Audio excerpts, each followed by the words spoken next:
Well, good morning wherever you are. Let me greet you with the news. We have brilliant sunshine streaming down in all its glory here on the second day of this all-important match between Trinidad and Tobago Red Force and defending champions, the Guyana Harpy Eagles. The weather condition this morning is in total contrast with what it was yesterday morning. Gloomy conditions, a few stoppages. My bet on it, we are not going to have any stoppage whatsoever unless something miraculously change with the weather condition. Overnight, Red Force sent into bat by the Harpy Eagles. 214 for the loss of 7 of 80.3 overs, with Gooley on 57 and James yet to score. So that's the scenario here. Both teams looking to get on top of each other. You never know who can win this tournament so far. Guyana enjoying a slim 6.2 lead as they came into this with Trinidad and Tobago Red Force really on their heels. So all to play for in this final match of Cricket West Indies Regional 4-Day Championship 2025. With me in the box this morning, an elegant looking Astil Wren. Good morning, my friend, and how are you doing today? Well, good morning to you, and thank you so much for that wonderful entrance you have made, that had a wonderful introduction. But as I agree with you there when it comes to the scenario, the setting for the second day's play of this all-important game between the host team, Red Force, and the visiting Guyana's team, the Eagles. And it is a very, very good setting indeed. The local team, the host team, they survived this morning, yesterday's early traumas. And they are here this morning, resuming on 214 for 7. With Jid Gully, he is on 57. And we are looking at the first ball of the morning session. And Gully comes right forward there, pushing the swarm down. Is it Gully? Yes, that is an easy single indeed, as the bowler, as Kimo Paul is the man who bowled the first delivery. And Gully just came forward. Jet Gully came forward and pushes this gently to the offside, and they went for a single. So, Indaji, an excellent day indeed, as you aptly described. Set the scene for our viewers. So Kimo Paul is actually completing the over he started yesterday when rain was stopped for a bad light. A little sharpish delivery down the leg side, belated appeal by the keeper Tevin Imlak. Yesterday, Kimo Paul was the one that started the destruction of the top order of the Red Force, picking up 3 for 24 of 10 consecutive overs, ended with 14 overs, no maiden, 3 for 38. So relatively a brand new ball in his hand. Exactly, and this man, Kimo Paul, he surprised me a bit because it showed that he did some work off-season, because he came here and he was very fit to bowl 10 overs on the trot. It shows that this man did some work throughout the season, before pre-season and during the tournament itself, and he bowled exceedingly well yesterday. He swung the ball. I thought if he had a little more pace, he would have been a little more destructive, maybe as his countryman Colin Croft, who did that some years ago here for 8 for 24. Yes, he doesn't have the pace of a Colin Croft, but it's someone who is very smart. He's a smart cricketer. He works and bowl well within his limitation. Some fiery deliveries yesterday, and you did mention had the ball swinging both ways, and on a pitch that gives support in the first and the second session. In the third session, it's just beginning to dry out nicely. And my thinking, knowing Queen's Park Oval comes several times to this ground, it could be a very good pitch for batting in the second innings. Exactly, as you read it right there, in Darji, the Queen's Park Oval is that type of wicket. I mean, the opening day gives the batsmen some trouble. It gives the bowlers all the help that they need. But on the second day, going down to the third day, it tends to tip off nicely, and the batsmen, once you put your head down and you decide to fight it out, to stick it out, then you can be among the runs. But we see, picking up the second over of the morning is Niall Smith. He has 2 for 39 off his spell, and he's bowling to is it who's this young man? That's Joshua James. Joshua James, yes. In fact, it's Gooley. Oh, it's Gooley. Yeah, right. He looks a bit on on the big side, but it's Gooley. Jed Gooley comes right forward and plays a nice shot indeed. Fluency. He's continuing his innings from yesterday, and he seemed to be striking the ball well. Well, he's a very strong guy. He's an elegant player. He times the ball sweetly, and he's playing an invaluable innings here for the Red Force team from the time he came in. Yes, indeed. I mean, it has to be a very, very, and I think Joshua De Silva will be very, very pleased with him. This one going outside the off stump, and he just comes forward and pulls the bats away and allow this one to go through to the wicketkeeper, who is the captain of this Guyana's team. He has led this team exceedingly well, my friend. Yes, he's a smart cricketer. He understands the game, has some brilliant performance, especially this season. 3 centuries so far and a half century. So he's on top of things. I like the way he thinks through situation. And right now, I think he has done the right thing, looking at Niall Smith bowling outside the off stump, bringing the gully a little further to the right. Oh, yes, indeed. As Niall Smith comes in again. This one is short, and he hits this one into the turf. And Jude Gooley saw it early. He went down and allowed it to go through. And if we can look around the field at this time and see the place in, there is at least 2 slips or 3 slips, and there's a man on the... There's a backward third man, a square third man, or a man on the square. You can call him a sweeper. And when you look around again, there's 3 men out on the leg side, and 1 on the straight mid off. So at least they are thinking, they are looking at the field placing and making sure that they plug all the holes. As Smith comes in again. Oh, that's a very, very sharp delivery, and the pitch continues to offer some even bounce here. And he's hitting the deck a little bit more hard than yesterday, Niall Smith. He bowled all his overs. Smith yesterday, 9 overs, no maiden, 2 for 39 from this end. That's the northern end of the ground. He has been switched towards the Queen's Park Cricket Club. That's the Brian Lara Pavilion end. And just look at the thinking here now. We're going to have a third man now in place. There's already the backward point, and we have the forward square coming towards a backward point position. That's young Matthew Nandu. So Niall Smith is getting some bounce, and this is the reason why Imlak is having the field he's setting at the moment. The second slip has been now posted down towards the cover region. So they have the offside covered, and he'll be looking to pepper him just close to the line of the off stump. But Gooley is well set. He's a very compact cricketer, and he's in good form. Oh, and Smith again. He's really he's bending his back into this over. You can see he started off with a good delivery that went outside the off stump. He shortened one, he put one again, and this one he pushed it way with a little more pace, but he needed some direction. But speaking about the captaincy of Imlak, he seemed to be a thinking captain indeed. He wants to keep this Red Force team within 230, within 250, because he knows if this goes up, the more runs that they are chasing, it will be a difficult task.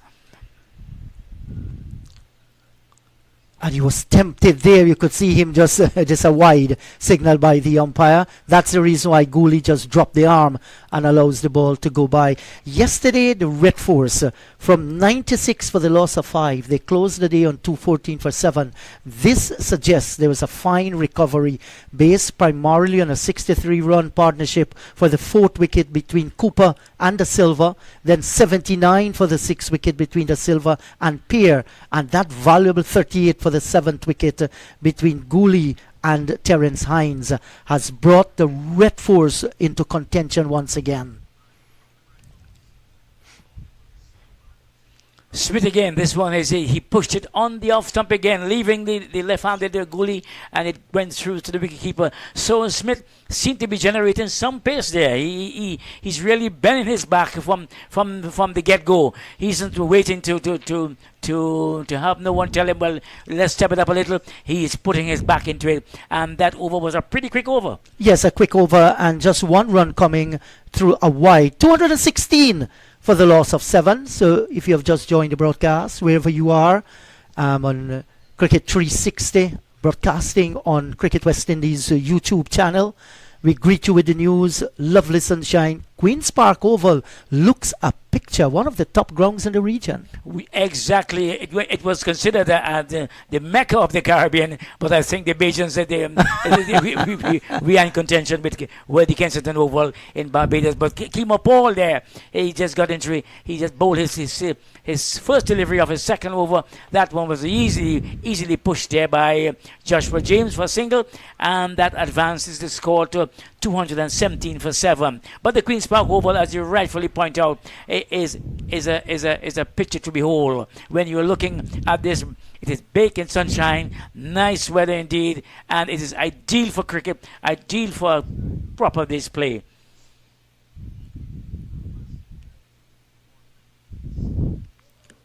Paul just straying a little bit there on the pads and turned into the onside. Did he get some bat onto it? We have to wait the signal coming from umpire.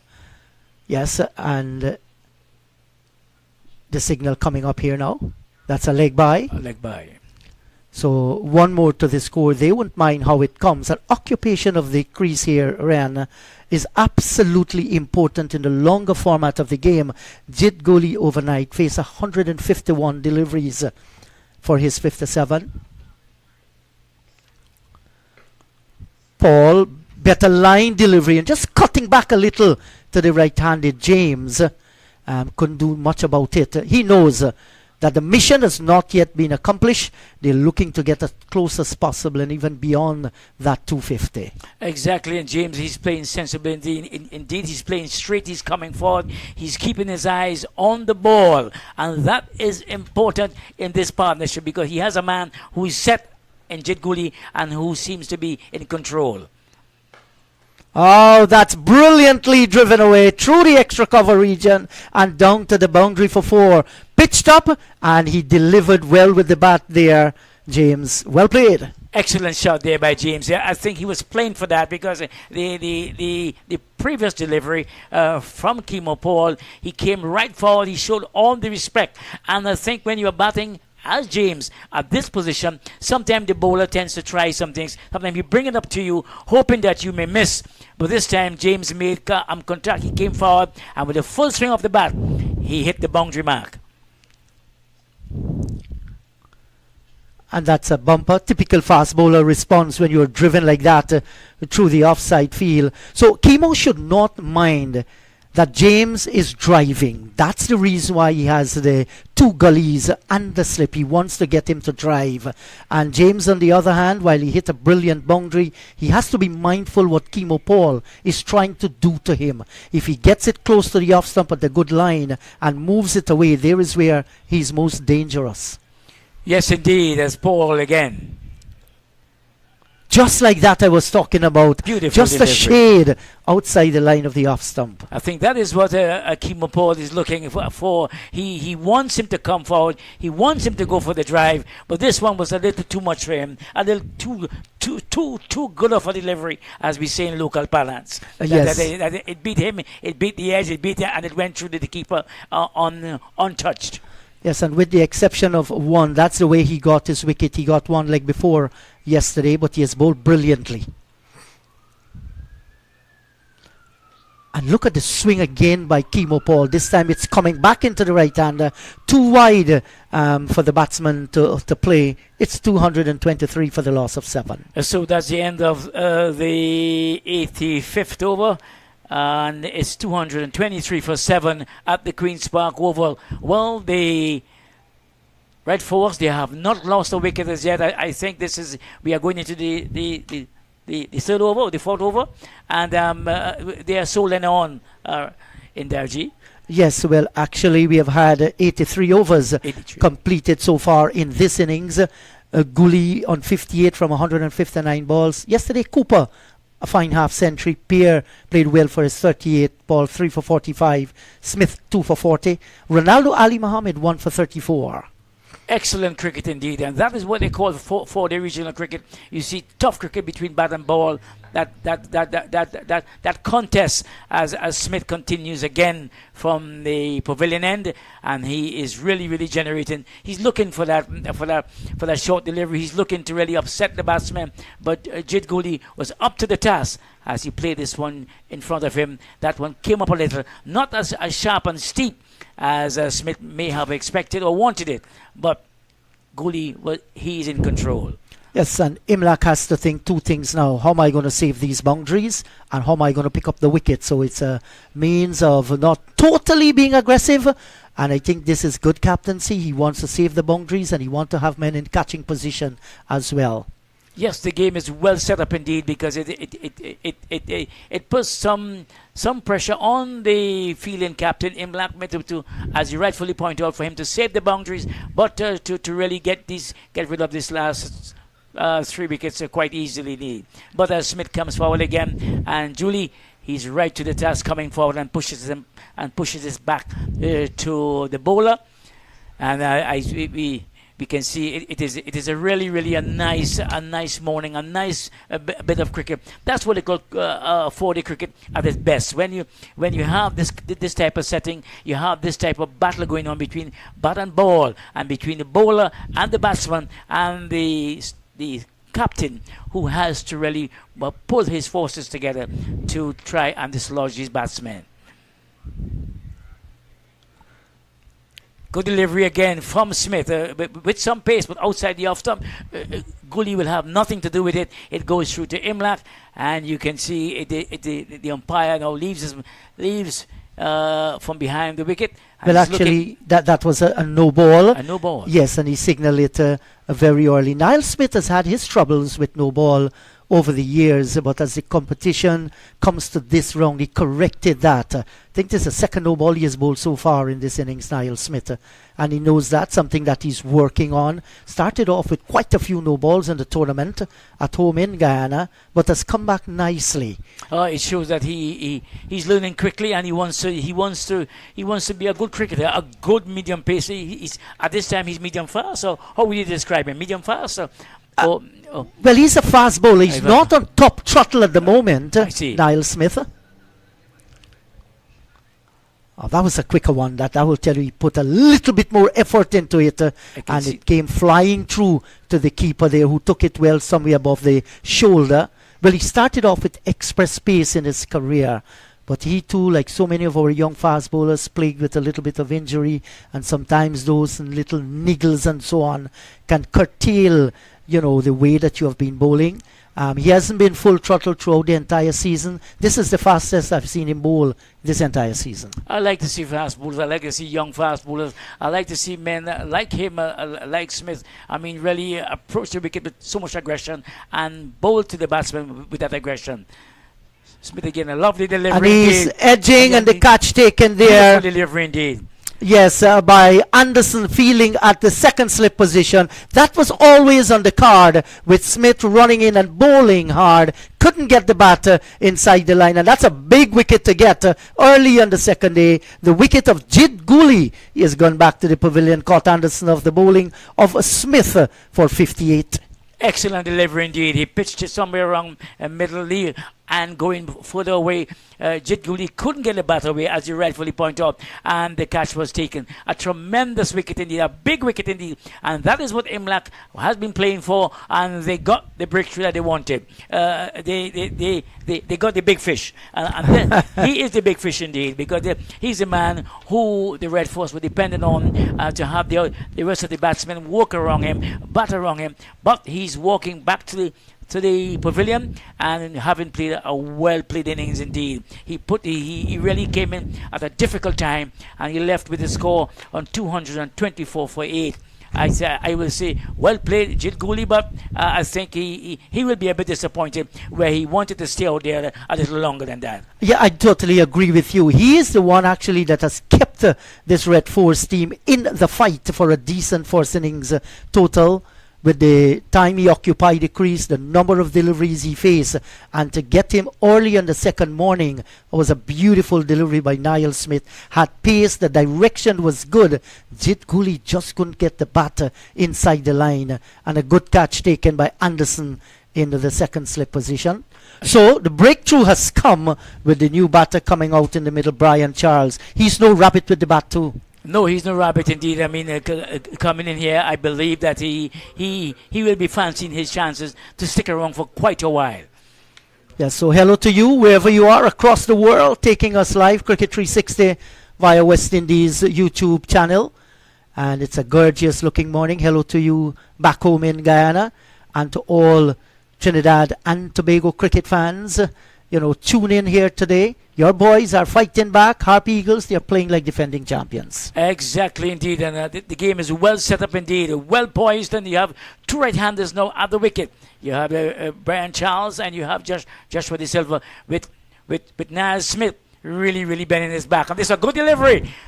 And a lot of people for like before, and the umpire's hand goes up, and Brian Charles has to make his way back to the pavilion. That is what I call good fast bowling. This was a well-directed Yorker, and Brian Charles didn't expect it so much pace, so much of that, and he was a judge like before.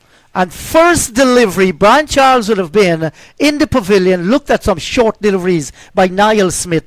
The mindset of him, he came out, he might have been looking for a short delivery, and Smith, the wise fast bowler he is, had it right up.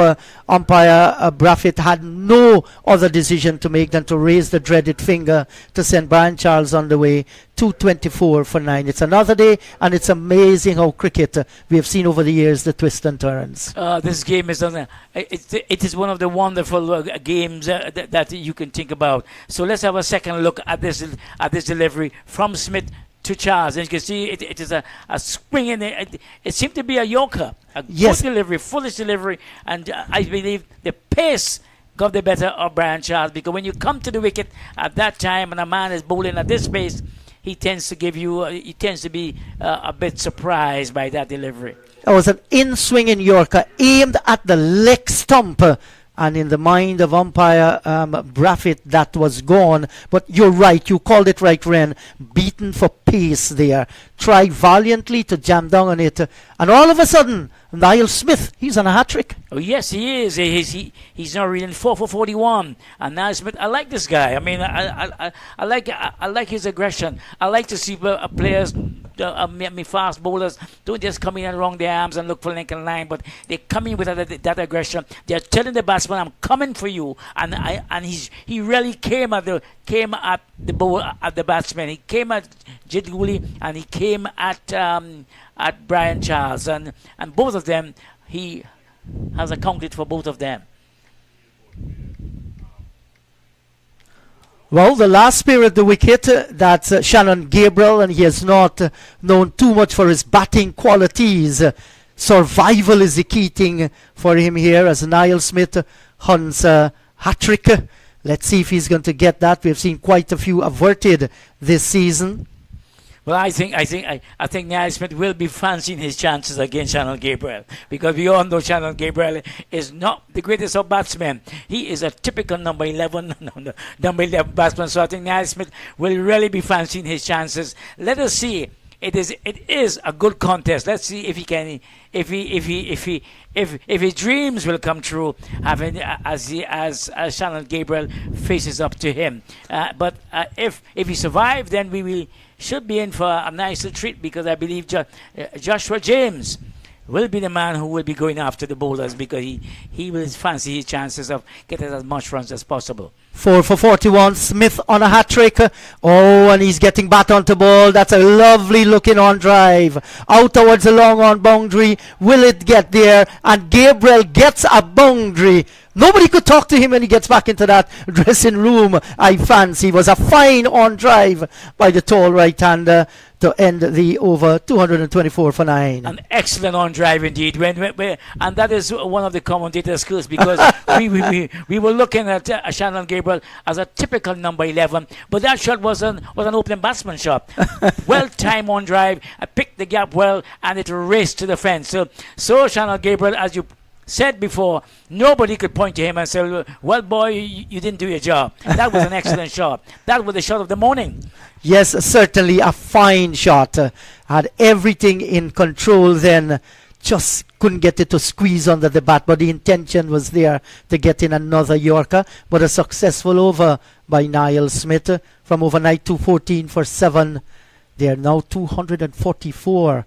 In fact, 228 for the loss of 9. 228 for 9. And James is on Joshua James is on 5. And Shannon Gabriel with one shot, one stroke. He's just one run behind. So 228 for 9. That's it. And I think the Guyana Harpy Eagles, they'll be very happy with how things unfolded this morning, how things went for them. They were looking for the early wickets, and they picked up the wickets that they wanted. So Kimo Paul tries once again.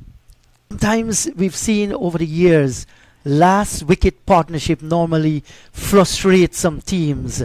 Will it be one that stand the course for the Red Force, or will the Harpy Eagles wrap this one up through Kimo Paul?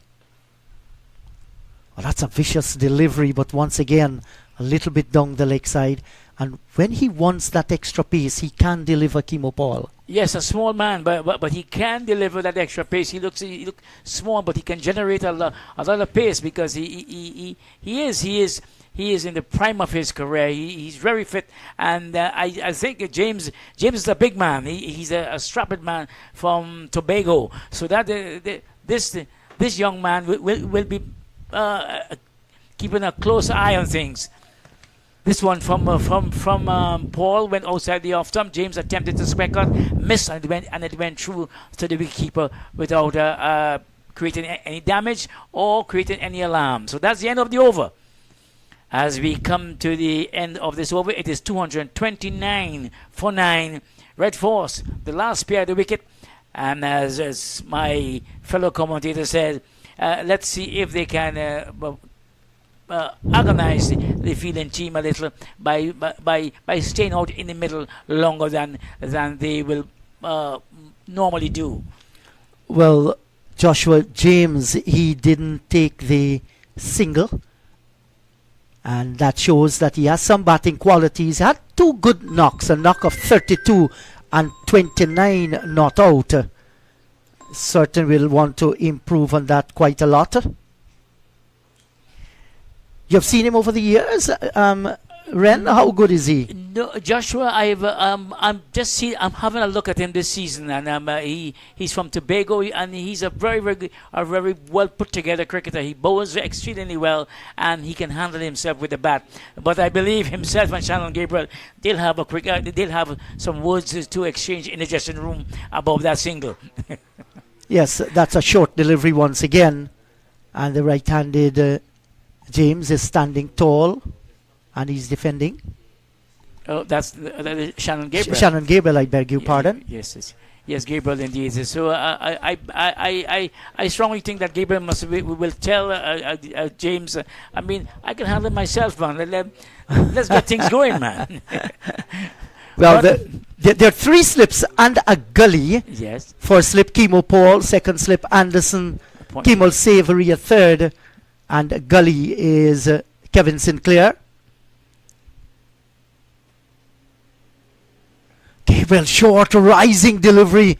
And like a number 3, handles it well, kept it down, rolled the wrist on it, and got it for a single.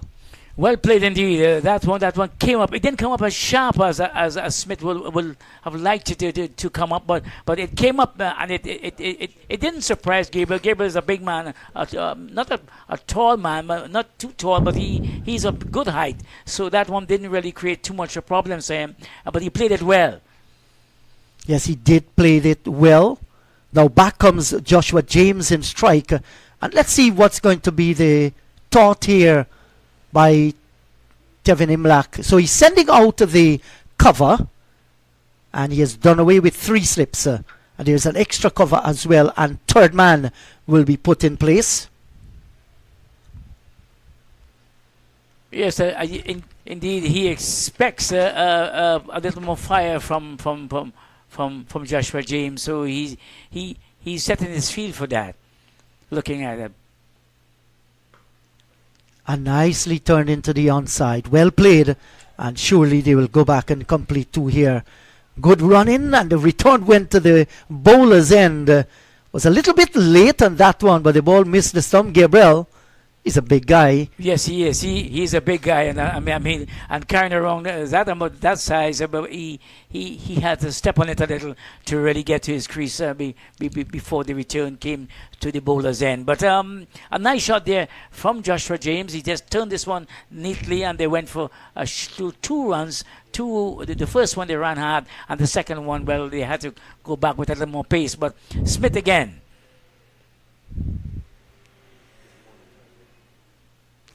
Well, that's an expansive drive here by the right-hander, and missed everything outside the line of the off stump. That's Joshua James. Everything, yeah, he went, he threw everything at it and missed it, and I thought maybe he must have lost his off stump, but it was just outside the off stump, just outside the off stump. That's why he's there to fight another day. But Joshua James has showed his intentions. He has stated his intentions quite clear that once it's up there, he's going to go for it.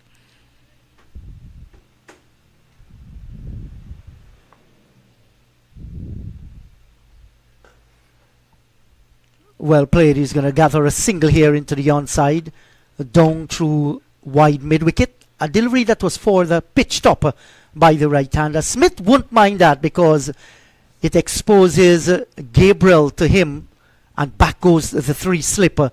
Savory moves away from that backward point region. Third man in Ashmi Ned is going to come to take up that position, and Savory in the slip. So three slips, a gully and a backward point. There was extra cover as well. Veerasamy Premal, the veteran, down at mid-on, short mid-wicket. Matthew Nandu.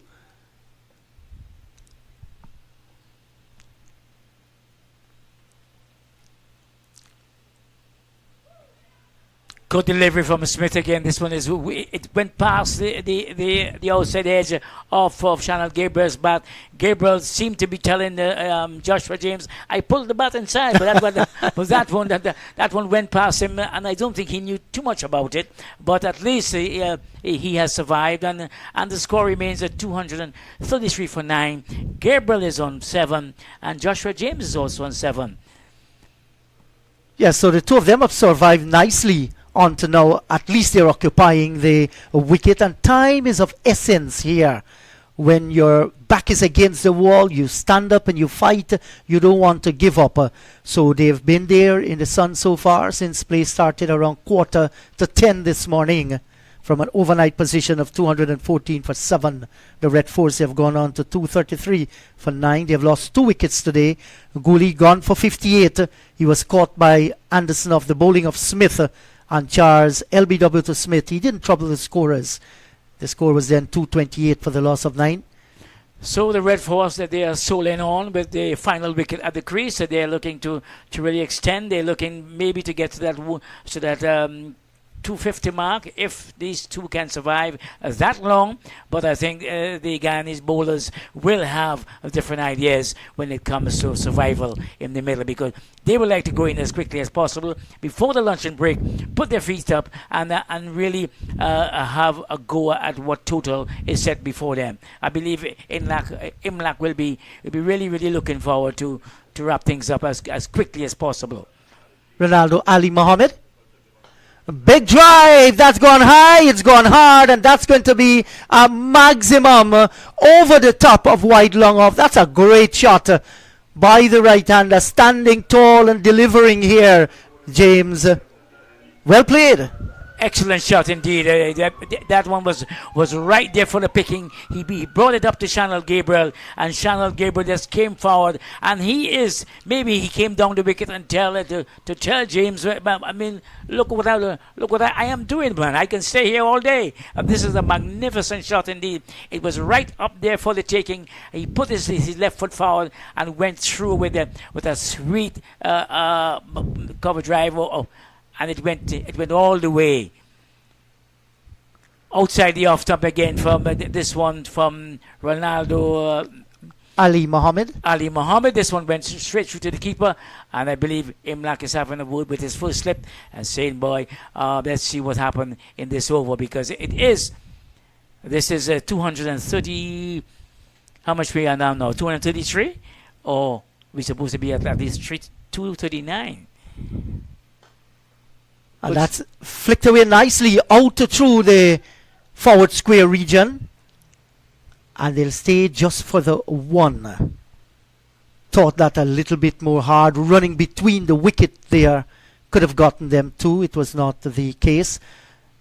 And our scoring on live stream is going to be correcting itself not long from now. Correct. Yes. But it was a good-looking shot. Excellent shot indeed. I mean, following up on that big shot that went, that cleared the boundary line. This one was a delicate shot indeed that picked up just a single. So the score is really moving along, not as quickly as Red Force will want it, but it is coming along nicely. As we see Ali Mohammed, that's the man who is doing the bowling at this time. And I believe it is he is a rest, or let's say from Chemo Paul. He's much slower than Chemo Paul, and I believe the batsman will take a little more liberty with him. Yes, and this driven, he didn't get it the way he wanted it. Down towards the wide mid-off region, a little run for Virasamy Pamal, and he gets the single. That's Shannon Gabriel. Exactly, and I think too. If I was Imlak, I would have given Chemo Paul one more over before I bring on Ali Mohammed, because I believe Chemo Paul was really doing it well. But he's in the middle; he knows what is happening. Short, a big swing, the ball is in the air, will the catch be taken? Savory dives and takes the catch. That's a brilliant catch by Kemal Savory to give Ronaldo Ali Mohammed his second wicket of this encounter in the first innings, and the Red Force innings have closed. Short delivery, it worked for Tevin Imlak. He made the change and got his man. Just as I was saying that I wanted Chemo Paul to bowl one more over, exactly what Imlak was thinking. It paid off, and that's the end of the Red Force innings. You had Shannon Gabriel was the man going for the big shot. He played it high, and the catch was taken. So that's the end of the Red Force innings. They won't be too disappointed. They will be a bit disappointed this morning because they were looking to really extend that. But when you look at the overall picture in Darji, when you look at the overall picture from 96.46 to 200 and plus, it is a recovery somewhat. Yes, certainly a recovery from 96 for the loss of 5. We mentioned along those partnership for the 6th and 7th wicket, and a fight by the lower order batting of the Red Force team. What we can say to you at this moment, because I'm afraid our score you're seeing there on the screen is not the right one, but we can say to you that Niall Smith has picked up 4 wickets. Ronaldo Ali Mohammed picked up 2. Chemo Paul, he picked up 3, and Premal picked up 1. Those are the ones that are responsible for the Red Force being bowled out in the first innings. And as soon as we can have that corrected score, we'll surely bring it to you.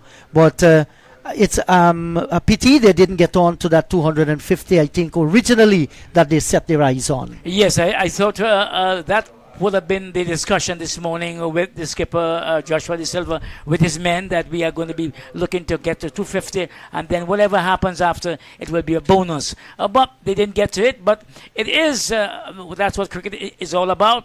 And well, at least as we see, that's runs on the board. The visitors, the Harpy Eagles, they'll have to go and get that. The wicket is still playing well. It has some life in it, and the groundsmen, they're really working on it. But it's now up to the local team, the host team, to make use of the wicket before the luncheon interval. Yes, so that's where we're going to take our little break, and we'll be right back for the Guyana Harpy Eagles reply.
Oh, welcome back to the Queen's Park Oval, and we have just witnessed the end of the Red Force innings. They were bowled out for 240 in 47 overs. It was a good fighting innings overall by the host team, having survived from 96 for 5 yesterday. They came out this morning, but they didn't add too many to the overnight score. They were all out for 214 with the man Jid Gooley is the man who top scored with 58 or 59 around there. We'll get his score. He actually made 58. 58. So I was just being corrected there by my fellow commentator who said 58. So you had the Red Force. They are taking to the field now. It's now 27 minutes to 11, and the visitors, the Guyana Harpy Eagles, they will resume their innings. They will start the innings indeed with the opening batsman at the crease already, and the umpire. We see it looked like Joshua James is the man who will be opening the attack, and he'll be bowling to.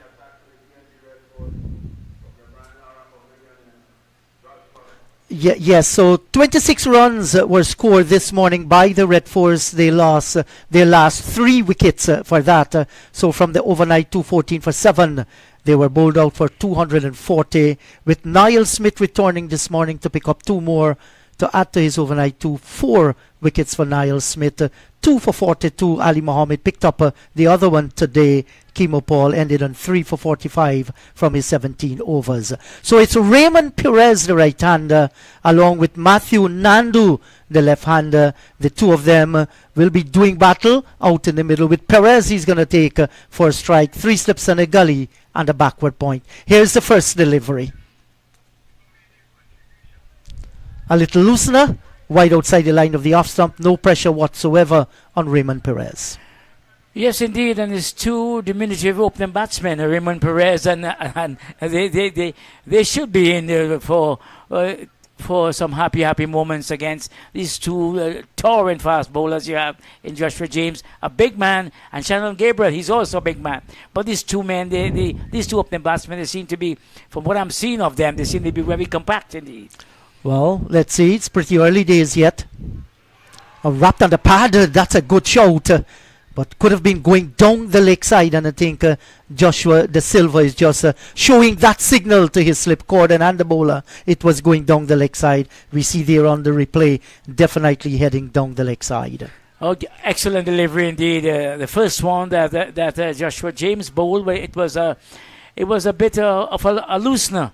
But it has some pace in it. The second one was a very good, well directed, but it was going down the leg. And Raymond Perez seemed to be beaten by some pace, and there was a loud appeal for leg before, which was turned down by the umpire. That's another quick delivery, no ball signal by the umpire. Did cut back a little to the right hander, and a no ball signal, doing all the hard work and just overstepping. Exactly, I mean, and no one wants to overstep a fast bowler, because this one looked a bit closer, and I believe he'd be very disappointed indeed.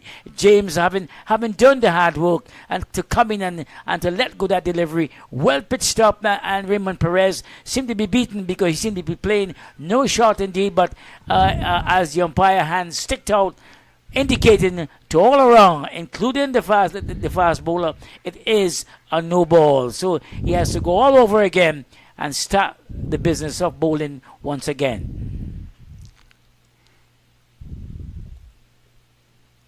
And this is nicely leg hands. Is going to bring 4 runs to the right-handed Raymond Perez.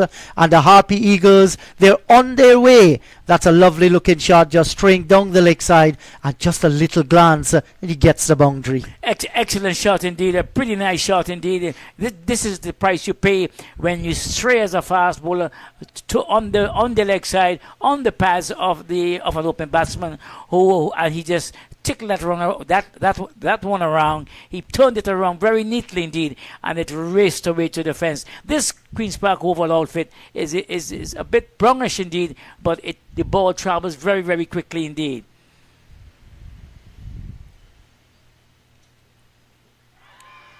And looking to play that expansive on drive. They're open territory. They're looking to go through backward square, taken on the pad. And once again, Joshua James going down the leg side. Perez has to be very, very careful here. He's not one of those cricketers that you will see coming out and reaching the ball frequently. He's elegant. He tend to stand tall and play, something that he has to work on. You do not want to be trapped in the crease.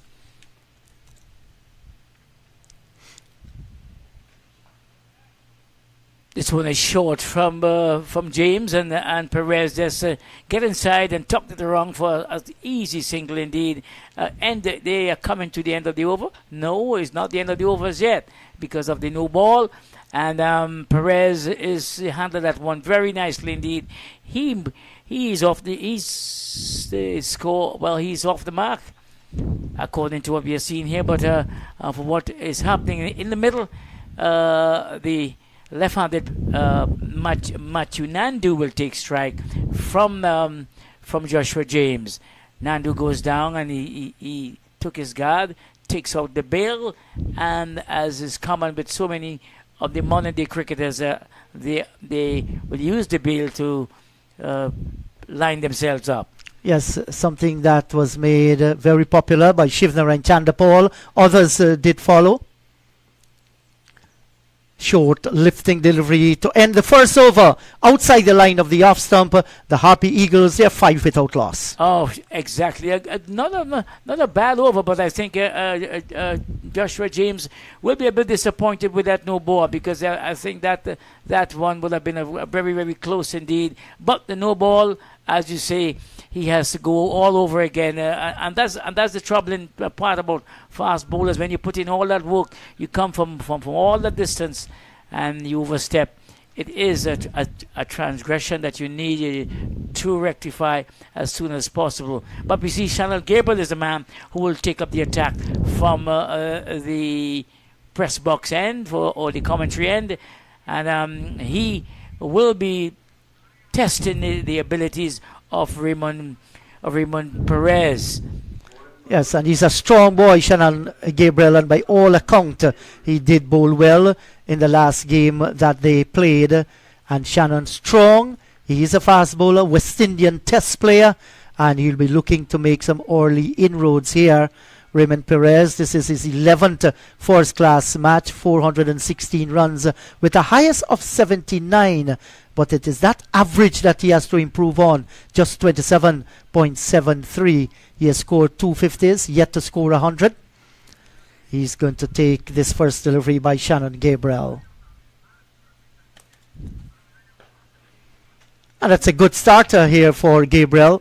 Right on target about the line of the off stump. Excellent delivery indeed. Right on target, right up there. And Perez just came forward. He was forced to come forward and just played very, very gently indeed. So there's no liberty given to Perez from Gabriel. From his first delivery, he has hit the mark. So I believe if he continues with this type of with the line which he has started with, we will be seeing a very, very good spell from him if he continues in that vein. So 3 slips and a gully.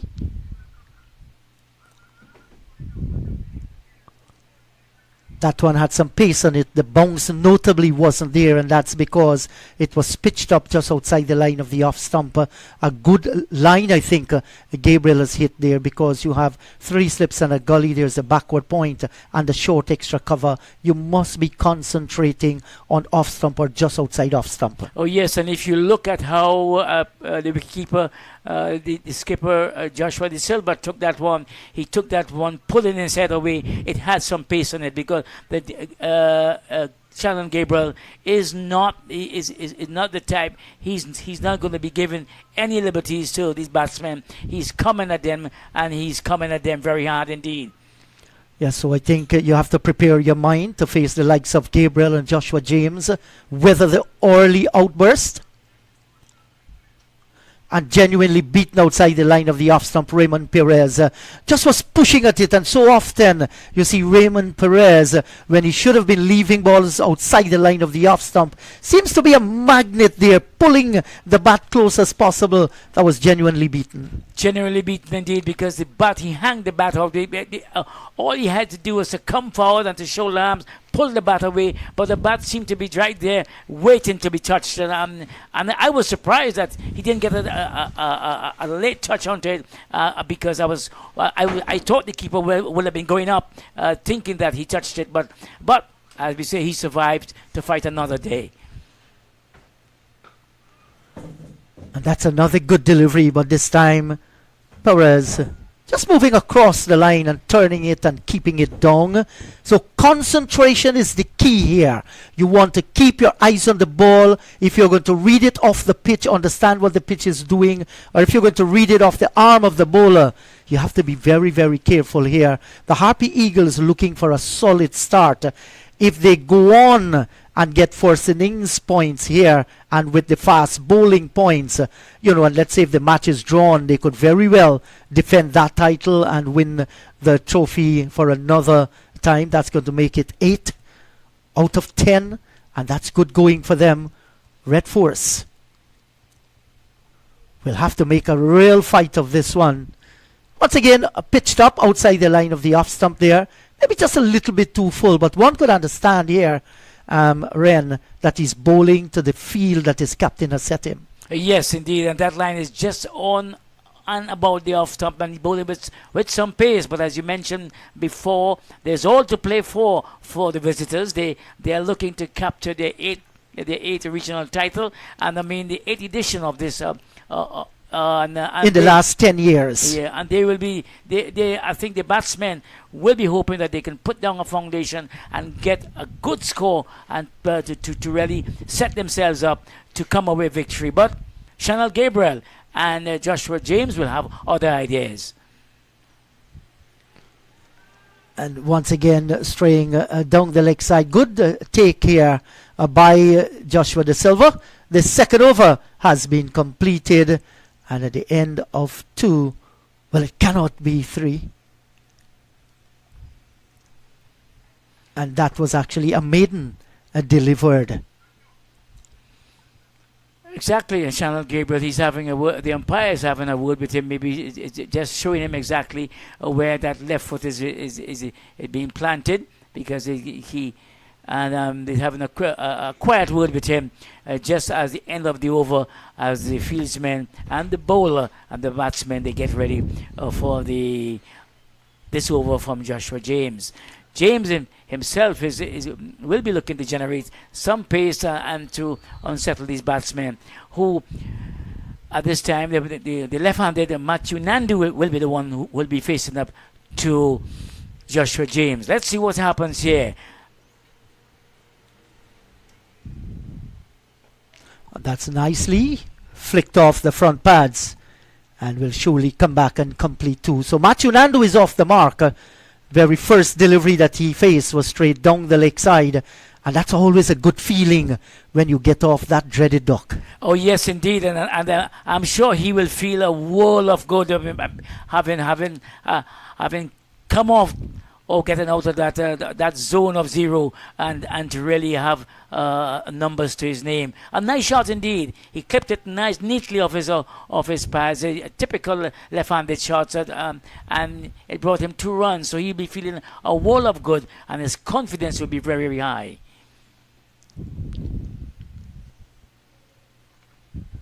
Short lifting delivery. Good judgment here by the left-handed opener. Allows the ball to go by into the gloves of the keeper. He's in his 20th first class match here. Matthew Nandu, 809 runs so far. 1 century, 126. He's averaging 25.28, 104 50s to his name. Matthew Nandu hasn't done badly this season. 10 and 66 against the Leeward Islands. That was in the last game. 8 and 18 against the Windwards. Well, he's driving at one outside the line of the off stump. That had pace and carry from Joshua James. Beaten it all ends up. That's a naughty shot. A naughty shot. That shot, it is one of those shots that it came from nowhere because he's having gotten off his mark. I thought he would have resisted. I mean, going for that type of shot early in your innings, but then the ball is there. He saw it. It pitched just about middle stump, leaving him, and he saw it and he went for the that big drive. I'm sure he must be telling himself, "I'm not going to do it again." Good judgment once again, and James is now working up some good pace, hitting the pitch hard and getting lots of bounce. Joshua De Silva took that one over the left shoulder, so that will tell you the kind of pace that he's getting off this track here, and he's putting in the effort. Nandu against the Windward Islands Volcanoes, 8 and 18 not out. Against the Jamaica Scorpions, 61 and 7. Didn't do well against the Academy, 1 and 0, but came good against the combined campuses and colleges, 11 and 69. 3 half centuries this year. So that suggests someone who can bat, showed a lot of promise. He's a very solid player. He will want to spend a lot of time in the crease. Actually migrated from Guyana, lives in Canada with his parents, but always come back home to play for his country. He badly wants to make that West Indies team. Well, I mean that's an excellent ambition. I mean to wear the maroon is what every cricketer dreams about, and I think Nandu has added his name to that list. But he's facing up now to Joshua James, who will be who have other ideas. Good delivery indeed. Just outside the off stump, it went past the edge of the bat. I thought maybe he must have pulled it in a little, but he has survived this over, and the score remains on 8 without loss. The Guyana Eagles, they are replying to the 240 by the Red Force team. So it is, as we look at the time now, is 10 to 11. So the play has been well set this morning. We are looking at some brilliant sunshine, some good sun, good outfield, good cricket, good tight cricket so far in Darji. Yes, Ren, that was a brilliant over by Joshua James. The first delivery was heading down the leg side. Nandu got 2, but just after then, he peppered him close to the line of the off stump. That's the way to go. So we're having competition here out in the middle as Gabriel begins another over. And he's driving. That's a brilliant shot by Raymond Perez out through the covers for 4. That's a great shot on the half volley, and that's how you must play half volleys. Lovely shot indeed.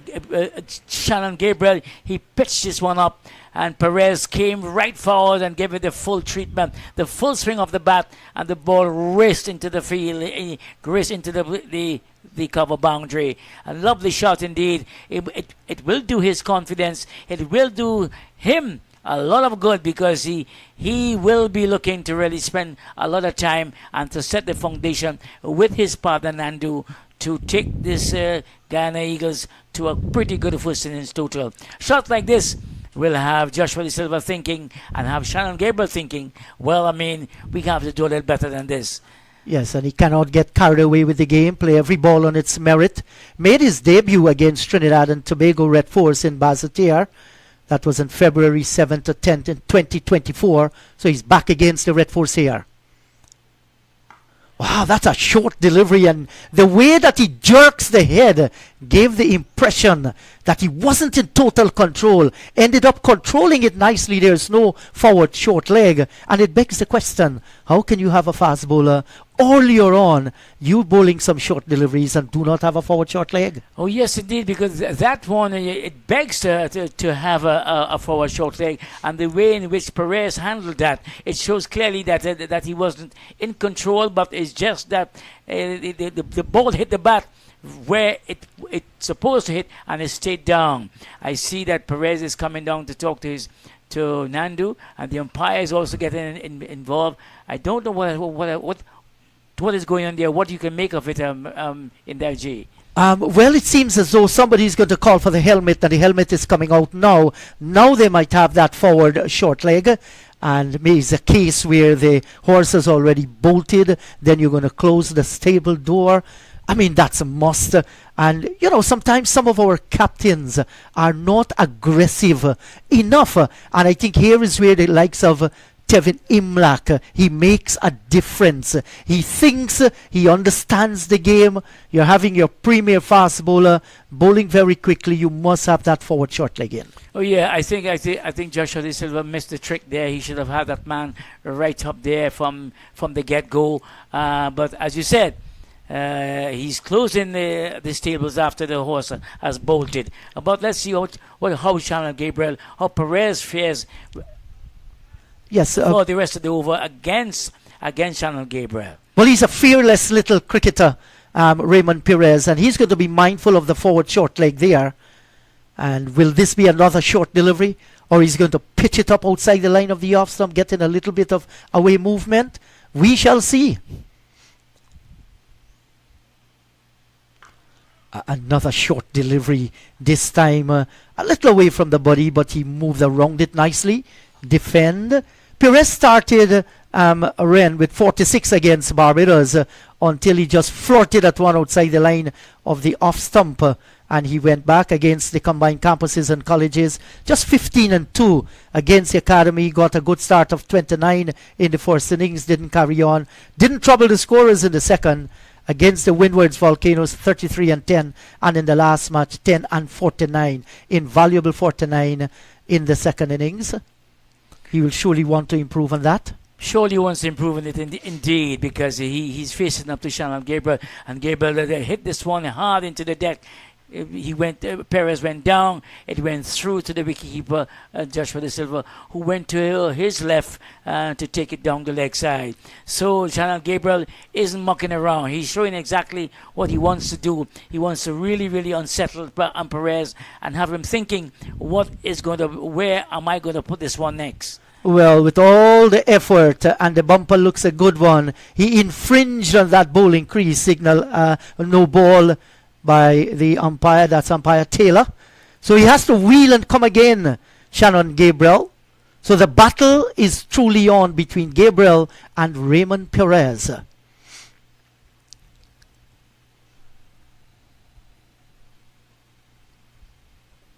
Wow, that's a nasty delivery, but he played well. He cocked the arm, and Gabriel is reminding Raymond Perez, you face fast bowlers, but now you're facing Shannon Gabriel, who is on fire. Oh yes, indeed, and Gabriel has a very, very, very, very impressive resume. He's West Indies West Indies bowler. He is one that has played on the Test arena, so he knows, and he has a pretty excellent experience behind him. So he knows exactly what he's doing, and he's testing every technique of this young Perez. Another short delivery. Has he been taken on the shoulder area? Did slow up before it got to Joshua De Silva, and Perez is just looking at that shoulder region. Yes, took him on the shoulder. That's a beautifully disguised bumper by the strong Gabriel, waking up Raymond Perez. But like I said, Perez is a fighter. He's a gusty player, and I think he's up for the challenge out in the middle. He has no other choice. You're out in the middle, God's classroom, they say. Air and sunshine, nowhere to run, nowhere to hide. You have to stand and face the fire.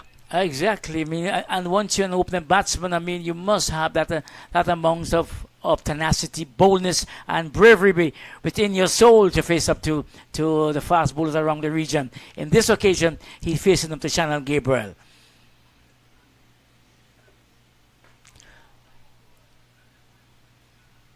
Nicely turned away down towards the backward square for a single, and he's going to get off strike. Now he's going to face, because that's a last ball of the over. 14 without loss. 14 without loss. The Guyana Eagles, they are replying to 240 made by the host team, the Red Force. So they started a bit. 14 is a steady start so far. Well, it's early days yet. It's very steady. They've had their anxious moment. Both himself and Macho Nandu. Recall Nandu driving at one outside the line of the off stump, so close to the edge. And then Perez in this over that gone by, a few short lifting deliveries that did trouble him. So these are all things for they to think about. But yes, you can call it a steady start. 14 without loss, just 4 overs completed. Oh yes, fast bowling is really something as to behold. Fast bowlers are really a sight to see, especially when they are generating and they're being hostile, as these two gentlemen are, Joshua James and Shannon Gabriel. They are testing these two young men, Perez and Nandu. As James is the man who has taken up the attack now. And straying once again down the leg side. Joshua James, so far 1 for 20 when they started against the Volcanoes, none for 13 against the Leewards, none for 17 against the Academy, but then picked up 3 for 8 and 3 for 16 against Barbados when the Red Fours just dismantled Barbados Pride. Had a good match there. And against Jamaica, 3 for 40 and 1 for 22. So he's just beginning to get amongst the wicket. And this is the final round. And this time Perez, everything behind that one was a short delivery. So he will have to fight through the situation here. And I'm sure they're going to pepper him with some more short deliveries, especially when he faces to Gabriel. Oh yes, and Perez, he has to come through this storm. He has to fight through, get through this period of play if he wants to go on to be among the runs. And he's facing up to Joshua James, who's very deceptive indeed.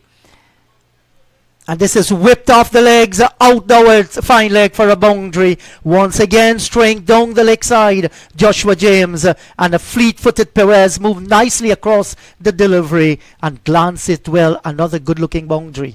Oh yes, and what I like about Perez and Nandu, they are withstanding the pressure, but they also have in mind that they are always continuing to attack the bowlers. Anything that is straight a little, they are going after it, because they know that survival will not just bring the result, but survival and scoring runs are the two elements. And this one is. Well, he's driving, the edge found it flew over the head of the first and second slipper and down to the third man boundary for 4. They say fortune favors the brave, but that's not the kind of shot you want to play. The ball wasn't there for it, short of a good length. His left foot wasn't even moving across. He went after his man, but they say in cricketing terms, when you go after it, throw everything at it, and that is what he did. Exactly. He went to, he threw the sink, he threw everything at it in the kitchen area, and he survived. I mean, this one went up over the slip head, and it went into the boundary, and it takes the score now to 22 without loss. And Perez, he's fancying his chances, because he's not sticking around and just looking to survive. But anything that is up there, he's going after it. Pretty good. It's a good approach to have when you are an opening batsman and you're facing up to two very good fast bowlers. Well, he has to be very careful, especially with the way he played that last one. He got away with it, could have easily gone to hand. So 3 slips and a gully. He's dealing in boundaries this morning. That's his 4th boundary so far. 2 magnificent leg lands, a pugnacious cover drive, and then the edge for 4.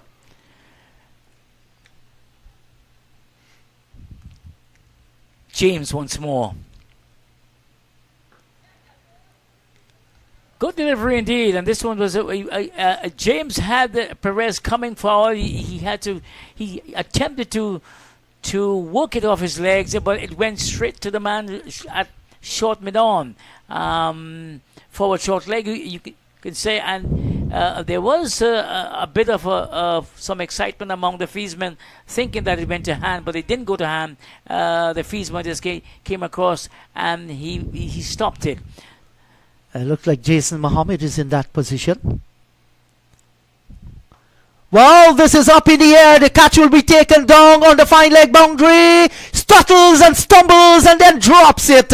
Well. That should have been taken. That's Jit Guli in the way. It spent a long time in the air. Badly misjudged there. And he's going to feel very, very disappointed. Joshua James, as the over comes to an end, had a chance and it went a begging. Oh, and that is exactly what Joshua De Silva, the captain of his Red Force team, was in his pre-match interviews. He spoke about the ground feeling. He spoke about the catching, and I think this one is one that got away again, which they should have taken. Jed Gully should have taken this one, as though it went high in the air. It stood up there. He had to settle on there. But apparently, with the wind and all of this thing taking place here, he didn't really get close to it, and he spilled the catch. So this is a bad miss indeed. And Perez is there to fight another day. This could prove to be a very, very, very, very fatal incident for the host team. Well, Perez, he has dodged a bullet. But he's going to have a man firing cannons at him in this over, Shannon Gabriel. And this one spent some time in the air, driving away out through mid-off and down to the boundary for 4. So Perez, he's not going to be flustered. A delivery that was pitched up. He went after him, spent some time in the air, but between the bowler and the extra cover, and gets another boundary. And he, as you rightfully point out, he's dealing with boundaries this morning, because anything up there, he's going after it. This was a pretty good shot, because he picked the gap well indeed between the bowler and the fieldsman, and he pushes it to the boundary. So Perez, once it's up there and he sees the gap, he sees there's no one there, he's going for it. So so the Guyana Eagles, they are 27 without loss, and Perez is the man who is dealing in boundaries this morning. He's doing well indeed against Shannon Gabriel and Joshua De Silva and Joshua James.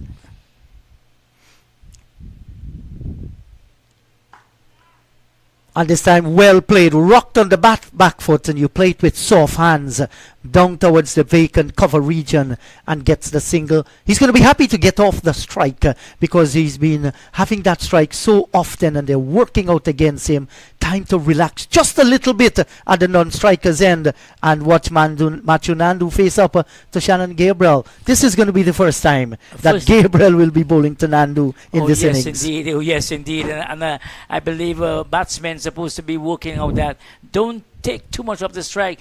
Don't have the bowler bowl to you all the time. At least rotate the strike. Have him, and then it's a left-right combination. So he'll have to change his line a little. That's Shannon Gabriel when he's bowling to Matthew Nandu, who's left-handed.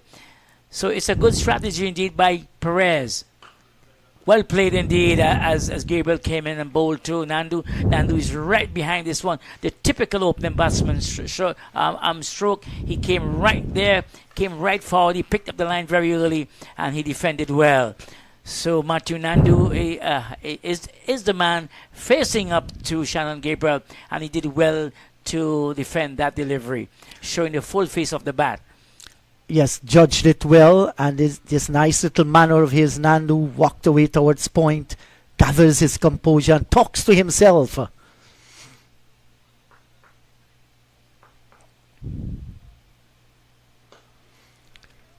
Undriven, but the legs with pads covering them of Jason Mohammed couldn't get through the onside. If that had gotten away to his left or right, I thought it had enough to go towards the boundary. It has some pace indeed. It has some good legs indeed. But so Jason Mohammed was the man in the way. A good strike there from Matthew Nandu, but Jason Mohammed is the man standing in the way. Shannon Gabriel, he's working hard. He's really, really working hard. He's trying to work off that batsman to get the breakthrough. They got the opportunity, the over before, but it went a begging. But Shannon Gabriel is a fighter.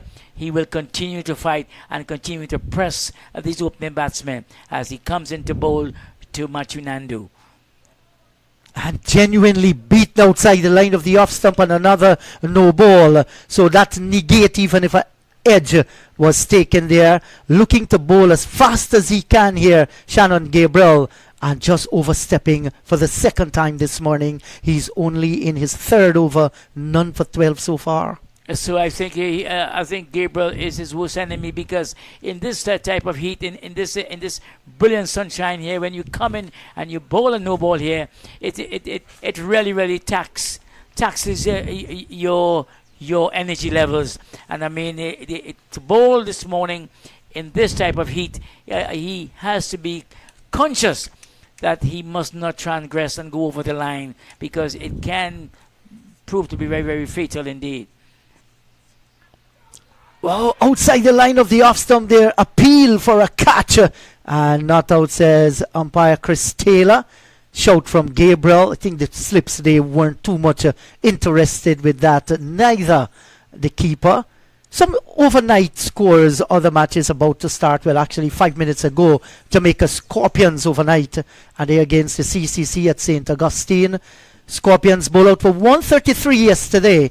Combined campuses and colleges overnight, 174 for the loss of 4. They're leading by 41 runs. Shaqiri Paris season 70, and Johan Jeremiah made 69.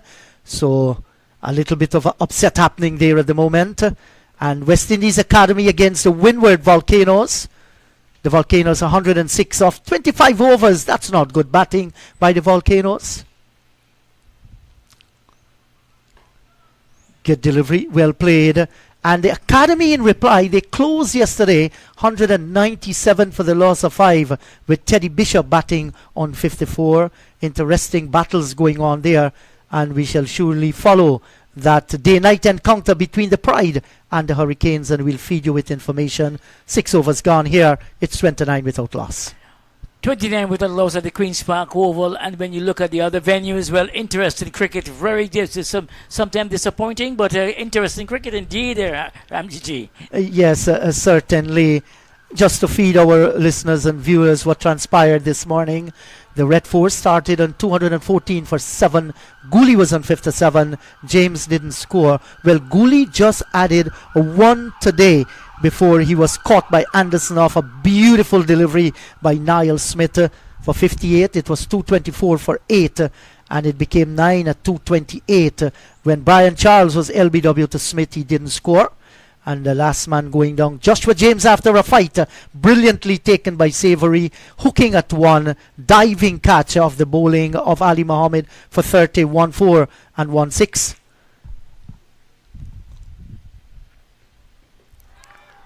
Looking for the on drive, looking to come across the line of the delivery to a pitched up one, but it was always going down the leg side. Gabriel was left not out on 6.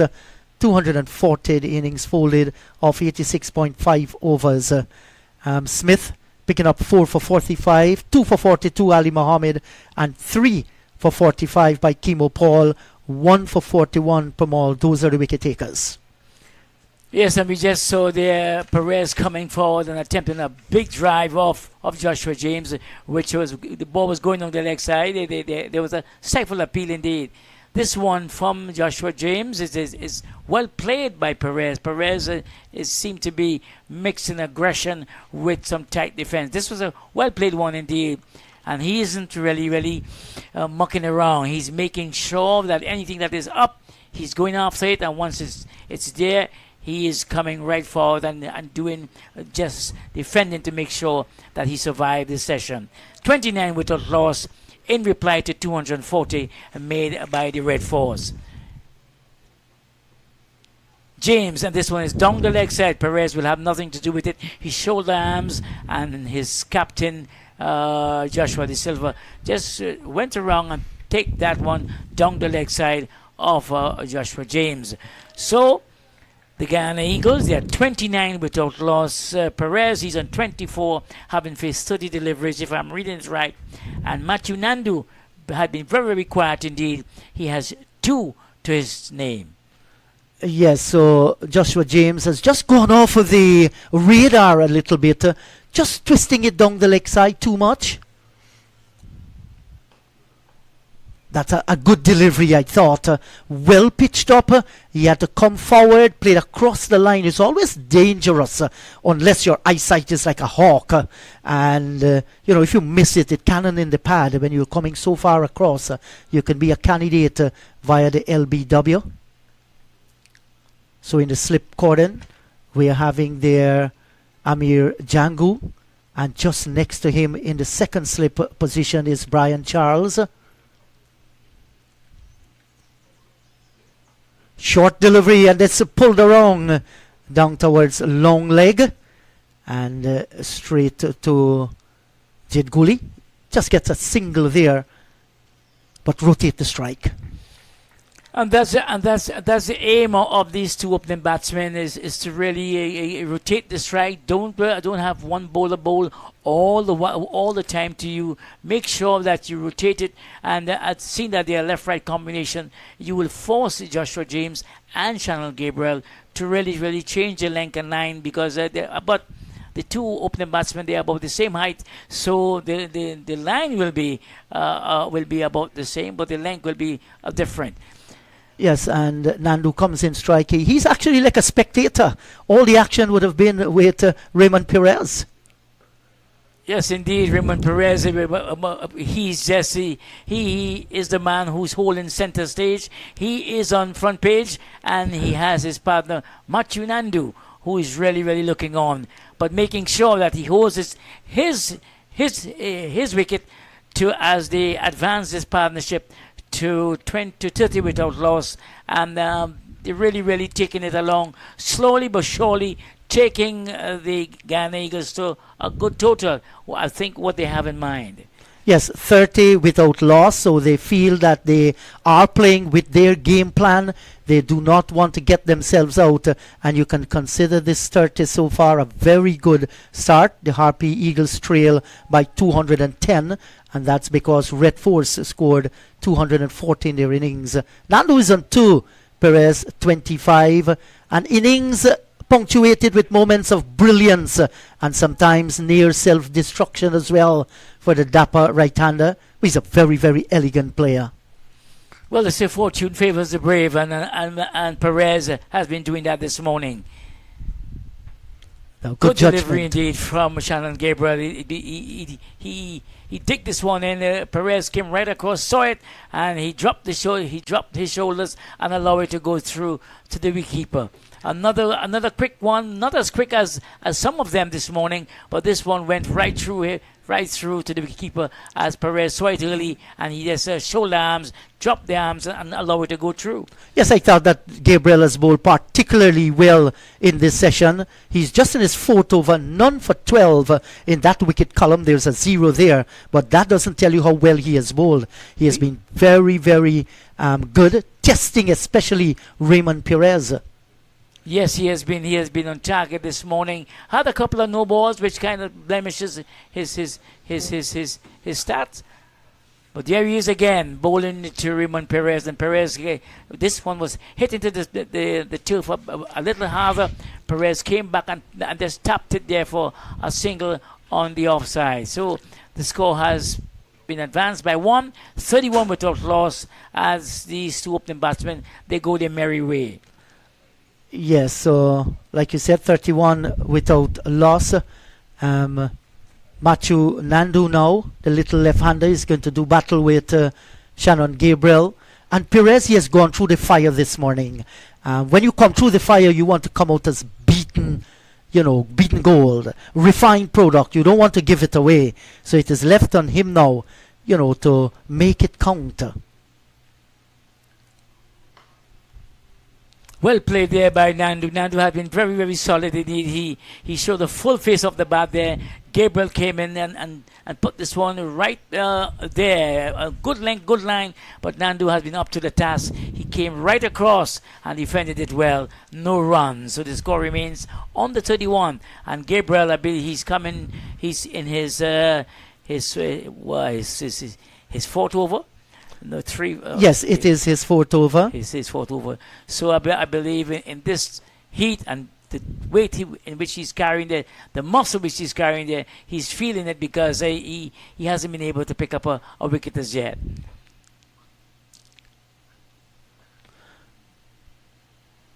Turn down the leg side and we'll get a single string outside the line of the leg stump.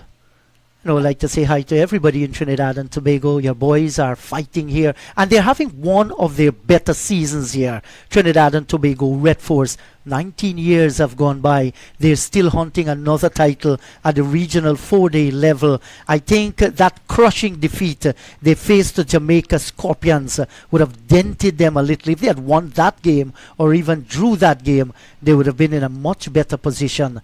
On the other hand, the Harpy Eagles, they have played unbeaten so far in this tournament. 2 draws in their 6 matches, so they've gotten 4 wins and 2 draws coming in to this final and the 7th round of the competition.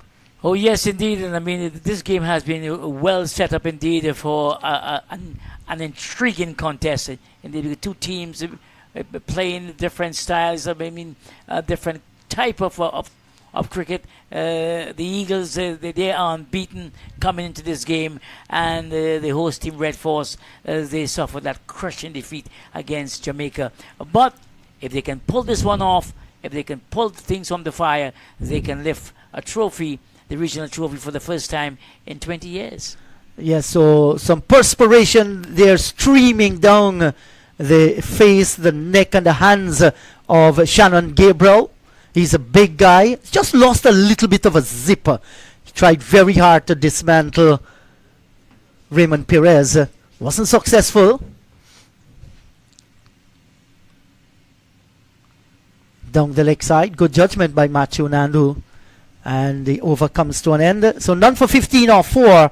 The Harpy Eagles, they're 33 without loss. Perez is on 27. Matthew Nandu has 3. Well, I think in their reply, the Harpy Eagles, they have won this session, this short session there, because they're going to the water break without losing a wicket.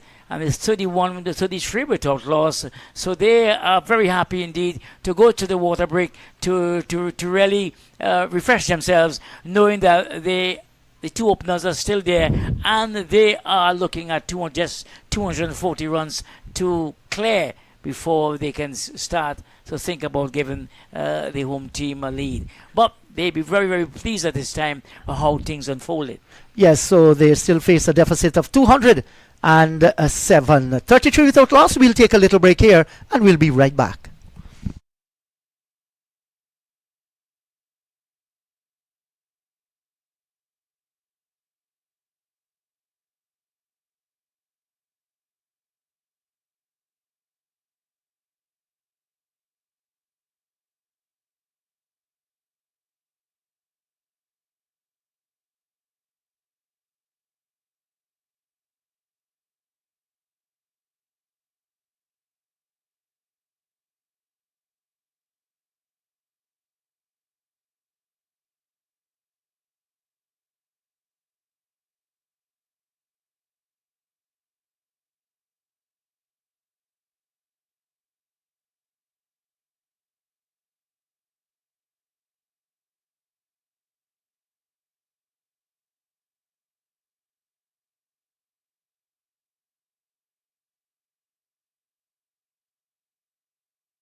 Well, welcome back after this water break, this session where the players refresh themselves, and we were looking at the morning session today. If you have now joined us, the Red Force, they started at 217 this morning for 7, and they were all out for 240. It means that they didn't add much to the overnight total. The man who was leading the charge, Jid Gooley, he added 1 to his overnight total, and he was dismissed for 58.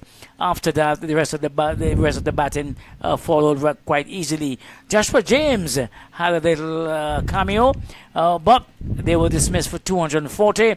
As we resume the action here, the Guyana Harpy Eagles, they are in reply. They are 33 without loss, and taking up the attack from this end is that's Terence Hines. So Terence Hines is the man who has replaced Joshua James. And I think they having survived this opening session, I believe the Guyana Harpy Eagles will be quite pleased with the job of the opening batsman, who in Matthew Nandu, he's on 3, and Raymond Perez, he's on 27. 33 without loss as Terence Hines comes into bowl to Raymond Perez. Outside the off stump, this one does, and Perez will have nothing to do with it. He just shoulder arms and allow it to go through to the wicketkeeper. Yes, and upon pitching there, that one did curve towards the slip cordon, so it was not a bad delivery, testing the patience of Raymond Perez here, but he would like to get it a little bit closer to the right hander to make him play at it, and very often he will. Oh yes, because Perez has shown the intensity to go after anything up to him, anything that is closer to him. He has shown that he has a liking to go to play his shots.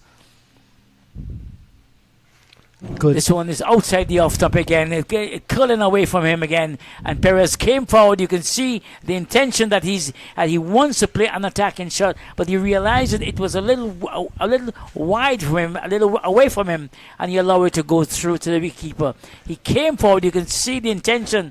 I'm coming forward for it, and it went through to the wicketkeeper again. So Terence Hines will have to get his line a little better than what he's doing now. And with James off and Hines in, they have just taken away one of those slips. And that's a good intention here. Too short of a length outside the off stump. One further up at the deep end of the bat, and played back up the track for Hines to field and can't score. So what a lovely day for cricket here. Queen's Park looks a picture. It looks a picture indeed, and we are hearing some music outside that is really, really setting the mood, the tone for the players. Maybe they are hearing it or not, but it's cricket, lovely cricket. Have any idea where that is coming from? Well, I'm looking around. I'm just hearing this lovely soca beat, but I cannot exactly pick it up where it's coming from. But it's a lovely song. Yes, in the words of Shakespeare, if music be the food of love, play on. And we are in the island of soca music. Yes. So it is. I haven't heard that since I've come here, but that's nice. Have you had a chance to witness our carnival as yet, Ramjiji?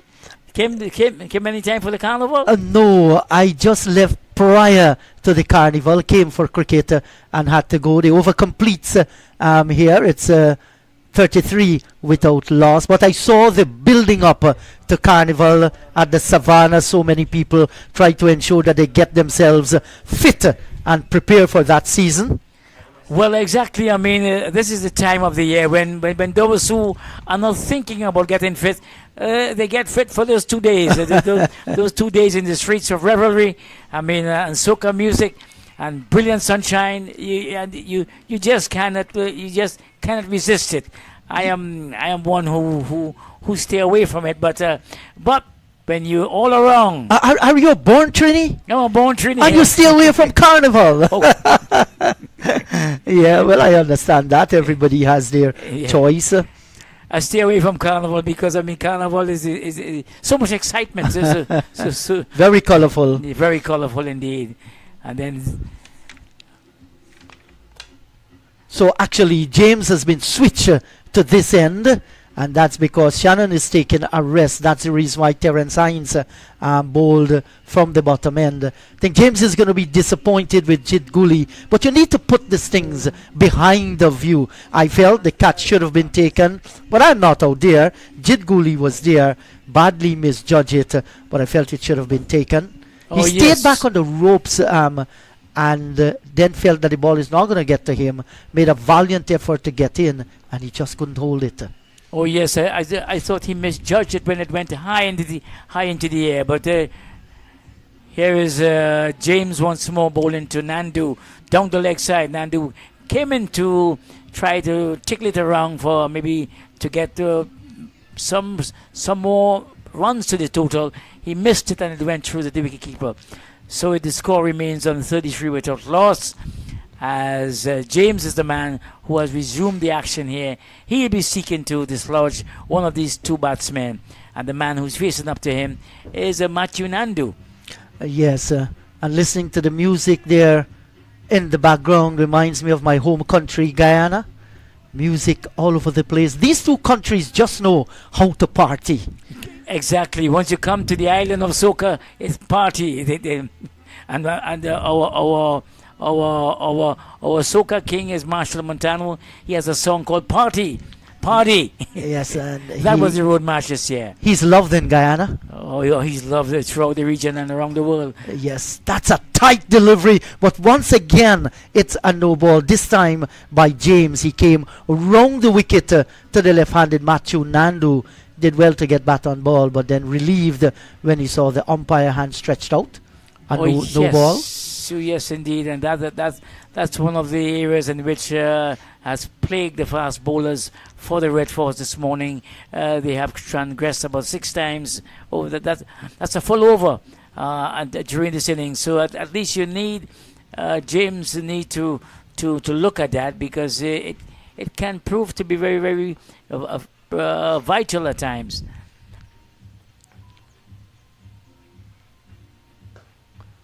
Yes, and James does not have a gingerly run-up, but his rhythm is good. His steps are very balanced, and when he throws that front leg, he maintains the balance, and that's good to see. He's a big guy. He's tall.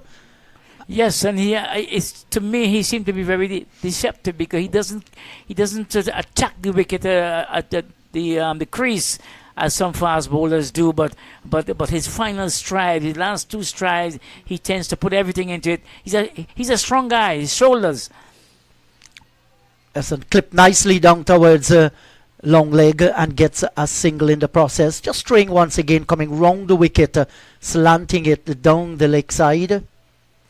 I think some of the intensity for after the start of the Harpy Eagles innings, I believe the fast bowlers, they have lost some of that because of that nagging left foot or right foot that is causing them to overstep. I think James has had his share, so too is Shannon Gabriel.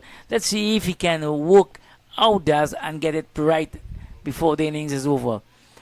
Good delivery indeed from James, and Perez is up to the task. Is right forward again, and he played that one very, very easy indeed, showing the full face of the bat. And I believe that James, the way in which he's coming back to his mark, he's coming to the end of his inning, of his bowling, of his stint. Yes, not walking gingerly whatsoever. Just cannot drop the shoulder. You want to give your best effort, regardless of the circumstances out in the middle. And this partnership continues to blossom.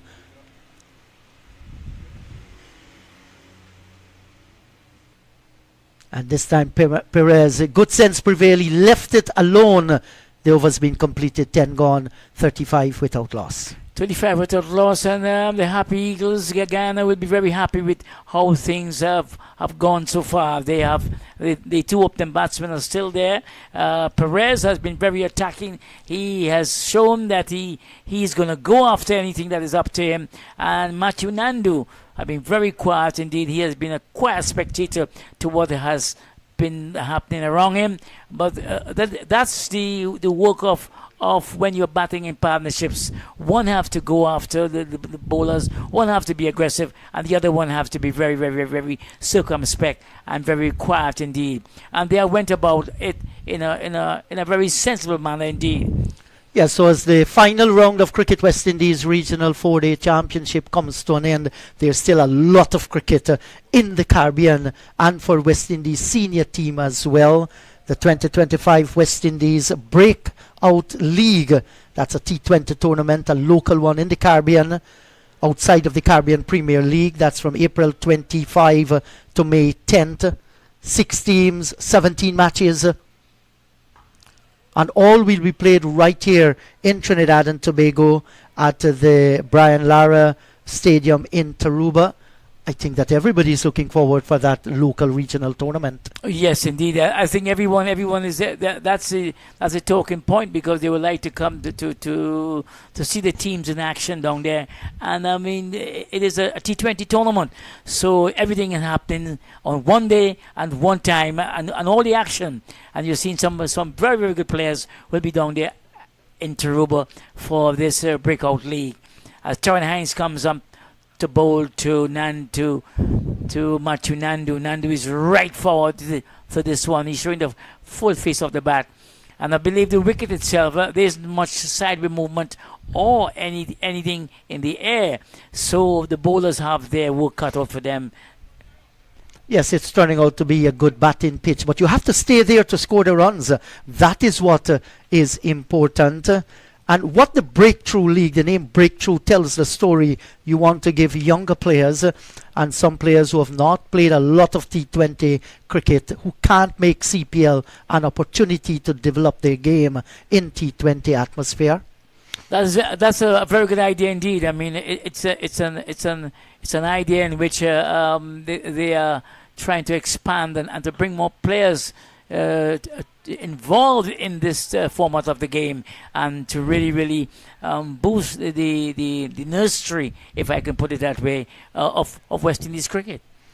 Yes, Nandu played with soft hands there as he pushed it down towards wide mid-off. And then the West Indies tour of Ireland, 3 one-day internationals on the 21st, 23rd and 25th of May, and then to England for 3 ODIs as well.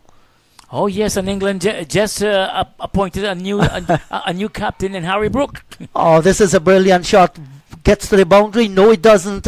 A little bit of a football there by Jid Gooley. Did well to save a boundary. It was hustling towards the rope. Nandu gets the single. So that's the 29th to 1st and 3rd of June as well. 3 T20 internationals. Oh yes, and that's supposed to be a very interesting series, because England will be having a new man at the helm in Harry Brook. Yes, and those 3 T20 against Ireland, and then they return home to face the mighty Australians. Oh, that will be an interesting home series that the guys in Maroon will be up against, and we are yet to select a captain for that series. That will make interesting news indeed. Who will be the man at the helm for that series? As we see Terran Hines there, he bowled into Perez. Perez came right forward and defended it well. There was no run, so the action is really at this time slow in the middle, but it is happening before us, and the score is 36 without loss. Yes, and that West Indies hosting of Australia between June 25 and July 28. 3 test matches? 3 test matches indeed. And as I mentioned before, we yet to have... That's a gorgeous looking shot off the pads there by Raymond Perez. Came forward, greeted it nicely. A little flick of the wrist through mid-wicket for another boundary. We said earlier, he's dealing in boundaries, 40 without loss. And just have a second shot, a lovely shot indeed. Hines pitched it up, and Perez came forward. He made the room, opened the shoulders, and played a lovely on drive indeed, which sped away to the fence for 4. So he has taken the score to 40 and his personal score onto 31. So you can say, well, the Harpy Eagles, they are just 200 runs away from their first inning target. I like how you put it, just 200 runs away. Well, all in the game. Nandu will continue to do battle here with Joshua James. So 3 test matches against Australia at home. Bridgetown, St. George's in Grenada, and Kingston in Jamaica, hoping for a day-night encounter there. And then we have 5 T20 matches against Australia, so that's a pack home calendar. And Global Super League Season 2 in Guyana takes place between the 8th of July and the 18th at Providence. That's a look forward to tournament as well. And then we go straight into the biggest party in town, Republic Bank CPL 2025. 34 matches, 6 venues from the 14th of August to the 21st of September. So, I mean, the region is packed with cricket, with all formats of it. You have the long version, all 3 formats, Test cricket, T20 and the ODI. So I think the people of the Caribbean will not be too disappointed with what's happening. But at this time, we can talk a little about the upcoming Australian series where West Indies are yet to appoint a captain. Well, a birdie told me who that captain is going to be, but I made a promise. I'm not going to tell anyone. Well, that's going to be interesting to see whoever that captain is. There are lots of questions being asked, lots of suggestions being put out there. Oh, yes, indeed. As James bowled to Nandu, this one is wide outside the off stump. Wicketkeeper Joshua De Silva had to go to his left, and he's dusting his pants and his shirt at this time because he had to go way to his left and go down low to stop it, to stop that delivery. It's 40 without loss. Guyana Eagles, they are really taking their time and they're progressing very nicely indeed. I think De Silva will be crying out for a wicket at this time. He needs to get a breakthrough and do it quickly. Oh, that's a spanking cover drive. It's not going to get towards the boundary. Held up just a little bit as the return comes in here. But the flair was there by Matthew Nandu. Thought he got it a little bit more powerful than he did. But that's a good looking shot. Had to stretch for it outside the line of the off stump. The good thing that he moved his leg across to the pitch of the delivery. Quite a nice shot indeed. I think Matthew Nandu is reaping the reward of staying at the crease and spending time in the middle, because that one was right there for the taking. But having spent all this time, having opened the batting, he's seen it big and he's very patient and he knows exactly, and he's playing within his limitations. And good judgment this time. A little bit more quicker here by Joshua James, but not close enough to force the left-hander. Just got a message coming through my phone. A group of boys from Guyana, they went to Florida to play in the Florida Softball Cup. That's big in Guyana. Softball, they've taken it at the international level. Matches are being played in Florida, New York, in Canada as well. And our boys from Guyana, they won the legend category. Regal Stationery and Computer Center. Congrats, Anil and the boys. You did extremely well.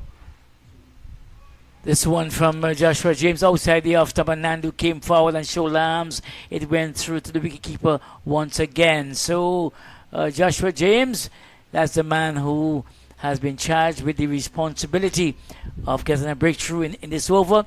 It has not come so far, and so the Eagles, they are looking quite good on 43 without loss, with Nandu on 7 and Raymond Perez, he's on 31.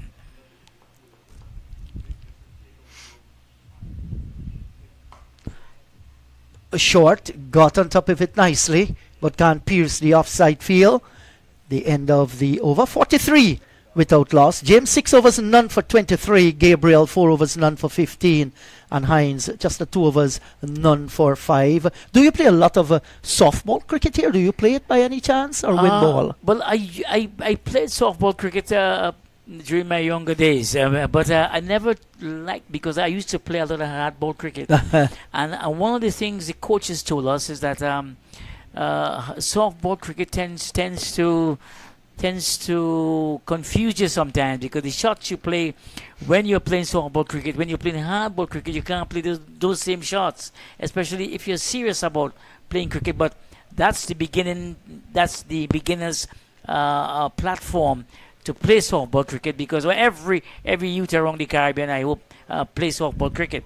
But when you graduate a little and you move on to a little higher level, some of the coaches tell you, don't play too much of softball, because you get into bad habits. Different kettle of fish. Yes. So I good delivery from Hines, and Perez come right forward in there and plays it straight to the man at backward point. What about tape ball? Tape ball. That one. Right. No. Well, I never played too much of tape ball here, because we play more softball. Softball, the wind ball. Yeah. Terrence Hines, I think, is one of those guys who is very outstanding with that version Yes, of the because game. I heard of the tape ball. It's very common in Barbados.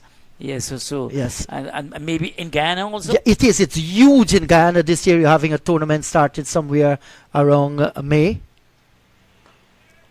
And Hines again, good delivery again, and Perez is very watchful. I think he is looking at the clock now. It is coming up to the lunch hour, so he is looking at it. He's not as impulsive and aggressive as he was before, but he's really looking at the clock towards the lunch hour. Well, he is settling nicely, having faced the fire from an outburst by Shannon Gabriel and Joshua James.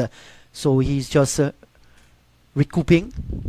Oh, yes, it is indeed. And this one from Terran Hines going straight through to the wicketkeeper, Joshua De Silva. He takes it easy, and there's no run and there's no disturbance. The game remains the same, and the situation remains the same. It's 43 without loss, and Perez has done his job. He will continue to do his job. I believe both himself and Matthew Nandu, they'll be looking towards going into the pavilion at the lunch break together. Yes, a sound start here by the Guyana Harpy Eagles opening pair. That's a good delivery. Has him jumping a little, taking off the right hand off the bat to control it, so it went down softly into the soil. We were talking about tape ball. There's a huge tournament in Guyana called the One Guyana T10 Tape Ball Blast. That's played across all 3 counties in Guyana, Essequibo, Berbice and Demerara, and streamed live to the world as well. Wow. And there are quite a few millions behind of it. Oh, excellent indeed. I mean, so that means that Guyana is never out of this type of action, cricket action. Yes, it's a country that breathe cricket right down to the soul. All varieties: softball, tape ball, wind ball, and of course the hardball game as well. As I speak with you, there are a number of tournaments that have kick-started in Guyana in the different age group. Under 13, under 15, under 17, under 19, and this year we're starting the One Guyana under 21 hardball Super 50 matches. That's going to be exciting. A number of them, the playoffs will be streamed live. Then you have the seniors under 23 as well. Oh yes, indeed. I mean, that good shot indeed from Perez. James pitches one up. Is that? Yeah, it looked like James, who is the one who came across there from that. It wasn't a hard drive from Perez, and he stopped what looked might have brought them some runs. So at the end of the over, the score remains on 43 without loss. Perez remains on 31, and Matthew Nandu, he's on 7. we continue the action at the Queen's Park Oval as the Red Force, they were bowled up this morning for 240. Someone is leaving the field. Is that Shannon Gabriel? Or is it, I am trying to pick up who's the guy leaving the field there. Or I'm sure our cameraman who usually listens to us will just focus the camera there a little. Yeah. Very difficult to tell from this angle. But I see someone is just, one of the players leaving the field. I didn't pick up who was that. But we see there's a change of bowling here. Carrie Pierre has replaced Joshua James from the commentator's end. And this should be a very interesting period of play here to see how Carrie Pierre goes through. He has had a very successful tournament so far. Oh yes, he has had a very, very good tournament so far. He had picked up the 37 wickets so far, if my memory serves me right. And so far in this tournament, here Carrie Pierre has picked up 37 wickets before the start of this one. So he has been in good form. That's an immediately first delivery there taken on the pad, but it was way outside the line of the off stump. Nothing wrong with having a little bit of a shout. Very encouraging indeed, yes, and it must be encouraging to him because seeing that he has started this spell and he has created some problems. This one is neatly tucked away by Nandu. This one was coming into him and Nandu came back neatly and just turns it around for a comfortable single. So the score moves on to 44. Nandu extends his run getting to 8. And he's been a very, very patient one out in the middle. That's his role in the team. Immense powers of concentration. Matthew Nandu, his right-handed partner, is much more adventurous. Oh yes, he is 31. That's Raymond Perez we are talking about, and he has had faced 51 deliveries prior to this one, and he's on 31. So a very, very good. They complement each other well. One is strong in concentration, will stick around for a while as Nandu, and you have Perez who will mix aggression with defense. Very good indeed. Well played from Perez. This one from Carrie Pierre. Tossed up and Perez came right forward, textbook style, pushes it back along the wicket.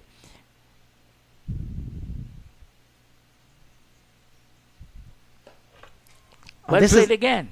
Good technique shown here to the spin of Carrie Pierre. Just not elaborately pushing at the delivery, but gets there and then kills or smothers whatever little bit spin he's getting.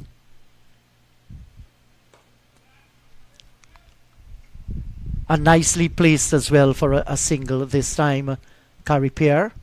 The over has been completed, 45 without loss. A good over indeed. I mean, it didn't get much turn. We are not seeing much turn, but his length has been good. His line has been pretty good. So I believe he will be aiming to continue and to pick up the wickets as he has done before this encounter. Carrie Pierre, he has 37 wickets to his name so far, and he'll be looking to increase that and maybe get the breakthrough for the Red Force, which is badly needed at this time. The score is 45 without loss in the 14th over. So Guyana Happy Eagles, they have been able to deny all comers so far, all the bowlers so far that has been thrown at them.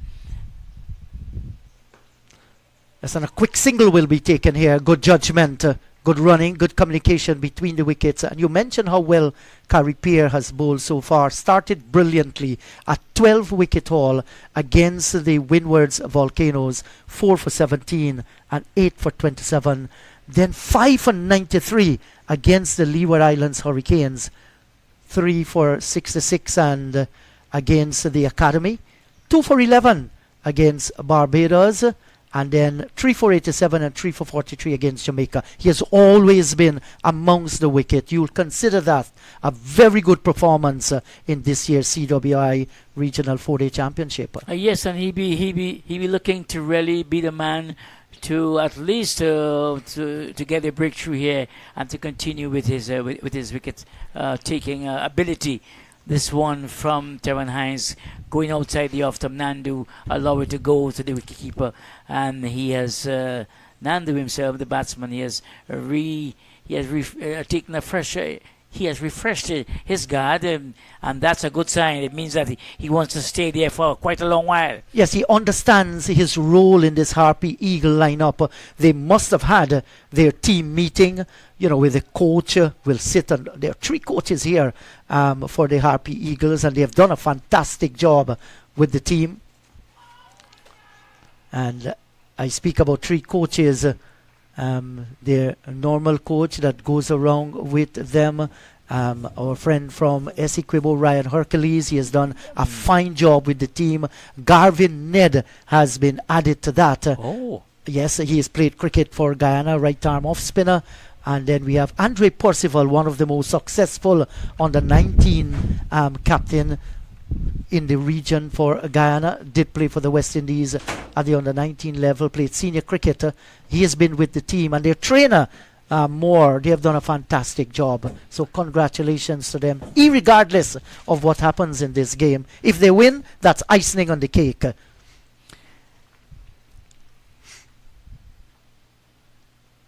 Oh, he's coming forward here, beating all ends up. A little bit of an appeal. He didn't get a toucher, but that was so close. Where was he going? Almost sleepwalking there, Raymond Perez. Exactly, because I thought, and he looked back with once one of the things that indicate that a batsman knows that he's in trouble. Well, as the ball passes the bat, he looks back to the keeper to make sure that maybe what is happening. But this fine delivery from Terrence Hines went past the edge, and I don't know where Perez was going. Maybe he thought it was lunchtime, so maybe. Yeah. That was so close. He could have covered it nicely. He did not. And just missing the bat by a shade. Flick down the leg side. He's going to beat the fielder and down to the boundary for 4. Well, he had enough on it. Kept it away from the long leg to his right. And he gets another boundary. 47 without loss. Nothing is wrong with that. He made the connection. The ball was heading down the leg side, and he's a very wristy player. He has strong wrist, and that's the reason why he managed to get it to the boundary. Excellent shot, a very good shot indeed. That one was pitched up right there and asked for it, and Perez went through with it. He didn't just try to tuck it around, but he went firm at it, and he got the rewards for that shot. Hines once more. Similar deliveries, and this one was just not as quick as the one before, and Perez played this a similar shot, but this one just brought him just a single, not the full boundary as he got in the previous delivery. So the score has advanced to the Guyana Harpy Eagles. They have got to 52 in the 15th over. That's the end of the over from Hines. So they are marching on, Ramjit. Yes, this is an excellent start by the Guyana Harpy Eagles in quest to force surpass that 240 made by the Red Force, and Perez on 38. Like we said, moments of brilliance and some moments of pure self-destruction. But he's standing up, he's fighting out in the middle on his 38. Matthew Nandu showing great support. Gary Pierre is a man who has taken up the attack once more. He's in his second over, and his line is quite good. But Perez is equal to the task as he comes right forward and plays this one for no run. Yes, and once again, no problem playing the left arm spinner, who's right on target, reading the ball nicely off the pitch and defending. And as you mentioned before, the wicket has settled down lovely indeed. It is going to be a good batting strip just before lunch on the second day. Yes, and they will get a single down towards long on. And this is good stuff we are watching here by both Perez and Nandu. Just looking to play with soft hands. You look at that single he scored just now. Knew exactly where Gabriel was positioned. And once he played it with soft hands, there was always a single there.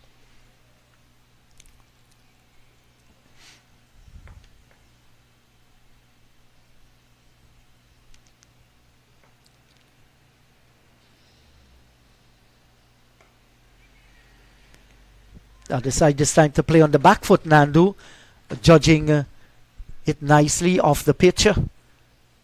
Knew exactly what he had to do. Just a solitary slip for the left arm spinner bowling over the wicket to the left-hander.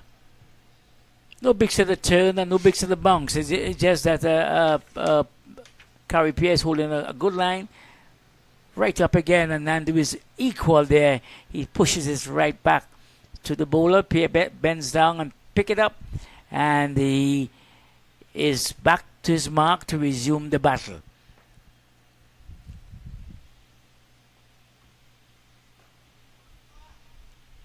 Nicely worked away to the left of the field at forward short leg and gets the single. Another over has been completed here. It's now on to 200 and how much? Well, 54 rather. 54 without loss. And I believe these easy singles, these sharp singles, Joshua De Silva will be looking at that because one by one will fill the basket. One by one will get them to that total, and I think he has to plug the hose and put a little more pressure on these batsmen because they have settled down well. They have overcome the storm set by Gabriel and James, and they are looking now to really carry on and take the visitors as close as possible to that 240 runs which was made by the host team, the Red Force. So overnight and 214 for 7 with Gooley on 57 and James yet to score. Today Gooley was the first to go. He went for 58. Brian Charles didn't score. James a fighting innings of 30. Gabriel left not out on 6. 240 their innings closed. 86.5 overs. Here's a drive. Brian Charles comes into the bowling lineup. Can't beat the offside field. 26 runs the Red Force put on today, and they lost their last 3 wickets. Niall Smith picking up 4. 3 for Kimo Paul, 2 for Ali Mohammed, and 1 for Primal. Those are the wicket takers. Since then, it has been all Guyana Harpy Eagles. Brian Charles wants from bowling to Matthew Nandu. Nandu is right up there to the task. He's pushing forward quite easily indeed. And this might be the last over before lunch. Well, I think with the off spinner operating, and if lunch is taken at 12. Like we believe, there might be another over. Just made a nice single indeed there as Nandu came forward. He pushed it to the left of the fieldsman and they went for a nice, well-judged single indeed to advance the total to 55 without loss in the 17th over. As Brian Charles is the man, this could be, he has 2 more deliveries after this. Let's see if this might be the last over or not. So that was a well-taken single by Matthew Nandu, just squeezing it into the offside field.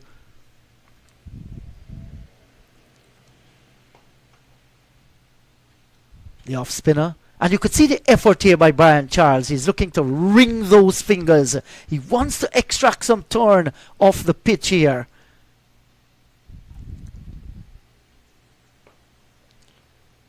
And quietly played back on the offside of the pitch.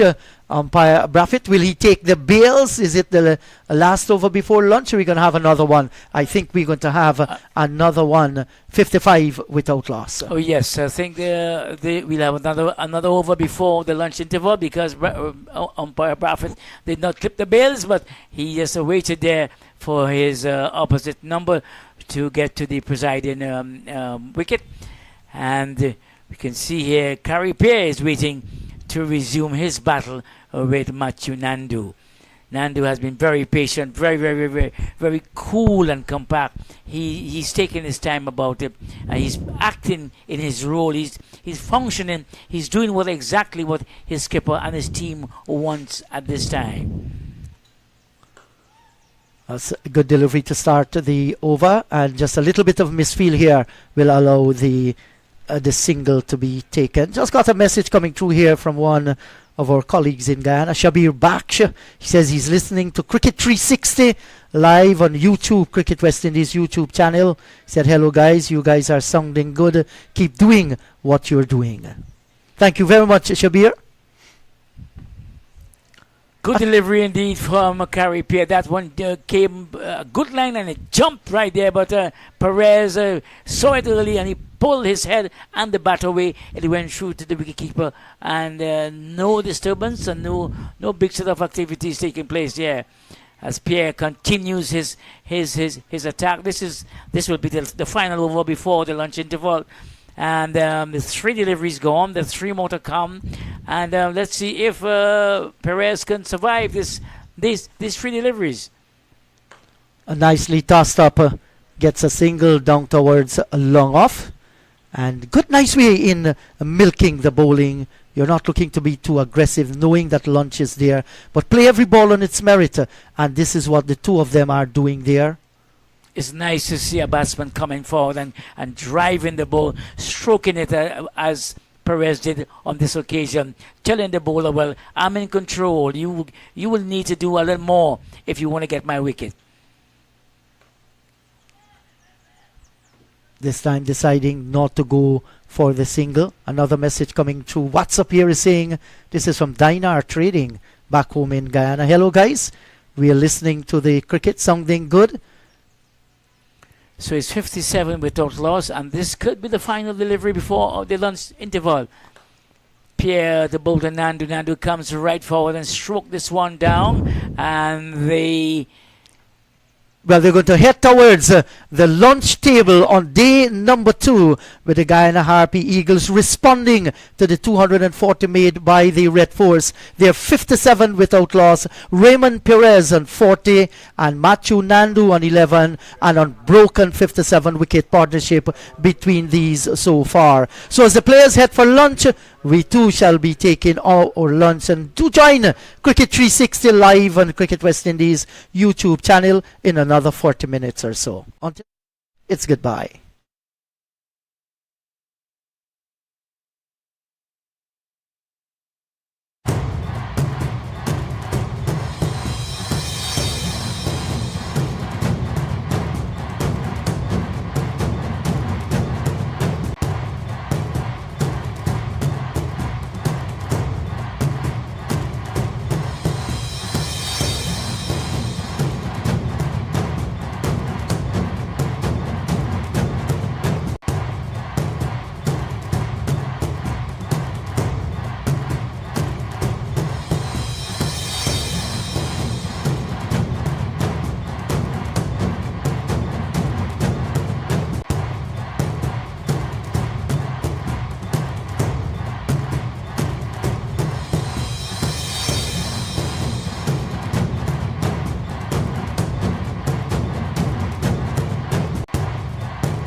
Well, hello there, wherever you are. Welcome once again to the Queen's Park Oval in beautiful Trinidad and Tobago. Fantastic conditions for cricket. And the men in whites, that's the Red Force fielders. They're making way out in the middle. And so too, the unbeaten openers, Matthew Nandu on 11 and Raymond Perez on 40. The Harpy Eagles managed so far a solid start. They're 57 without loss of just 18 overs. And that's after bowling out Trinidad and Tobago Red Force for 240 of 86.5 overs. I feel that opening session won by the Guyana Harpy Eagles, just giving away 26 runs but picking up 3 wickets, and a very, very strong reply at lunch, 57 without loss. So the battle will continue in this session. The Red Force badly need to break this partnership. It has not come. They had a chance, but Jid Kohli just floored one down on the long leg boundary of the bat of Raymond Perez. Since then, Perez has settled down nicely and he's looking the part. Some elegant drives, nice leg glance, and had his anxious moments, especially against the fast bowler Shannon Gabriel. But since then, with himself and Nacho, they have steered Guyana to a place of comfort at this stage. With me in the com box once again is Astil Ren. Hello to you, Ren. Had a good lunch? Oh, yes, I had a very good lunch. And I don't think Joshua De Silva maybe had a good lunch as I did.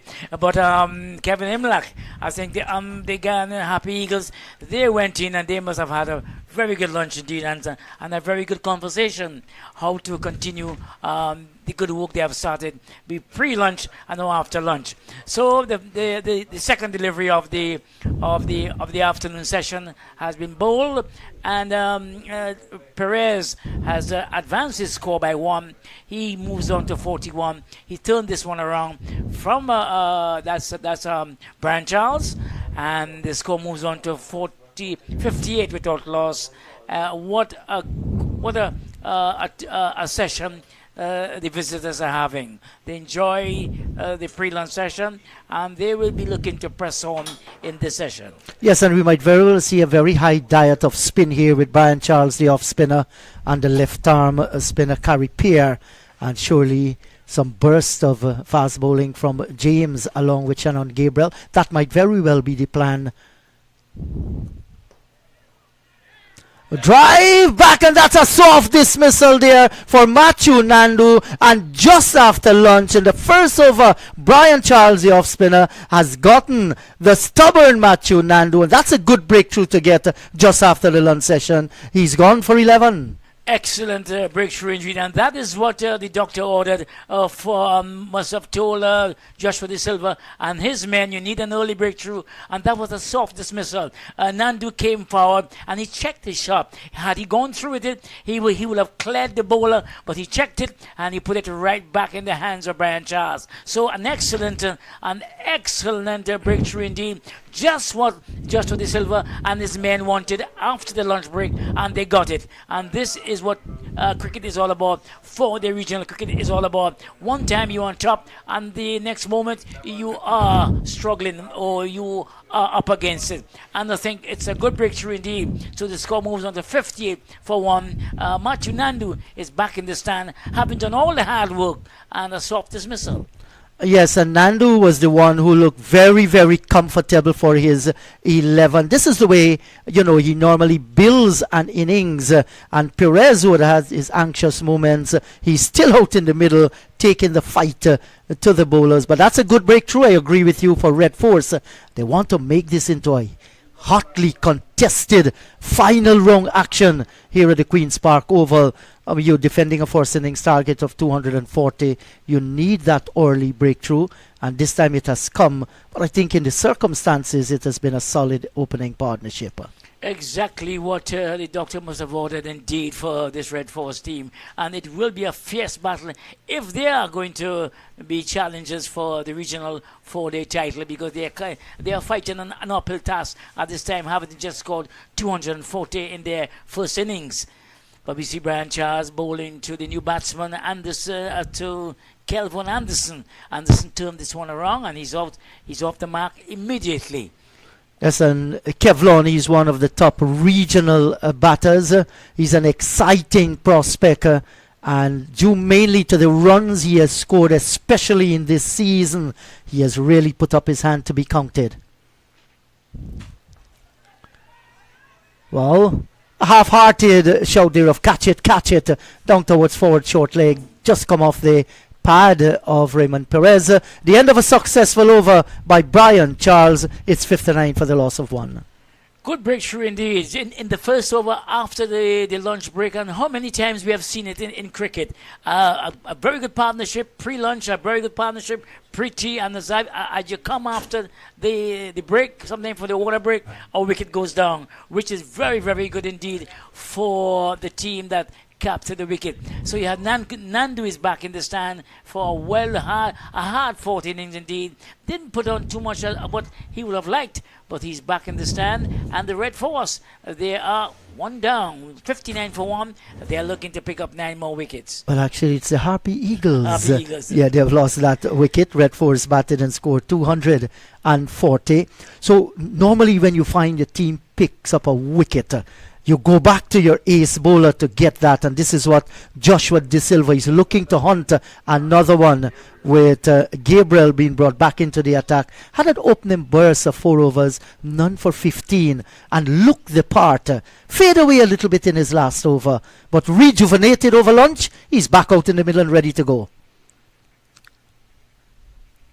This one is straight outside the off stump. It goes there. They didn't really test anything from Kelvin Anderson. He just allowed it to go through. Came forward, saw it go outside the off stump, and didn't want nothing to do with it. It went straight to the wicketkeeper, and the score remains on 59 for 1.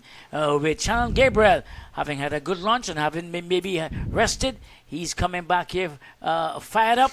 And he's looking to cause some disturbance to the visitors' batsmen. Yes, Anderson, he has been in good form, like we said.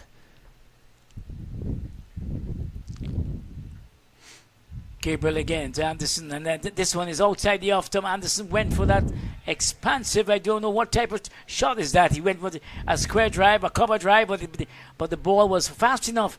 It beat him and it went through the wicketkeeper once again. So Shannon Gabriel, he is, as he did in his first spell, generating some pace. And Anderson, well, he was beaten for pace there and didn't really make contact. Well, he come forward. He should have actually left that alone. That delivery was too wide to draw him into the shot. And he realized that. He walked away immediately. That's a loose attempt at playing the cover drive.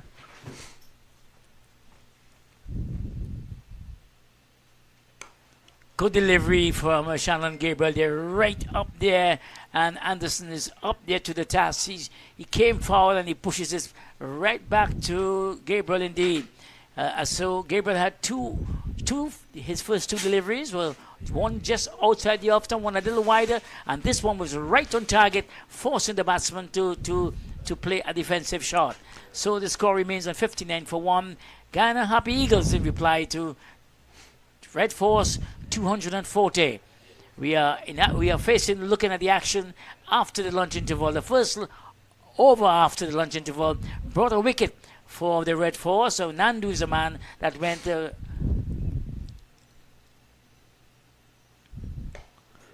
Yes, and the intent here was to get the Yorker in, but he moved around nicely. Had no difficulty with that one. Anderson, he scored 19 and 11 not out against the combined campuses and colleges this season. Against the academy, 22 and 4. Against Jamaica, 116 and then 15 not out in the second innings. Good match for him. Against the Windwards, 21. And against the Leewards in the last game, 77 not out in the first innings and a brilliant 101 in the second innings. So he has scored well. 2 half centuries and 2 centuries this season for Kevlon Anderson, the 25-year-old. So Kevlon Anderson, he is coming off. He's looking. He has some runs under his belt, so his confidence will be very high indeed as he faces up to Shannon Gabriel. Excellent delivery indeed. This one went through him. Let's see what happened there. Well, those are actually runs. He got the edge, and De Silva failed to take that one. We shall surely watch that on the replay. It was a sharp delivery, had a lot of venom inside of it. Anderson tried violently to pull the bat inside the line. He couldn't got the edge because the umpire signaled a boundary. Oh yes, indeed. I thought maybe it eluded the silver, but it got the edge and it went all the way to the boundary. So it's 4 more. Yes, and it was to the left of Jason De Silva. You expect your keeper to make an attempt to get to that one. Maybe it was real far away from him. That's the reason why you didn't see a diving Joshua De Silva. So he is riding his luck here a little, Anderson. It was a real quick delivery. The Shannon Gabriel of old.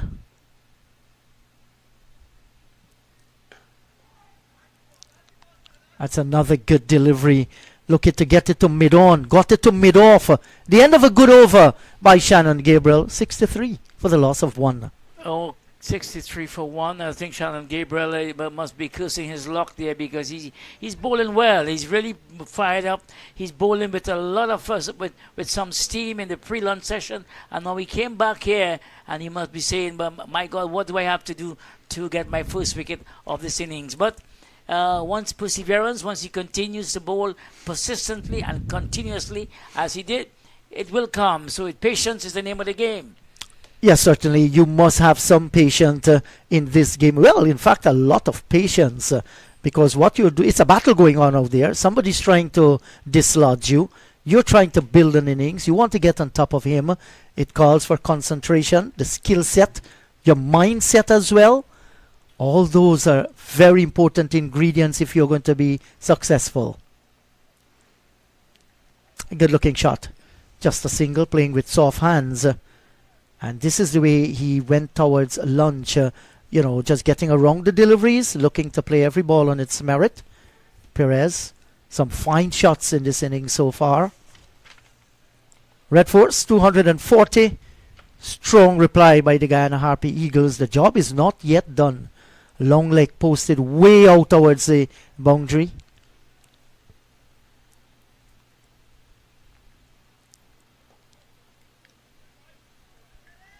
Oh, a little bit offline here, Brian Charles, but this is expected, the right arm off spinner. That's the reason why he had the forward short leg nevertheless. He wants to get Anderson to play in that direction.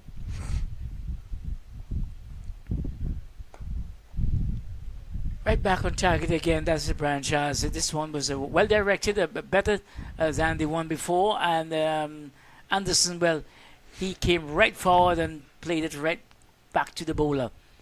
Good delivery again from Brian Charles. And Anderson just tapped this one there for a single, a comfortable single between the mid-off. Yes, and got it in the area exactly where he wanted it. You could see him waited on the delivery, then turned the wrist nicely between the bowler and the short straight mid-wicket.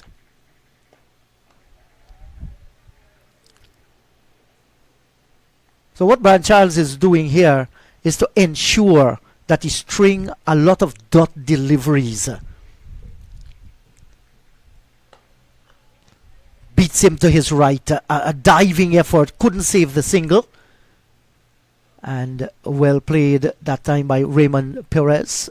Another over has been done and dusted. It's 66 rather, for the loss of 1. Okay, and Perez has advanced his total to 42, while Anderson, the new man in who replaced Matthew Nandu, he's on 6. That's beautiful scenery we're watching there on our screen. Natural beauty, lovely vegetation, some coconut palms in the distance, and on a hot day, is there anything better than a piece of ice in coconut water? Maybe you tempted me to leave my commentary box and go there now.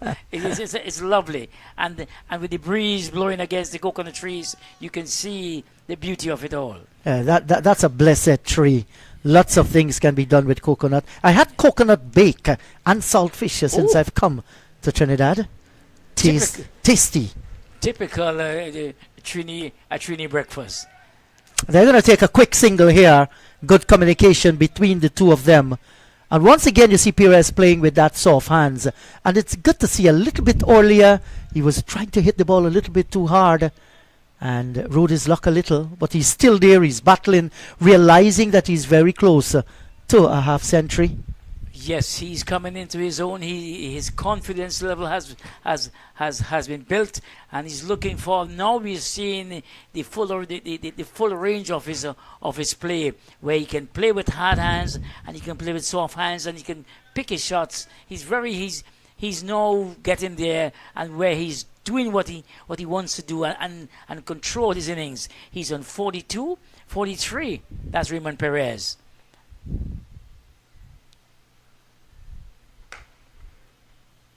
Well bowled there by Shannon Gabriel, right up there, but Anderson came forward and stroked it very nicely indeed. There's a nice song to that, the ball hitting the bat and the stroke play, but it didn't bring him any runs, and the fieldsman was in the way.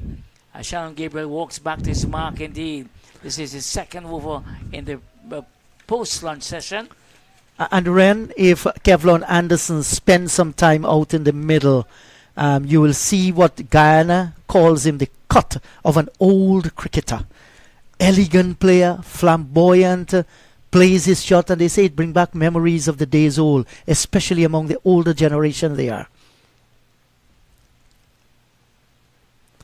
Beaten comprehensively outside the line of the off stump. Will you give him the benefit that he actually pulled the bat inside the line? Let's watch the replay there. He was genuinely beaten. Kevlon Anderson, well bowled by Shannon Gabriel, had some pace on it, just moved away very, very late outside the line of the off stump. That's a brilliant delivery. Excellent delivery indeed. That one beat Anderson all ends up, because I thought maybe he pulled the bat away, but on the replay we saw that he was beaten comprehensively there. Shannon Gabriel continues to bowl well, continues to beat the bat, but he's yet to pick up that vital one wicket, and that could just be the floodgates for him if he get that wicket of Anderson or even Perez. This time straying down the leg side. Consistency matters a lot. If you are going to work batters out, you need to be very, very consistent. Cannot be straying too much down the leg side. Came very close to dismiss Anderson. Sharp delivery. He got the inner portion of the bat and it went away from the keeper down the leg side. But Anderson is a very smart cricketer. He knows his ability, and that's important when you can recognize your ability and you play within that zone. No need to be adventurous. It's a 4-day game. He has all the time in the world, and Shannon Gabriel is the man he's facing up to at this time. And here's a drive, beats the leaping, the diving figure at extra cover. It's not going to get to the boundary, but they will surely have enough time to go back and complete two. Did not look to overhit that one whatsoever. Just stroked it nicely. Exactly. He just came forward and he caressed it. He stroked it nicely. He didn't went for the big expansive drive. And you mentioned that he looks to me. I haven't just I looked at him for maybe about a couple of deliveries, and he's looking like if he's a throwback player, a player from way back. He's approaching his innings in that fashion, and his stroke play reminds us of what the players of old how they used to play in the Caribbean.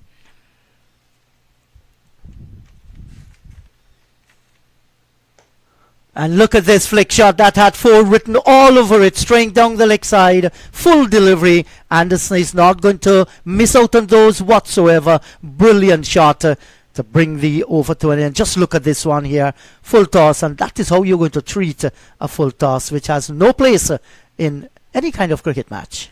Well, as you mentioned before, you need to be consistent. You need to really have the batsman thinking, playing at every delivery. And when you bowl a full toss such as that on the leg, on the pad of Anderson, who has been scoring heavily, who is doing well for the Guyana Harpy Eagles, he will not miss out on that. He will not miss out on such an opportunity, and he dispatches that one to the boundary with quite ease. It was a full toss indeed, and it must be treated in such a manner.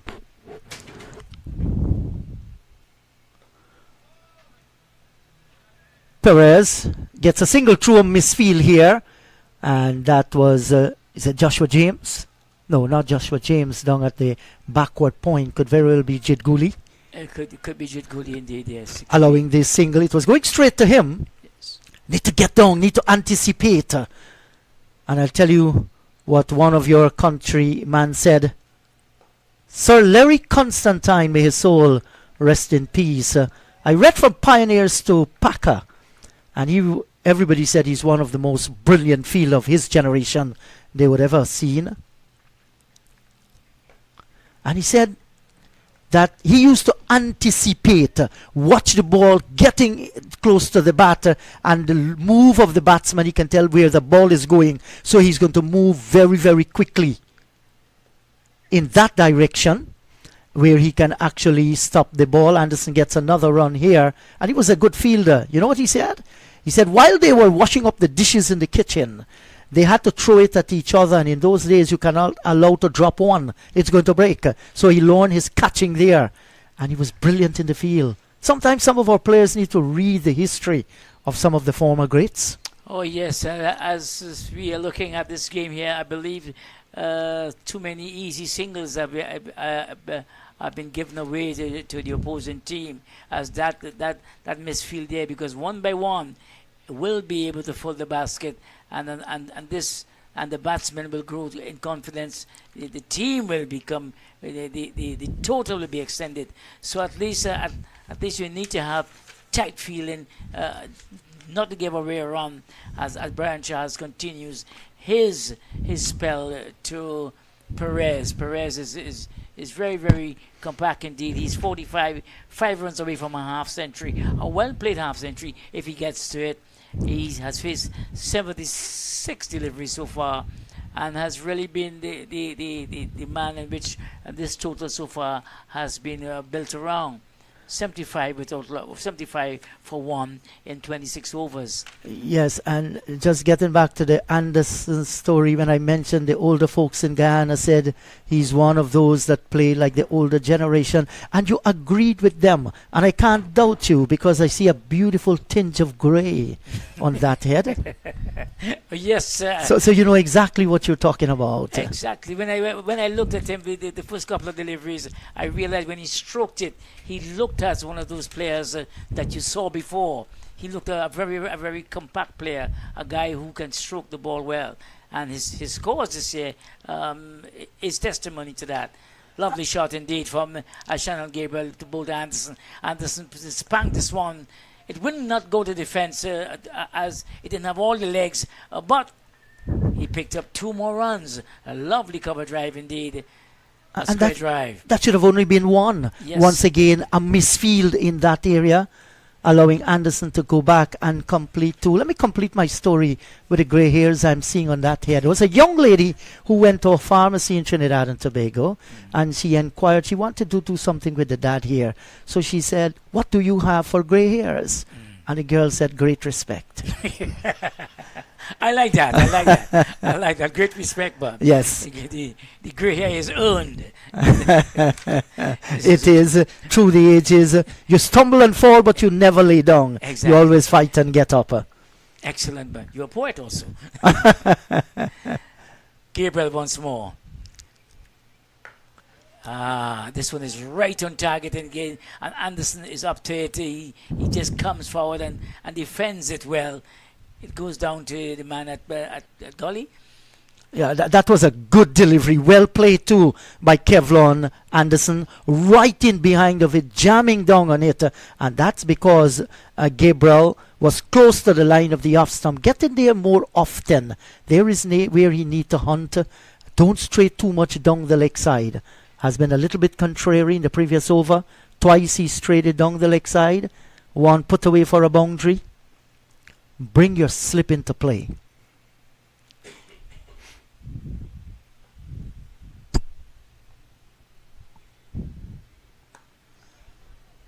Now this is intelligent cricket.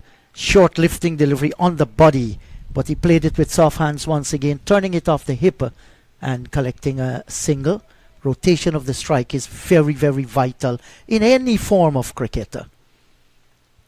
Exactly, because you need the bowler bowling to always be, he has to be thinking, and he has to bowl to a different batsman who has a different approach to his innings. So the rotation of the strike is very very important. I remember speaking once with Desmond Haynes down at Balmain, that's the cricket centre down at Balmain, and Desmond Haynes says when he was batting with Gordon Greenwich. He always Guinness was a much more aggressive and who scored much more quicker than he did. I will continue after this delivery. Good delivery from Channel Gabriel right up to Perez, and Perez is right there keeping it out.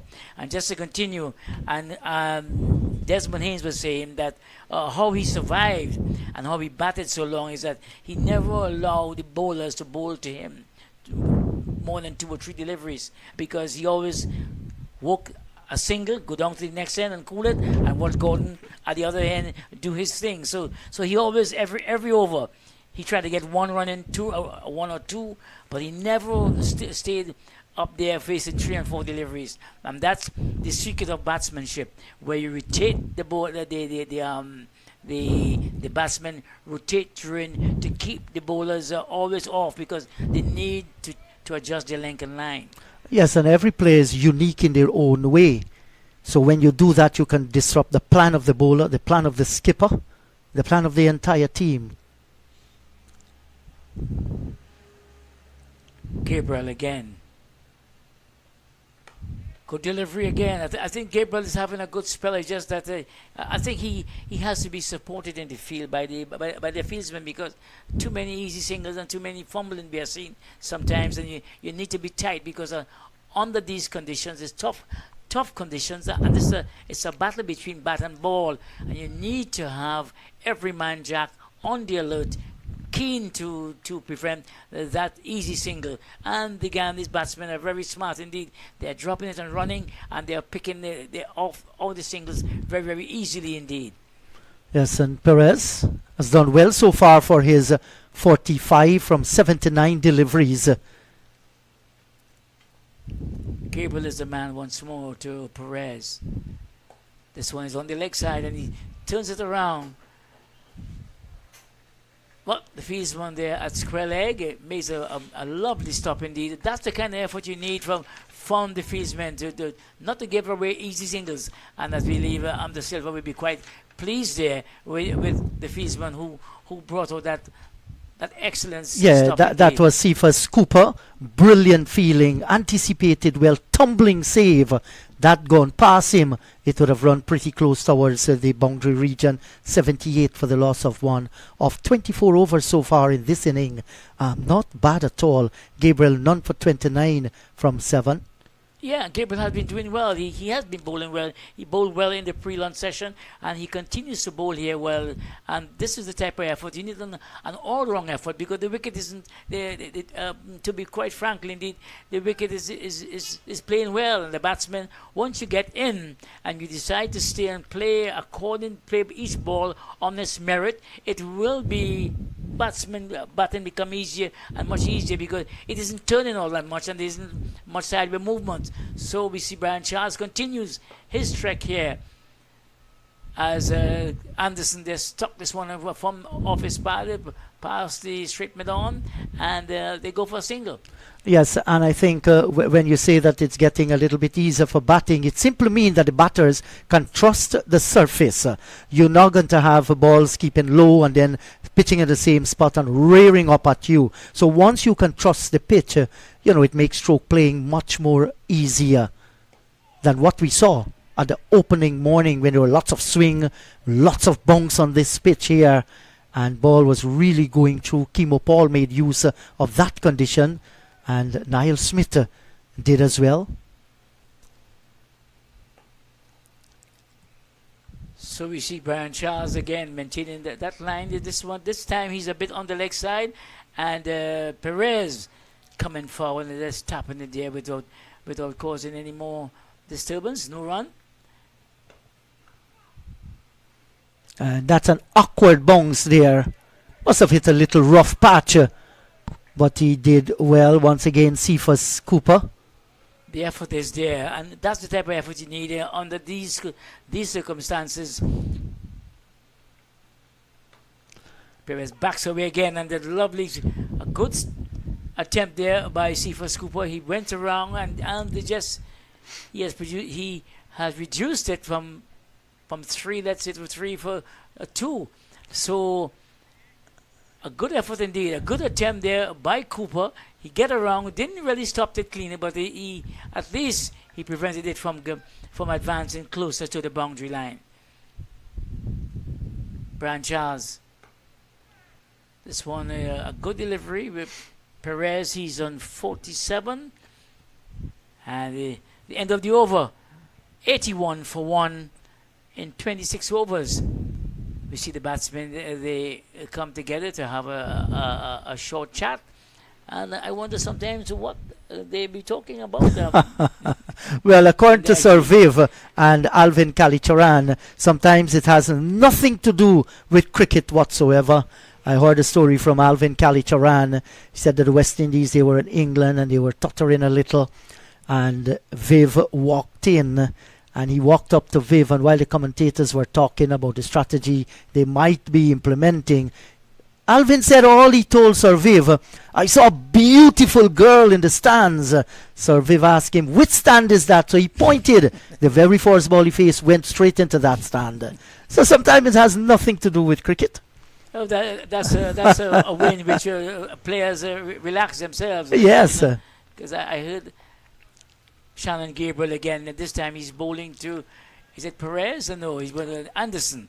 Anderson just came right forward there, and he pushes this one without no run, and the score remains on 81 for 1. But sometimes you find the players relaxes it quite differently while out in the middle, batsmen and fieldsmen. I heard the New Zealand captain Bev Condon. Where he used to try to count the amount of spectators on the field. And he will tell you when he stopped how far he reached. So I heard these stories, and sometimes you wonder how these fellas what is going through their minds.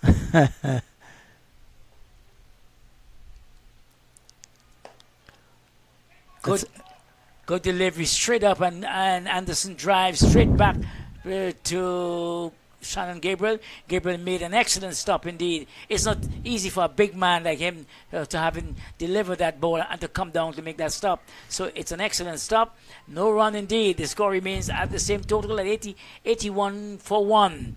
And Kelvin Anderson is the man facing, and he just played a lovely straight drive, but Shannon Gabriel came up trumps by stopping that drive. Well, just a little push off the bat there, not a full-blooded drive. Ensure he got everything covered. That's the stumps, and he played with an open face, pushed it back to the bowler, who did well. I agree with you.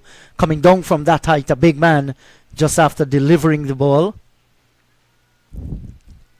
Down the leg side and flicked away out through backward square. That's a gorgeous looking shot by the Guyanese right-hander onto the front foot and delivered once he's straight down the leg side. He's going to capitalize. Kevlon Anderson, well played. Well, I mean, that's the price you pay when you straight down the leg side to a batsman of the quality of Kelvin Anderson, because he has runs under his belt this season, and once you straight down the leg or you outside the off stump, you're not online, you're going to pay a price, because this man seems to be pretty well organized and pretty well a good batsman to look at. And this one was down the leg side, asking for it, and Kelvin Anderson, he came up trumps. He played a lovely shot that found the boundary ropes. Yes, he's solid in defense and very, very elegant when he goes after the ball. Does not look to overhit whatsoever. So Gabriel once more. Good delivery, a good answer to the one that went before, which was down the leg side. This one was right on target, bringing Anderson forward again, and you can see Anderson had to come down very quickly indeed to prevent it from slipping through. Shannon Gabriel, I think consistency has to be one of his words that he has to be repeating always. Keep testing the batsman. No, don't give anything away, because when you give away 3-4 runs is a boundary, it becomes much harder and harder. So I think Anderson has to, Gabriel has to continue to keep that word in his mind. Consistency when you're up against these two batsmen in the middle.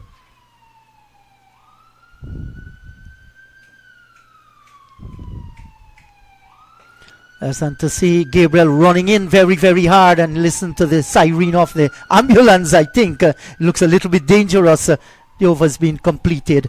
Yes, fifth 85 for the loss of one. I'm going to take a little break, and you'll be joined by our friend and brother, Vinod Mamchan.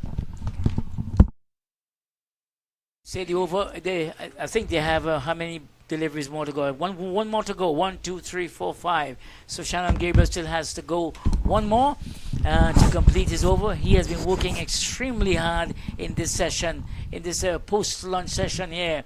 He bowled well in the opening session, didn't get a wicket, but he is working hard in the post-lunch session. And I welcome to the microphone Mr. Vinod Mamchan. Vinod, nice to have you. Yeah, on thanks this a lot. day. Thanks a lot. Still an excellent delivery there by Gabriel. He continues to be a lockless warrior. That one peeling off, it squared Anderson up, peeled off the outside edge, just didn't carry to gully. But he continues to bowl superbly. Yeah, I like the word, the luckless Shannon Gabriel, because he has been bowling extremely well. He bowled well in the pre-lunch session, and he continues to bowl well, but he's yet to get that returns. And this happens sometimes in a cricketer's career, in a bowler's career. Some days you bowl extremely well, nothing, no rewards, and then some days you bowl some bad balls and they get you wickets. Well, Arsenal, it has been happening with him for far too long. It happened during the entire game against Jamaica. He was absolutely superb. His opening spell on that occasion, 7 overs, none for 6, and he could have easily gotten 3 wickets. So good was he against Jamaica. But we here at Queen's Park Oval, and we are seeing it's good that Josh De Silva started with him after lunch, because Shannon Gabriel had a time to put his foot up. And this is a good thing about Joshua De Silva. He understands his men. He's a good leader of men, you know. And he understands his players. You have to understand your players. And for that, I give him top marks. Yes, exactly. Because to get the maximum out of your players, you must be a good management man. You must be able to manage them well. And he seemed to be doing that well with this Red Force team. Because they're on the crust, so if they can win this one of getting a title. Yes, 19 years drought. I know the Guyanese don't know anything about drought. No, they get rain all the time. They get rain all the time. And they've won this title so many times. They're the defending champions, and there was a period under which I thought one of the better captains in the region during that era, Leon Johnson, had 5 successive titles. Oh, yes, Leon Johnson. I hold him in high regards. He's an excellent opening batsman. Yep. It always perplexes me that his last Test innings was a half century, never to see Test cricket again. Yeah, sometimes you have players like that. This one from Brian Charles, Perez came forward. He attempted to drive. It hit the bottom edge of the bat, and it went through to the wicketkeeper. You always feel, as he's down the track now with Perez, that you have a chance. That's the way he plays. He's an attractive stroke player, but sometimes with Perez, you feel that he's not playing the ball on its merit. Yes, and that's the issue with him. Yeah, sometimes you get that feeling that he wants to go after everything. Good delivery from Brian Charles again. At this time, it's Kevlon Anderson is the man who is coming forward, and there's a stifled appeal there for leg before decision, but the umpire says not out. At the end of the over. Well, I'll tell you something. Josh might just give Shannon a little break because he wants him in short bursts. So he's telling Shannon Gabriel, you go out there and give me a short burst, put everything in it, and I guarantee you'll get a rest. Now, this young man, James, has also been good. He was very good against Jamaica. And, I was listening on whilst you and Inderjeet Prasad were on air. And you guys were praising his efforts earlier on today. So if he can also give a short burst and put everything in it, you have Charles at the other end who has basically locked up that end. And I think Josh would be looking for his bowlers to attack from the northern end. He's a thinker. Yes, and in these conditions, as Joshua James comes back into the attack, in these conditions where it's very hot indeed. That's elegant. Elegant indeed. It's not what the coaches will tell you. He just flayed at it, but it looked pretty, didn't it? Exactly, and it brought the reward he wanted, and that brought up his half century there. But that's Raymond Perez. He's great drove that one, I think. Look at this, Astor. Reminds me, that wristy shot reminds me of Mohammad Azruddin. I know that's a lofty comparison, but these days, when you look at him, you see that wrist of steel. And it's, I sat there and I appreciated your comment that Kevlin Anderson is an old-time batsman. It's so funny. During the first 3 rounds we did in Guyana, one of the commentators mentioned that exact thing. Here's the man from Wim. Too straight on that occasion. And there we see Joshua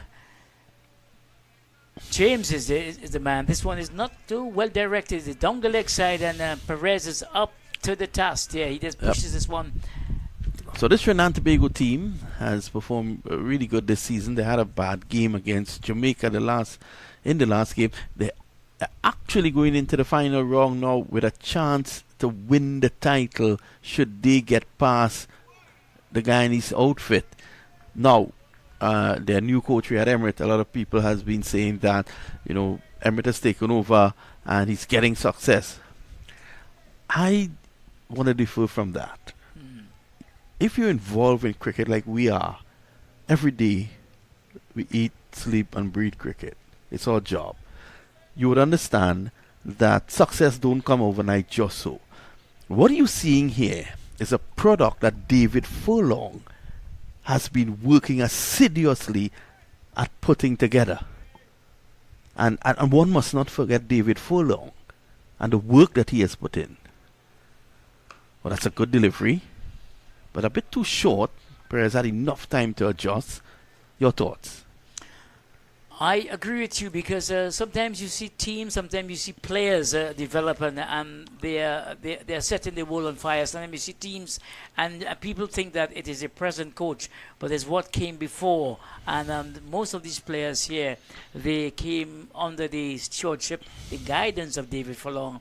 And I listened to David Furlong some time ago, and he believed in building blocks and putting things in the right places and allowing the players to build self-confidence and to have that self-assurance. So what you're seeing here, I tend to agree that what you're seeing here is the manifestation of what went before, and Emirates is just there to continue the work and to continue. And Emirates will be the first one to say this. Yes. That he would have benefited tremendously under Furlong as a player, and also he was mentored by Furlong for this national team. Furlong has gotten tremendous success in the white ball format. But this is the one that has eluded him. But I tell you something, should Trinidad and Tobago go on to win this, he's still the chairman of selectors. So he can still feel proud. Joshua James once more, and this time he's bowling to Kelvin Anderson. Anderson defends, and there's no run. The score remains on 93 for 1. Perez is on 53, well played 53. He got that up 92 deliveries. Kelvin Anderson, he's on 23. I thought he got there in rapid time because he got some loose deliveries and he capitalized on every single one of them. Well, he's that sort of player.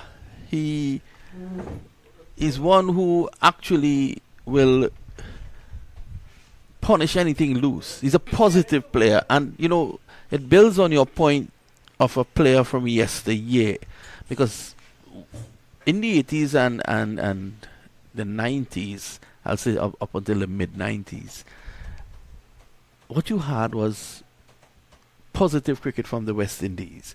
And this is why everyone liked the West Indies. It's everyone's second team in the world because they played positive cricket. All this talk about baseball, isn't baseball calypso cricket? Exactly. I mean, that is exactly what the players like Vivid Chess, Gordon Gooding, Desmond Haynes, and Clive Lloyd perpetuated and preached around the world and demonstrated around the world. We just saw a lovely shot with two birds there, Vinod, Dicky birds. I believe that those two birds must have brought a message. They have a message for Joshua De Silva. I think he wants to get more wickets. And but it's our cameraman. He has been looking at the birds for the entire season. Every time he sees a bird, he chases it, and to his great chagrin and of course his disappointment, he hasn't been able to lock down a birdie. So he's known as the Birdman. I mean, it's a lovely camera work indeed, as we see. Perez and Anderson, they'll want to get rid of Anderson in particular here, and I know why I'm saying that, because Anderson has been in tremendous form.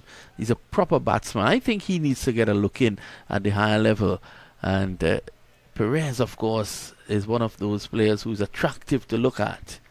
You know, at times he will falter to deceive and flatter to deceive, but I like him. I like Perez. Yeah, he mixes aggression with a bit of common sense. And this one from Brian Charles to Perez. Perez just on the back foot between not totally right back, but he's there defending. And at the end of the over, as the Guyana Eagles, they have progressed to 95 for 1. And you mentioned before, Vinod, Kelvin Anderson is the man that they will want to dismiss because he seemed to be a man who he loves to put bat to ball and loves big total. He has scored 2 centuries so far for the season, and he's looking to extend that good run against this host team here. Yeah, of course. I like the look of him. A well-organized player, a man who plays his shots, plays each ball on its merit. Has been in tremendous form this season. You know, he has scored more runs than Inderjeet Prasad plants rice, and he only has 25 acres. The guy tells me he has a small rice plantation. Oh, he has. So I said, "How big is that?" He says, "Only 25 acres." Well, that's half of Trinidad. That's almost half of Trinbago. I mean, yeah, it's no James. wonder why he can come and spend some time here at the Queen's Park Oval. Good shot there from Kelvin Anderson. It was a bad delivery, though. Bad delivery, just a length on it. Over pitch, angling into him. That's, for want of a better word, that's meat and rice. Exactly. I mean, exactly where Kelvin Anderson wants it. And Joshua James made the error by putting it down the leg side on the batsman pass, and he just lengthened it and find the boundary. A lovely shot indeed. Extended his score to 28, and the visitors to 99 for 1. One away from the century mark. So I think Joshua De Silva will be a worried man at this time, because he maybe have wanted to at least pick up 2 or 3 more wickets before they go over to the tea interval. But the Guyanese, they are moving out quite steadily indeed. Again, a bad delivery, and it deserves the punishment it gets. That's 4. So 2 consecutive bad deliveries and 2 consecutive boundaries. This man, you cannot afford to bowl him bad deliveries. As you mentioned, you rightfully point out, Vinod, this man, Kelvin Anderson, is a man who they will need to dismiss, because he puts away the bad balls. Anytime it is you stray left or right, he's going to put it away. And he put 2 consecutive deliveries away. He moves on to 32. The score is 103 for 1. And that 100 came off 29 in the 30th over, you could say.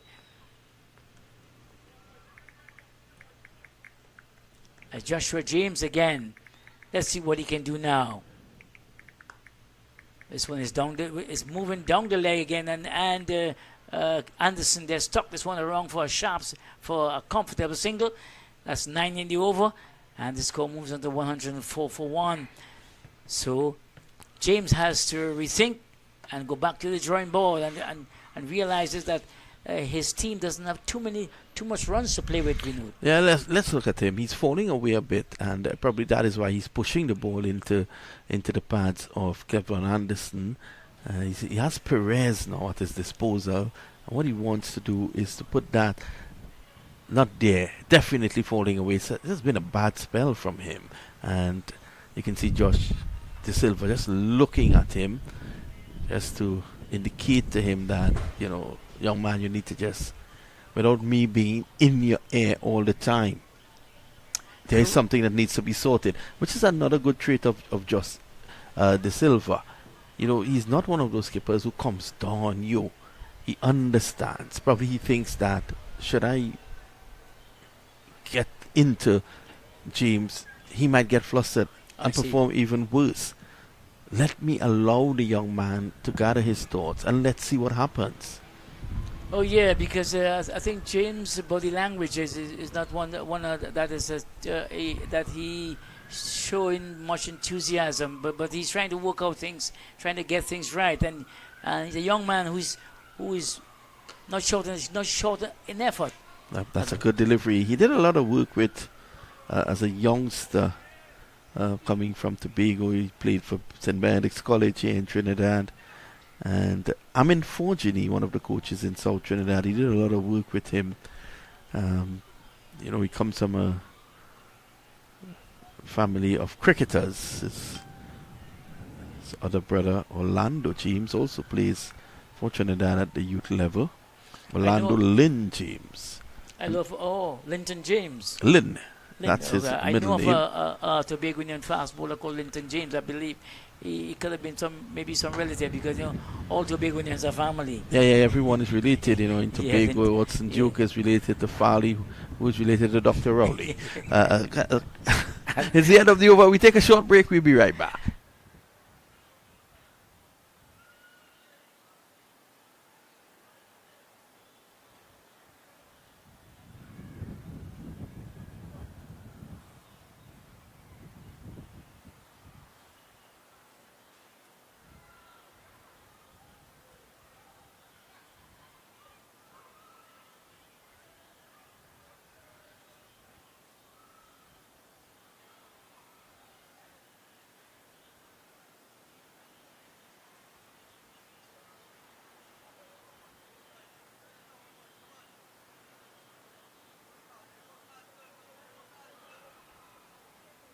Bowling from the Guyana Pavilion and taking up the attack for the red ball, carrying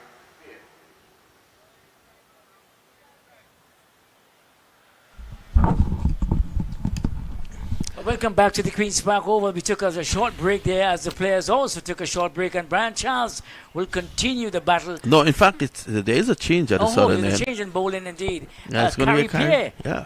Carrie Pierre is a man who is taking up the attack. You seem to be getting carried away with yes, Charles. I seem to be carried away because the Guyanese batsmen seem to be carrying over, going away with this fixture. But there's a long way to go still, as Carrie Pierre comes into bowl to Kelvin Anderson. Carrie Pierre is the man who replaces Brian Charles from the pavilion end, and he is right on target with this one. It's been tight, eh? It's been tight. His 3 overs, none for 6. He has been as tight as the economy. And this time, commentators curse immediately on saying that he bowls a full toss down the leg side. I'm feeling a wind. I know that we're nestled in the Jerry Gomez Media Center. I'm just feeling a strong wind blowing, which is a good sign, because he's going to get some drift. And also, should there be any rain about the place, because the rain just appears here, it'll blow away quickly. That's right. There is a wind in through blowing, and I think Harpy will welcome that because he will rely on his drifter, the one that is that leaves the batsman slowly and moves away, and he will be relying upon that. Good delivery. Edged down to third man. Well, there's a saying that if Trinidad were a house, you're from the east. There's a saying that if Trinidad were a house, Arima and Sandy Grande would have been the shower. Oh yes, indeed. There's always rain there. Yes, Sandy Grande and Arima. I think Arima, the Amerindian word for rain is Arima. Well, the Amerindian name for rain in Guyana is rain because you get plenty of it. So there you see Harpy again, right on target there, as Anderson just coming forward there. Anderson. Pierre? Pierre once more. Good delivery. This one is leaving him quite and hitting the outside edge of the bat, going down to third man. Oh, you open the face, and there's a single once more.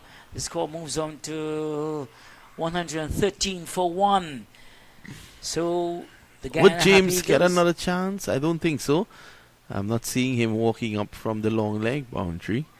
I think there's Brian Charles is going to take up the attack. No, it's going to be that man, the all-rounder Terence Terror Hines. Oh yes, Yeah. I see that he took off his hat and he handed it to the umpire.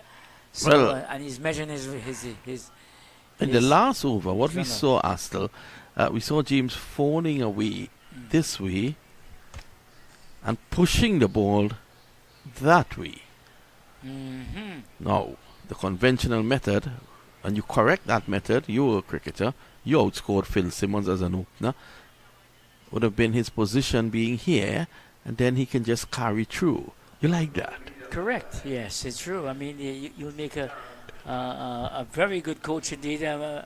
Well, because not an artist, only a coach. and plus, I mean, your second job will be an artist. I'll be miserable at both. Here is Hines. So what do you get from Terence Hines? Because of his slingy action, naturally he'll take the ball away. Now, because of the position that Josh finds himself in, as 113 for 1, you're defending 240, there's just one slip, a solitary slip. So let's see how that goes. And I like the first delivery there from Terence Hines. He put it just outside the off stump, and Anderson was kind of reaching for it. But this one is right up there. Anderson came forward and just defended it well. So there's no run, there's no advancement to the total. 113 for 1.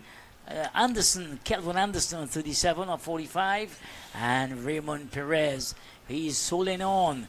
He's on 55 from 100 deliveries. So Guyana Harpy Eagles, they are moving along quite nicely, and I think their skipper Kevin Imlach will be a pleased man at this time, Vinod. Yeah, his batsman has stood the test of time. Good ball again there from Terence Hines. They've been aided though by some sloppy bowling at times from the TNT outfit. But Hines has been right on spot in this over. Gabriel has been unlucky. Very unlucky indeed. I think Shannon Gabriel could go down as one of the most unlucky bowlers in the game so far, because he has bowled extremely well.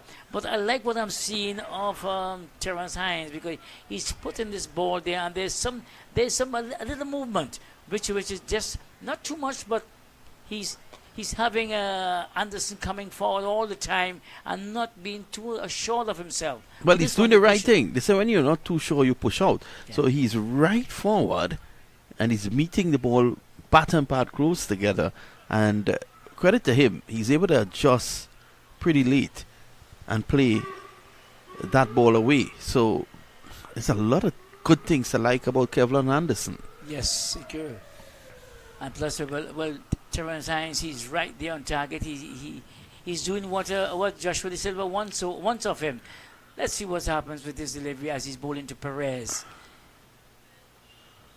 on the pad, going down the leg, and Perez attempted a big drive, didn't make contact, hit the pad, and they go for a leg by as the umpire stands on one leg to indicate that it's a leg by. Yep. Umpire Chris Taylor,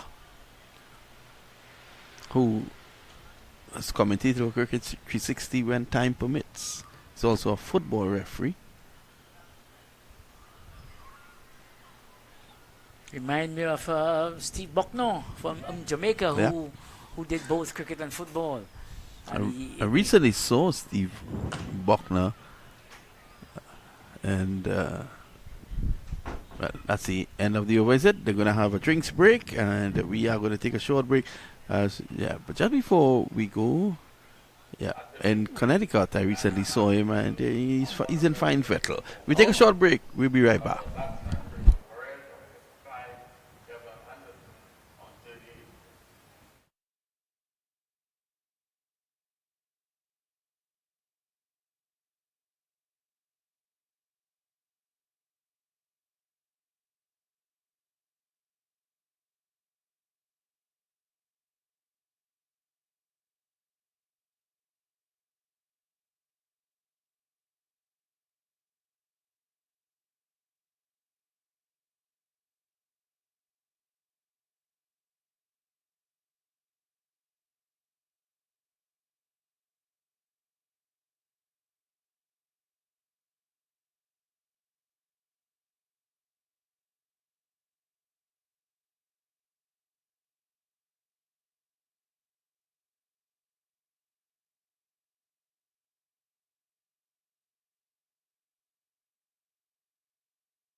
Welcome back after the break, and we see the battle continues on the center field between Trinidad and Tobago Red Force and the Guyana Harpy Eagles.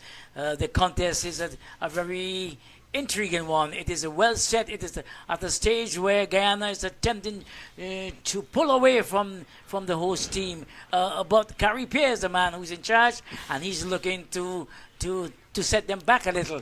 Have you ever seen this? I've never seen this fielding posture. I wouldn't say position. And that seems to be... Is that Gully? No, it's not. It looked like... is it not... Yeah, it looks like Gully. Yeah, it looks like Gully. Gully, Look at this. He's staying right down. He's not going to get up.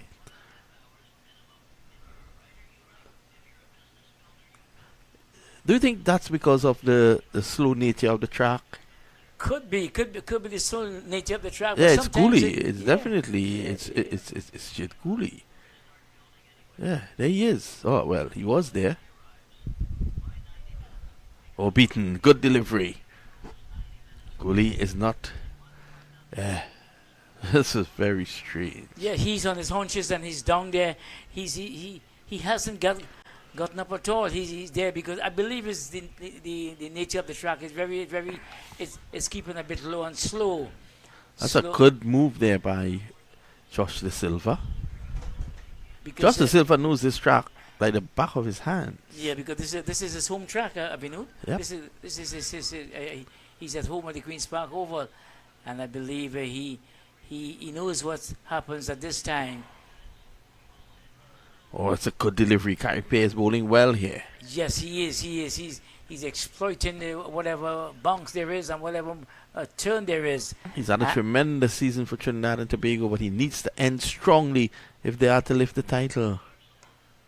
As Perez backs away from this one and tries to bang it through there, but he's unable to beat the fieldsman. And there is no run. But that's an interesting feel indeed. It could be a bit of intimidation also. When I say intimidation, to have the batsman thinking, oh, why is he there? What is happening with the wicket that caused the captain to really implement such a feel? Sometimes it's just a mind game. That's just the Silva's dad right there. Oh, I see. Yes, I can see the resemblance. Yep. It's just he's the bigger version. Well, it couldn't be this guy here. He is former comptroller of customs, a member of the Trinidad and Tobago Cricket Board. Mm-hmm. Yep. He's probably on the phone right now with President Bassarat, relaying a report on the game. Yes. So we see Terran Hines once more into bowl to Kelvin Anderson. Anderson comes forward, pushes it there, and they go for an easy single indeed. The score is advanced by 1. It's 119 for 1. And Perez stays on 56, while Anderson, he has moved along very quickly indeed. He's on 40 of 50 deliveries. So Anderson isn't playing around. He's making sure that he capitalizes on every loose delivery. Hines once more. This one creeps through. Hines is he's cursing his luck there. Perez playing late on that one.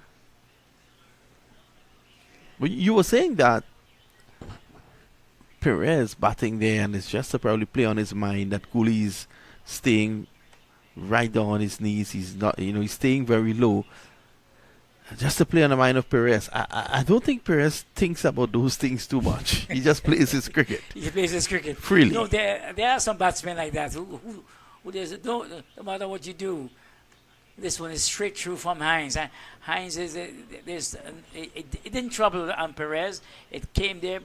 Perez came forward, saw it outside the off stump, and he just allowed it to go through to the wicketkeeper. There are batsmen who are like that. No matter what you do, it don't bother them. And some of them, every move you make, they follow and they are disturbed. But Perez seemed to be one of those who you know well, who is not disturbed at all. But at least De Silva has to create that motion. Much better. Again, thick outside edge of the bat. Opening the bat, give him credit there, Perez. Just opening the bat at the last moment. As I say, there's a lot to like in Perez.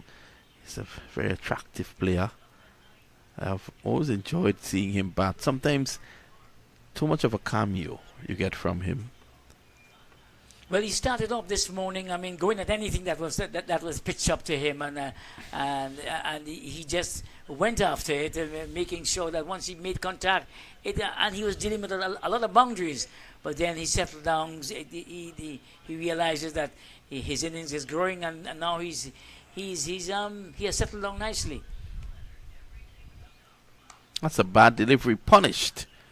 And it's going to go into the boundary for 4. That was short and wide, Asselren. You would have feasted on that. It was short, it was wide, and it asked for it. And you don't bowl a man who's in tremendous form as Kelvin Anderson.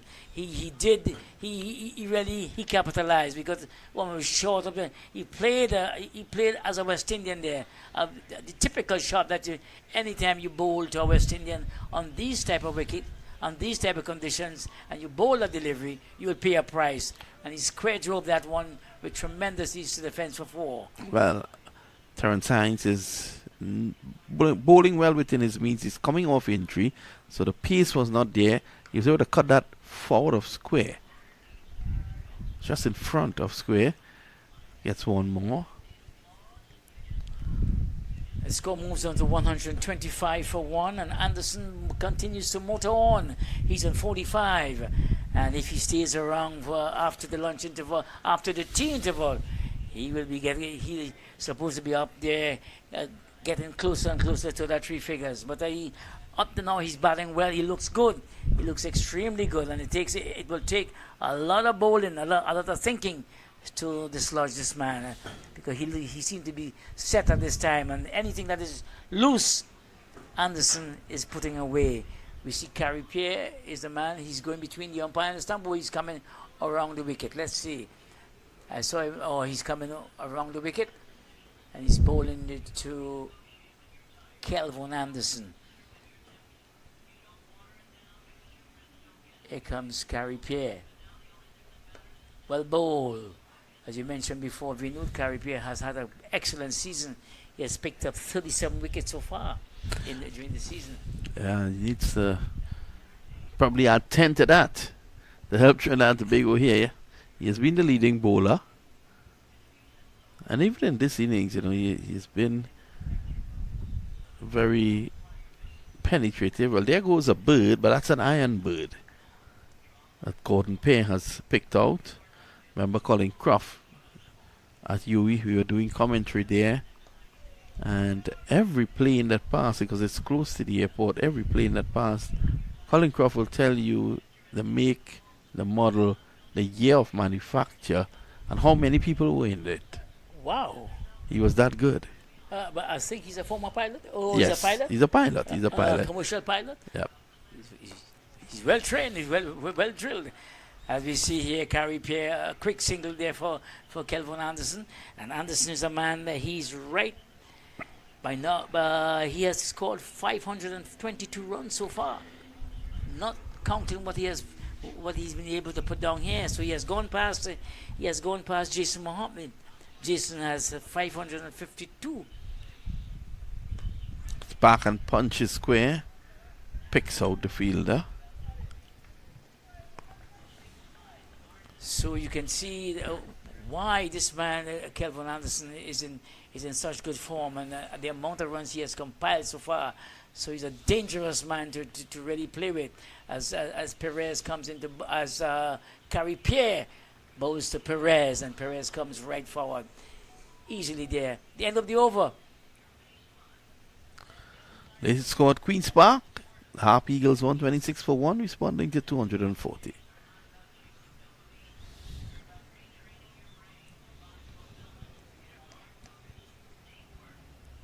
So it seems like if Terence Pierre will continue the attack. I see he's walking across. He's having a word with, is it Shannon Gabriel? Yes, Shannon, yes. It's a big man.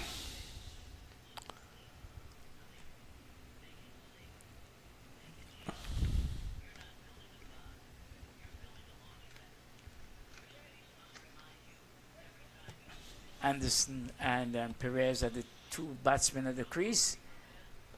And Terrence Hines is the man who will be resuming the attack. Good delivery again, but excellently and expertly played. Down to a wideish third man for 4.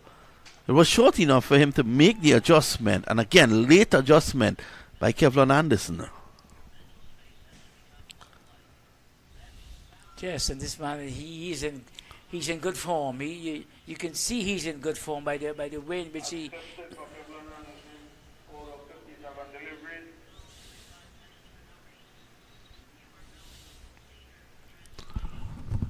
So Kelvin Anderson, that boundary took.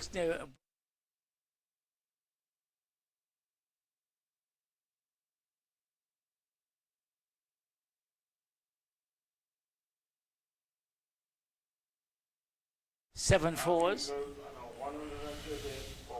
130 for 1. So half centuries to Kevlon Anderson and Raymond Perez. Anderson's half century of just 57 deliveries, Astle. It's 57 boundaries. I said when he came in, he was very, very busy indeed.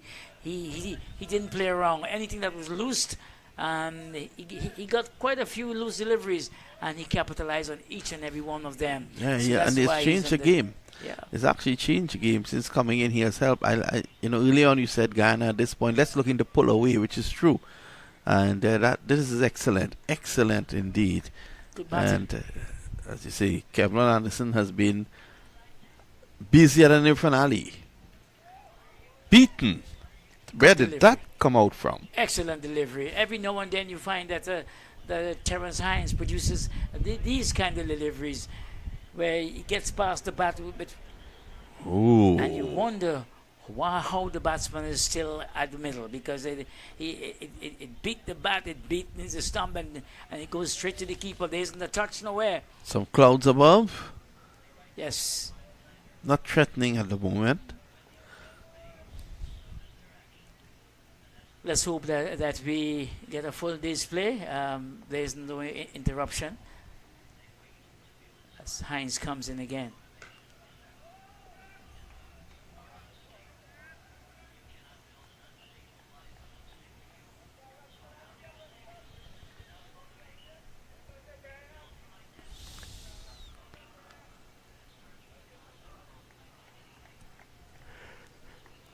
$130 for 1.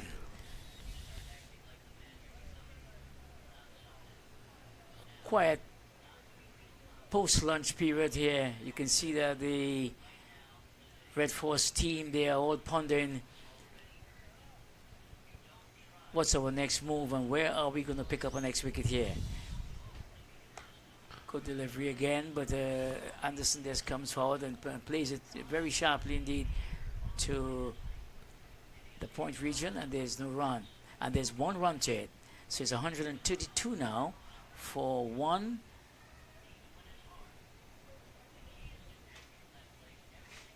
Hines has bowled 7 overs, 6.5 overs, and he has picked up no wickets and has conceded 24 runs.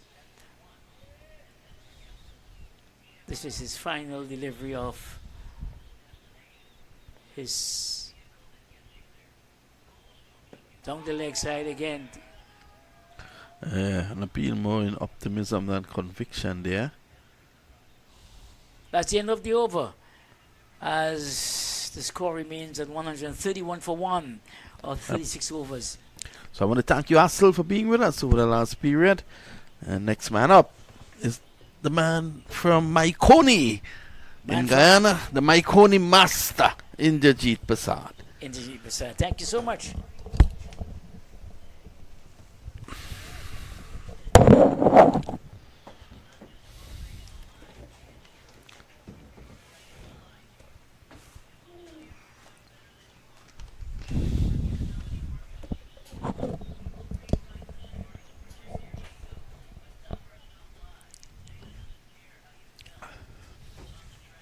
It's going to be Carrie Pair, as I say. Very good afternoon.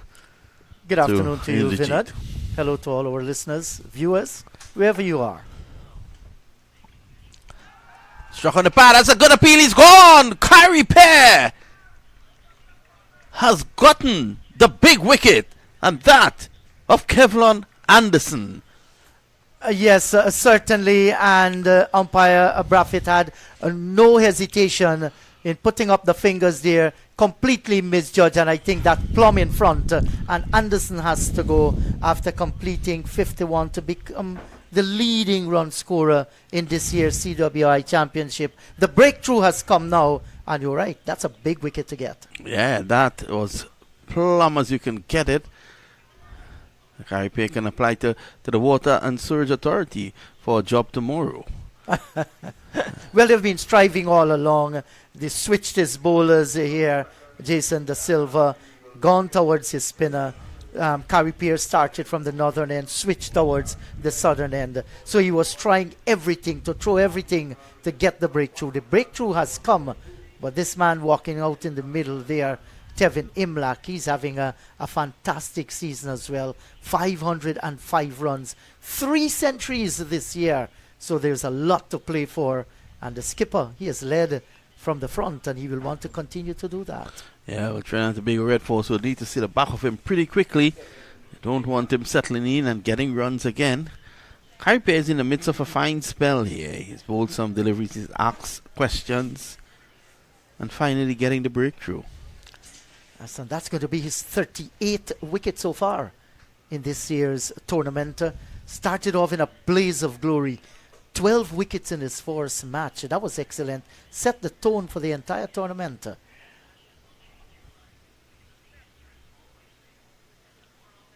In the meantime, Raymond Perez, he's playing himself the way that he knows to play.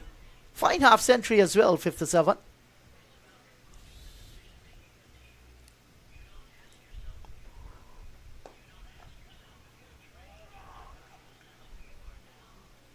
And immediately he's off the mark with the very first delivery that he played. And you look at the confidence level. He just had to beat the bowler and the short extra cover, and he did that. Yeah, he's been very confident. And you know, success breeds confidence. Yes. And he has scored over 500 runs this season, as you mentioned before.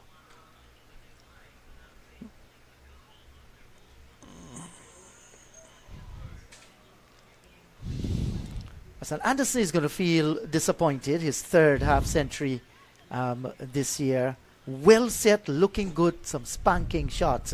But he got a good delivery, was deceived by Harry Pear.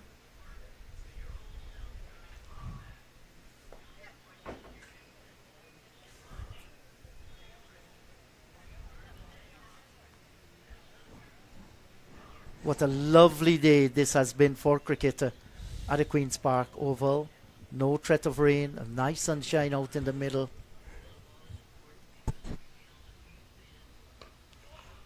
Oh, and he's going to pierce the offside field. A diving effort from a big man. Will he get there? He can't. That's the tall fast bowler. Good looking shot by Raymond Perez. Stepping on the back foot and piercing the offside field. That's the class of the man.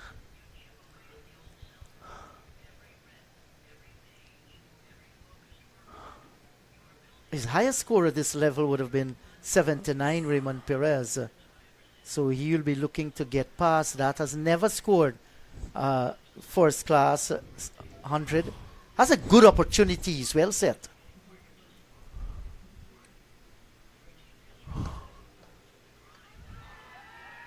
Well, there's an appeal. Did the ball touch the bowler's hand? Well, it did. Was he inside the crease? He was. And that is what saved him. Could have been very unfortunate. Yep, let's have a look at it.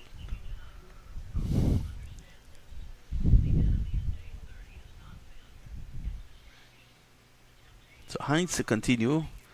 It's gotten a little. The sun is out, but it's hiding a little bit now.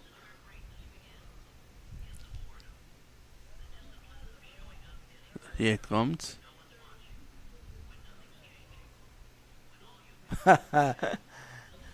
He had the bat grounded behind the line there. So I think that is what saved him.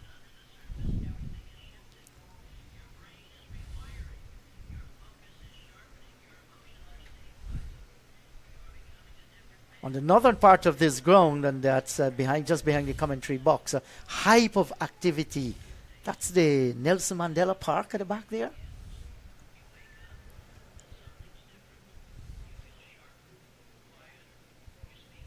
Seeing lots of school children in that direction and their teachers.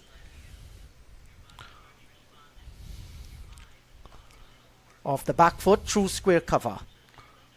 This protection on the boundary area, but looks so good. Tevin Imlach just came in and to execute that one. Had to be a lot of confidence. Batting as if he's been there for a while.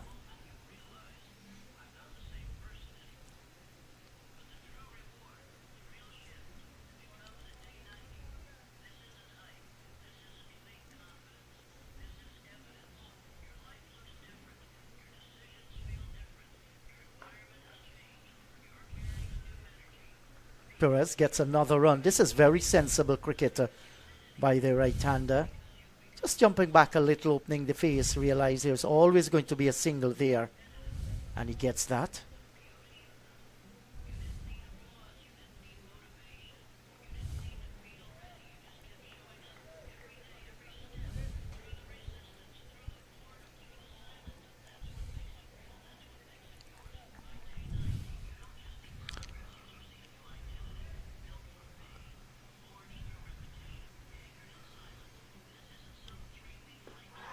Well, wrapped on the pad, that's a big shout. No, says umpire Christopher Taylor. Boy, that was close there. Imlach showing that it's going down the leg side on his haunches when Terence Hines. We're surely going to have a look at that one. That's a good shout, though. Well, seems to be high as well. Yep. And cutting down the leg side, too. So there are two things going against the bowler. Good decision by umpire Christopher Taylor.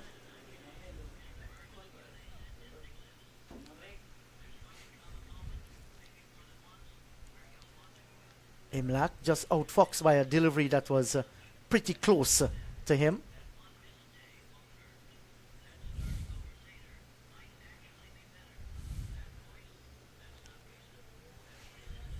Just allowing one to go by outside the line of the off stump. Imlach walks away, gathers composure. He knew he was beaten by the previous delivery.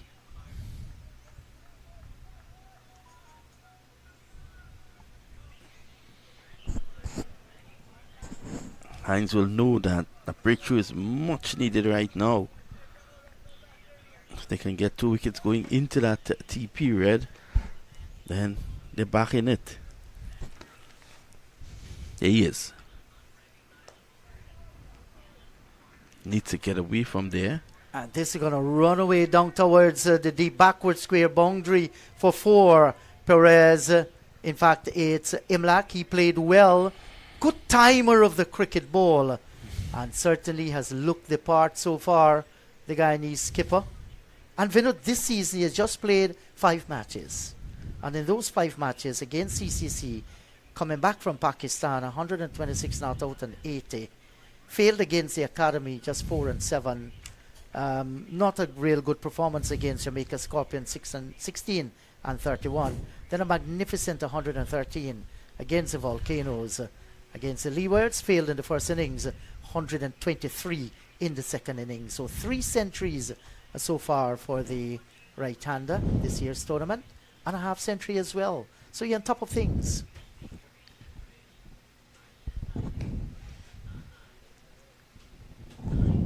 And he knows he has a golden opportunity here to make it count. 142 for 2, 38 overs gone.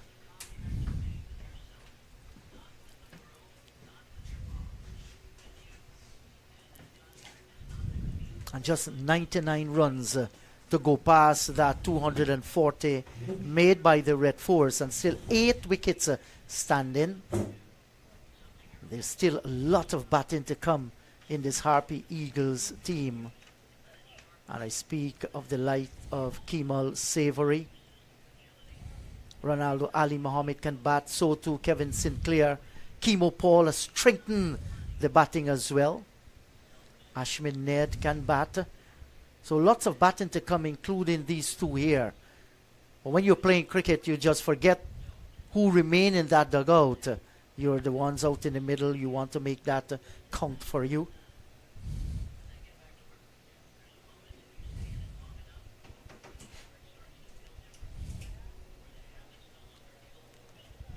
Carripier will continue 1 for 20 from 7 overs. Has looked the part and continues to bowl well.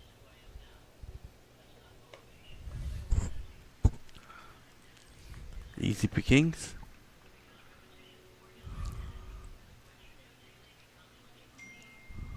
Well, the reason why we're having that cover fielder the distance away from the pitch that he is the cover for the extra cover and the backward point, but he's no way saving a single. There's always going to be a single there.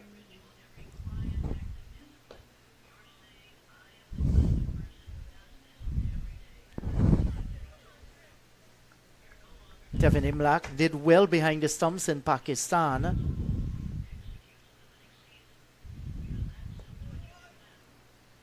And when you get your opportunity, you just make use of them. Just a solitary slipper backward point. Almost a short white third man, square cover, extra cover. And the man in catching position at short mid-off. There's also a short mid-wicket and a mid-on.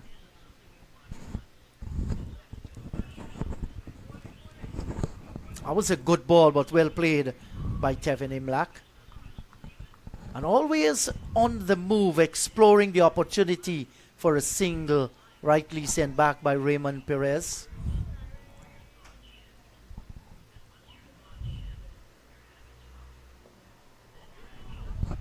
Looking for a single here. Perez wasn't going anywhere. There wasn't a single there. Nothing wrong exploring the possibility. No ball. Signaled by the umpire. So for the first time we see Carripier just infringing on that bowling crease there. Generally he's a very disciplined bowler.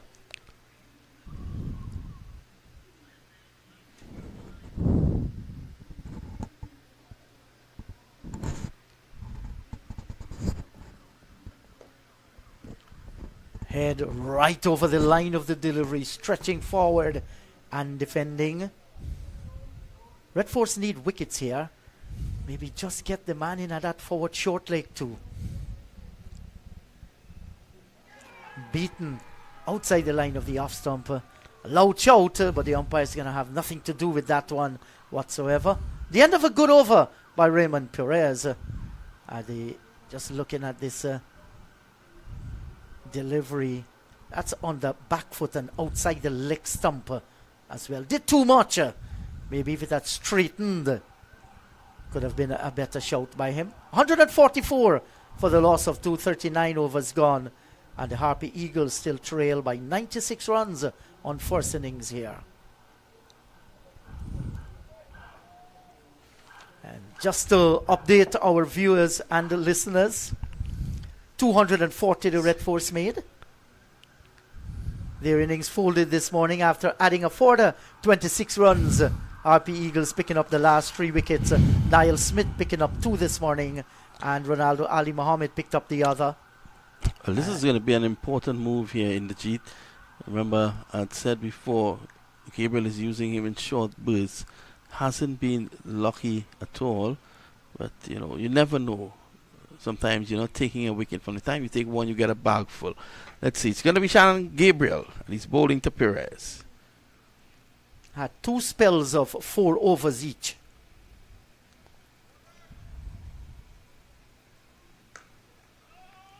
He's jumping into position as Perez.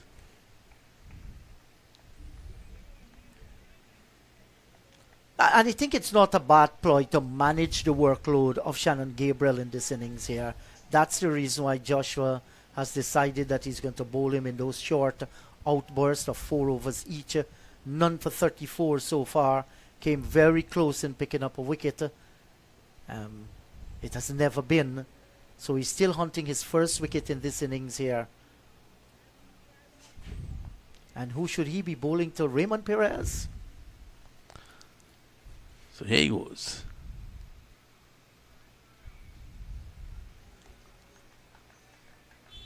Well, with him coming back in the bowling lineup to Perez, he's finding a Perez much better on judgment.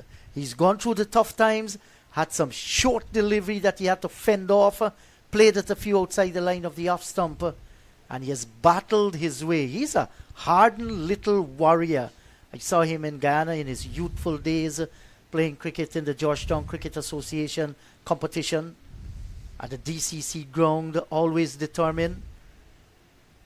Saw him struck a few times that caused blood to leak off his nose, and still managed to stand up and fight in the middle. Here is a drive, sweetly driven, a true extra cover to the left of the mid-off and the right of the short cover, and away to the boundary for 4. That's a beautiful shot by the right-hander. All elegance and flamboyance, you name the adjective. Sweet. That's really sweet. The guy is so attractive to look at. He's a type of player you look at but at sunset. You called it well. Lovely looking flowing drive off the fast bowler. Shannon will not like that today, tomorrow, or any day during the week. And that's what confidence can do to you. How will Shannon respond to this one?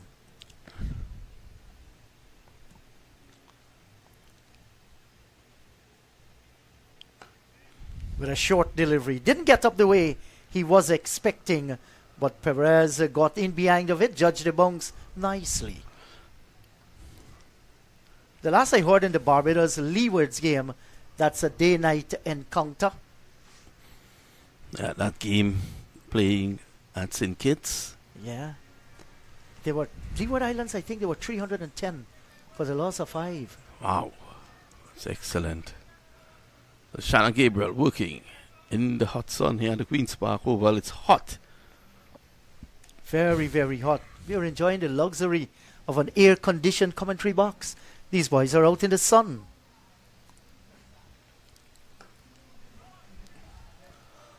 Pushed away. Bowling from the media center in Shannon Gabriel.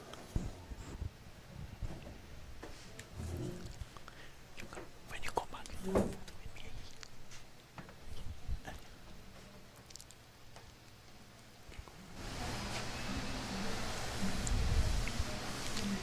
So Shannon is about to bring up his last delivery to complete his 9th over. And who should be in strike? Raymond Perez on 67. He has faced 124 deliveries so far.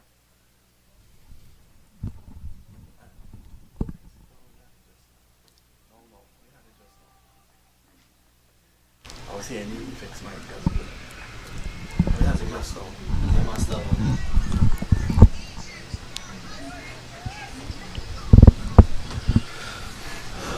So at this point in time, 148 for 2, and that over from Gabriel comes to an end.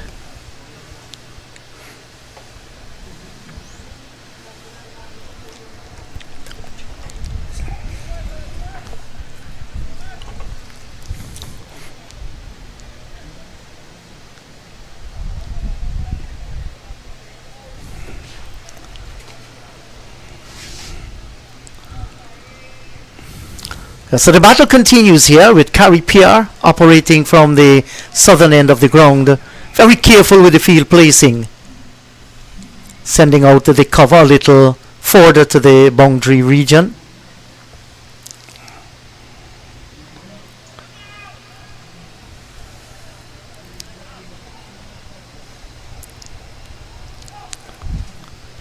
Joshua might be thinking about putting in that forward short leg. He has just come to the wicket there, Tevin Imlach. He looks good, but it's early in his innings. Covering everything there, Tevin Imlach. Very fit cricketer. Well, I think the acceptable yo-yo test was 40 in his fitness test. He went way past 60. And those are good signs. Pick the gap nicely between the forward square and the mid wicket. Just get a single. But he's manipulating the gaps nicely. Some coaches will tell you, do not look where the players are, just look where the gaps are. And you can play to get it in the gaps. There is where you can score the single. Awareness level is an important element if you're going to be successful as a batter. And at all times you must be aware where the scoring opportunities are. What is the plan of the bowler? What they're trying to do to you.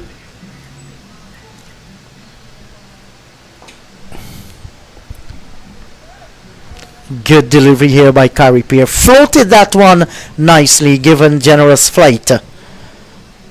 And the right-handed Perez just playing a little defensive shot. Oh, crashed away. There's protection there in the form of James. Perez has been very, very good today for Guyana. Coming good at the right time is Raymond. 150 for 2. Yes, and it's good to see the 150 coming up. There's a huge difference between that 150 and 149. You just ask the business community when they put pricing on this stuff. Yeah, so it's 149.99. Yes, it's so true. So they're still 90 away from that, with still 8 wickets standing, and the Guyana Harpy Eagles will feel, should they get past that 240 with wickets in hand, well, then it's going to be serious pressure on the Red Force to save this match here. But that's a long way off. We have seen so many different twists and turns in cricket. And it seems to be Dinanath Ramnarine, is that? Oh, yes, Dinanath Ramnarine to the right. He's put on a pound or two, hasn't he? Yes, that's there more. with Darren Bravo. Champion Bravo. Well, that's a younger Bravo. The champion, I think, is in the IPL. Yes, you're so right. Coaching with the Kolkata Knight Riders. Clipped away nicely. Darren Bravo, though. One would have thought that he should have still been playing. Yes, abundance of talent, Darren Bravo. Had his problems over the year, but when you watch him out in the middle, you always feel that here is a youngster that would have had a long career for the West Indies at one-day internationals and test cricket. Sometimes when things are not meant to be, you just can't stop certain things. He was a fine player, Darren Bravo. In his latter days was never consistent, and just decided, well, I do not want a further part of it. Has he actually resigned, or? Well, he hasn't. And he is playing for Queen's Park at a domestic level. That's good to hear. But, you know, when you look at him, you always... Here's a guy who had a double century for the West Indies in New Zealand in a test match. And he's not utilizing his talent now. So it's... Was black. Was an excellent player.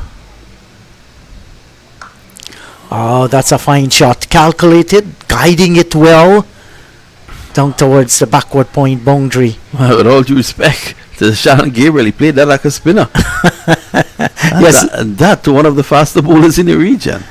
And you're right about that. He went down on one knee and just guiding it past the gully fielder to his right and to the left of the cover field on the boundary.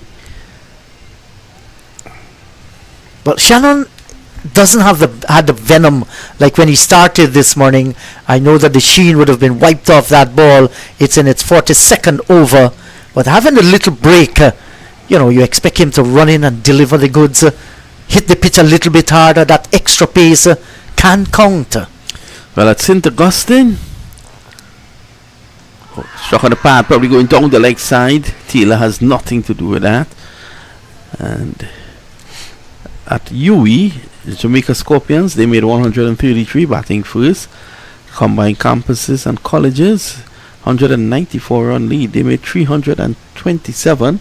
Jamaica in their second essay, they are 48 for 2. So they're in some trouble. A lot of trouble there, the Scorpions. And the Academy, of course, the Windward Islands, 106 all out. The Academy responded with 253 for a lead of 147. The Windwards are in trouble, 152 for 4, so they effectively 5 for 4. Yes, and they're in serious trouble. And today is only the second day. Yep. Cricket 360 men around the region.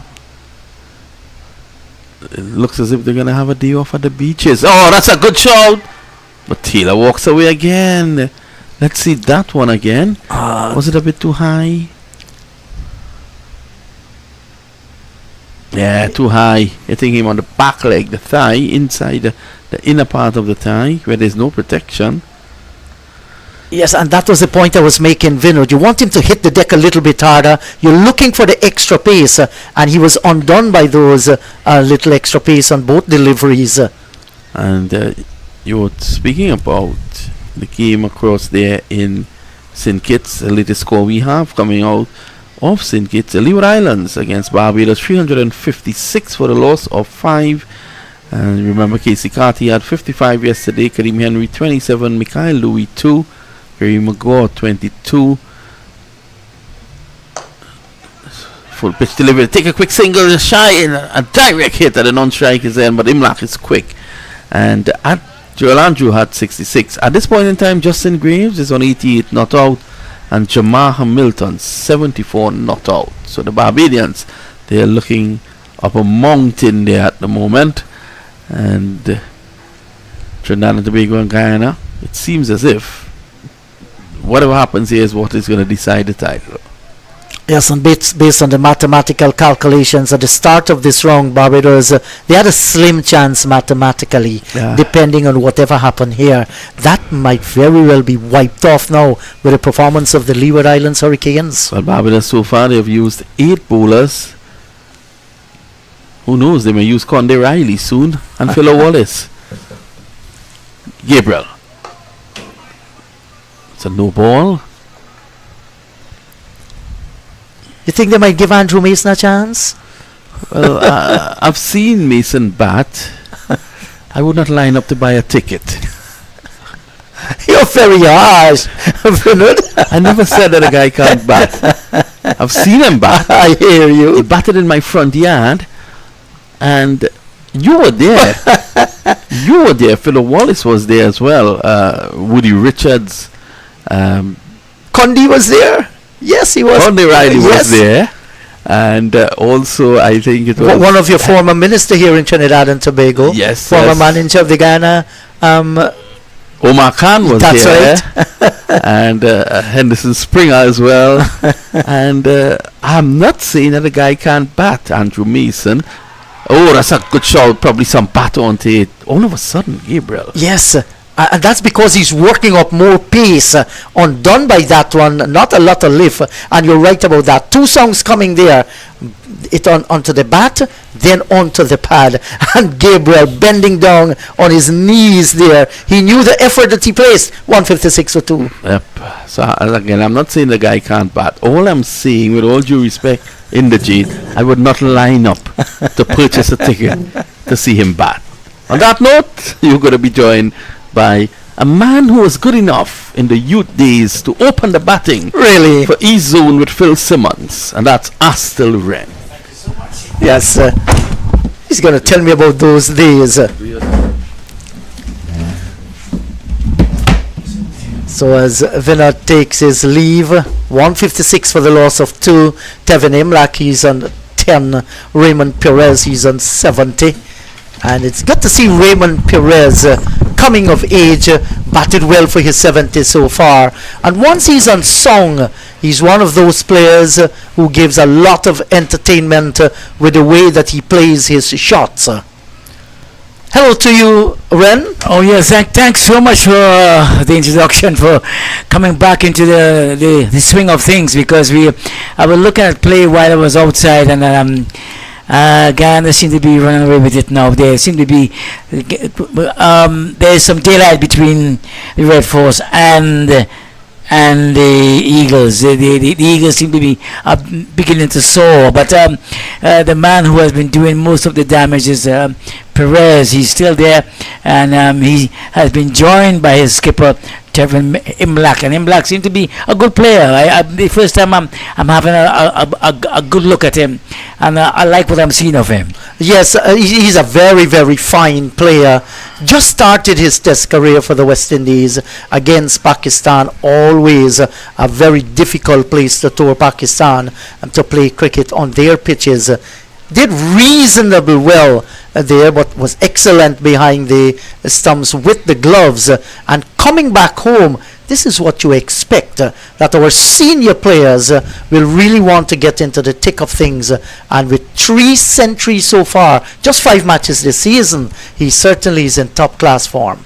Yes, so when you look at he has scored 502 runs, barring this innings presently. So he came back from Pakistan. I mean, a very difficult place to go down and score runs. And that test match in which West Indies came out victorious, it was a low-scoring game, but he managed to get at least some scores, and he was the one who really steadied the ship and anchored the innings, you can see, for West Indies to come away victory in that test match. As we look at here, Harpy continues to bowl, and we had Perez coming forward, hit the outside edge. He steered that one down to third man. The man running around from deep point, picked it up, and they went for 2 runs. So Guyana Eagles there with Perez, backs away again and slapped this one for a single, as the score has been extended to 158 for 2. Yes, and they just trailed by 82 runs, and Perez well set. Tevin Imlach playing himself nicely in. Good delivery, and always good to see when a spinner can float it that way, and had Imlach reaching out for it. Looks good in defense. He's very solid on the back foot, on the front foot.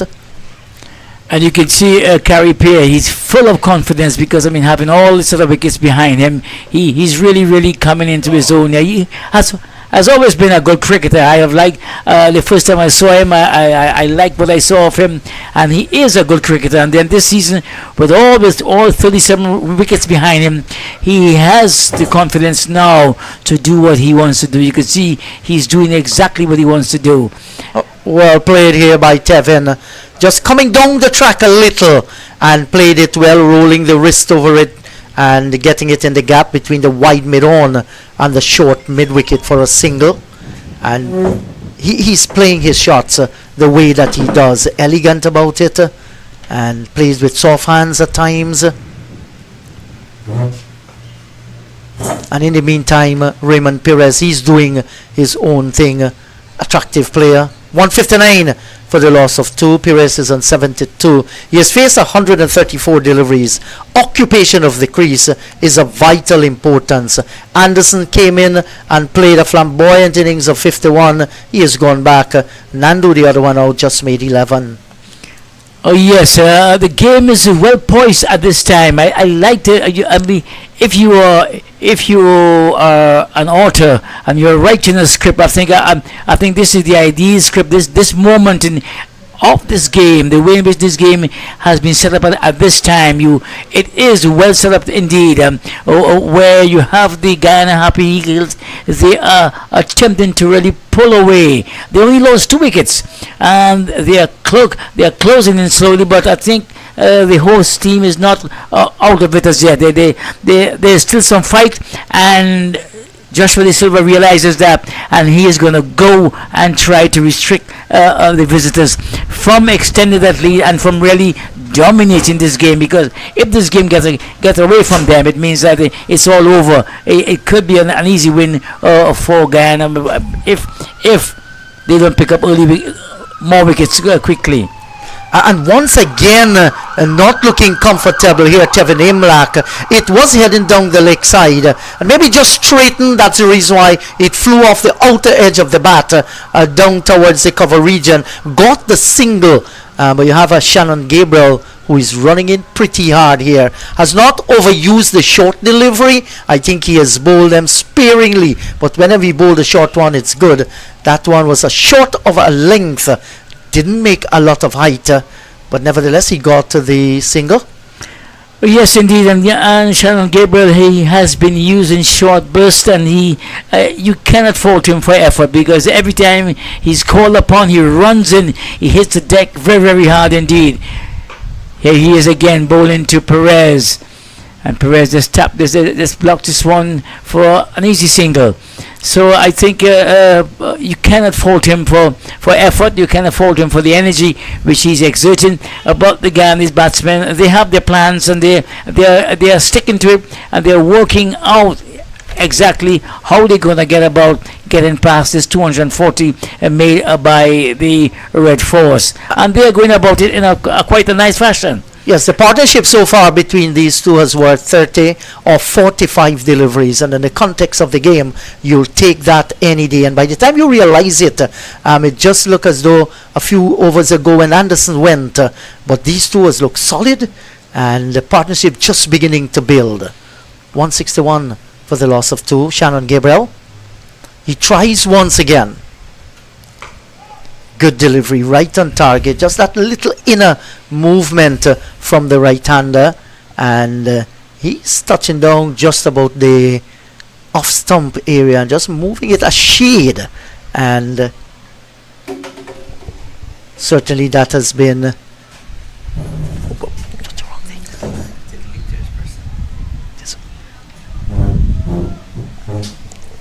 Yes. So he's coming nicely there. And if he's going to be used in 4 overs burst, well, he still has over on 3 deliveries to go. Let's see where he's going to pitch it. When he gets it on the off-stump line, he looks good with his level of pace.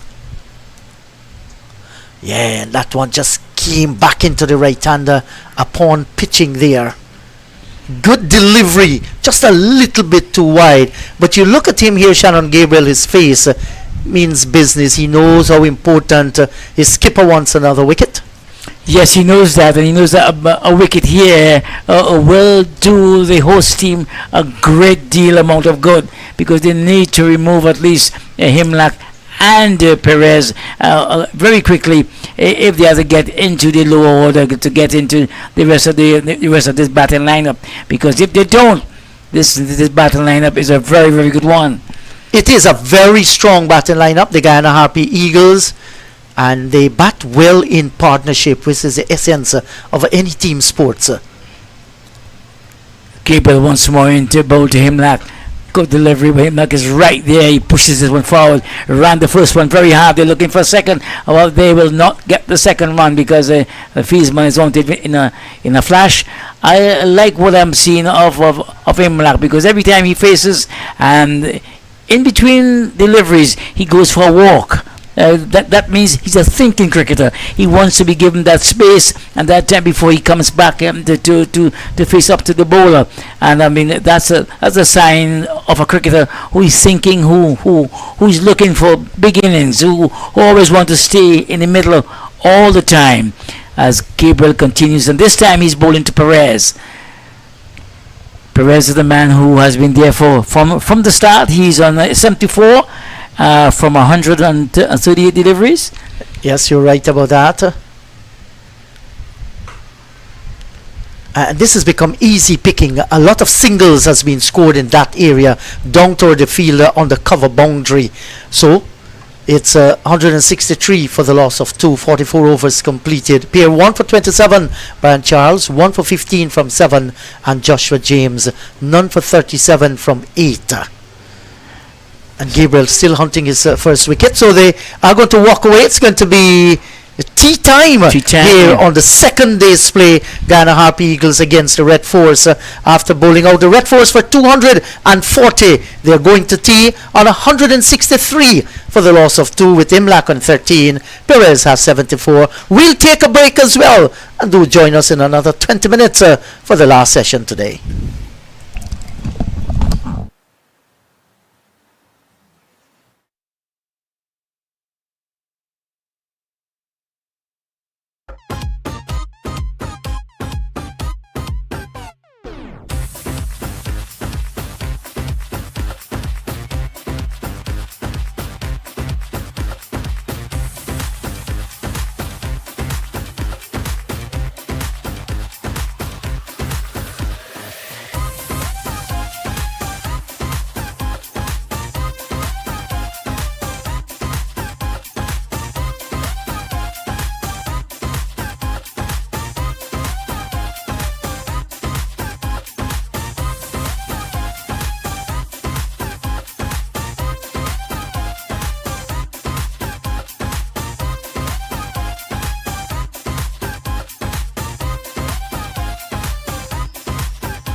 Yes, and a good place to be once again is the Queen's Park Oval in Trinidad and Tobago.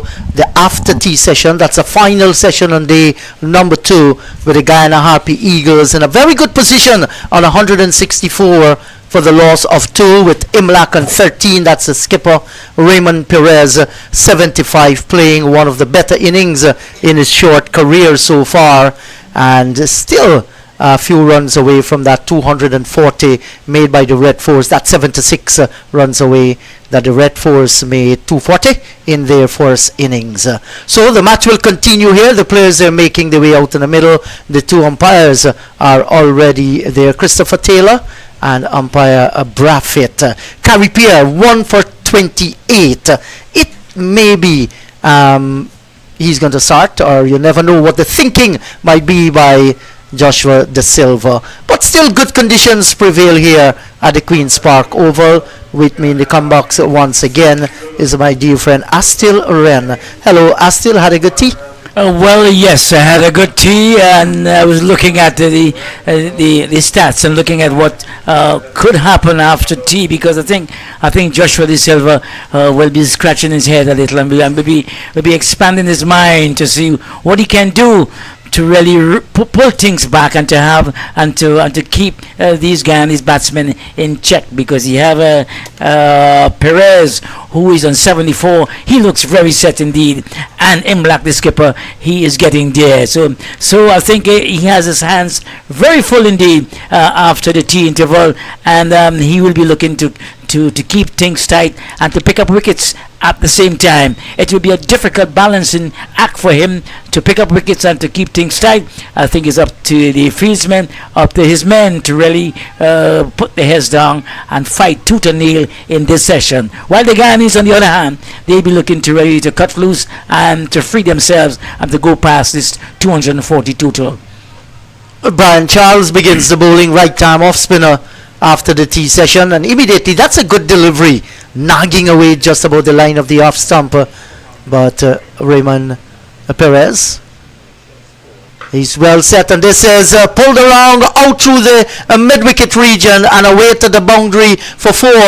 That was well played. He made the connection nicely here, Tevin Imlak. He's not going to be frustrated with the field whatsoever. He's going to play his shots. Oh yes, indeed, and he has stated his intentions quite clear. Once that ball is up there and once the field is in, he's going to be playing his shots. He's not going to be hemmed in. He's not afraid to really go after the bowlers, because he knows that once you are there and once he's scoring runs, they will get past his total, and he knows that that runs is big commodity at this time, and they need to establish a partnership, but also to keep the scoreboard ticking over. Aston play this with soft hands at this time, and Jid Cooley, who is under the helmet there at forward short leg, prevented him from scoring the single. He has now equal his highest score, Raymond Perez, in first class cricket, and his eyes on the prize. And what's the prize here? It's going to be 3 figures for the first time if he gets there. Gonna pick up another single down towards long on this time. Easy picking here, too short and slow, and had all the time in the world to pick up a single. So he started nicely with a boundary, and now a single to add to his tea time score of 74.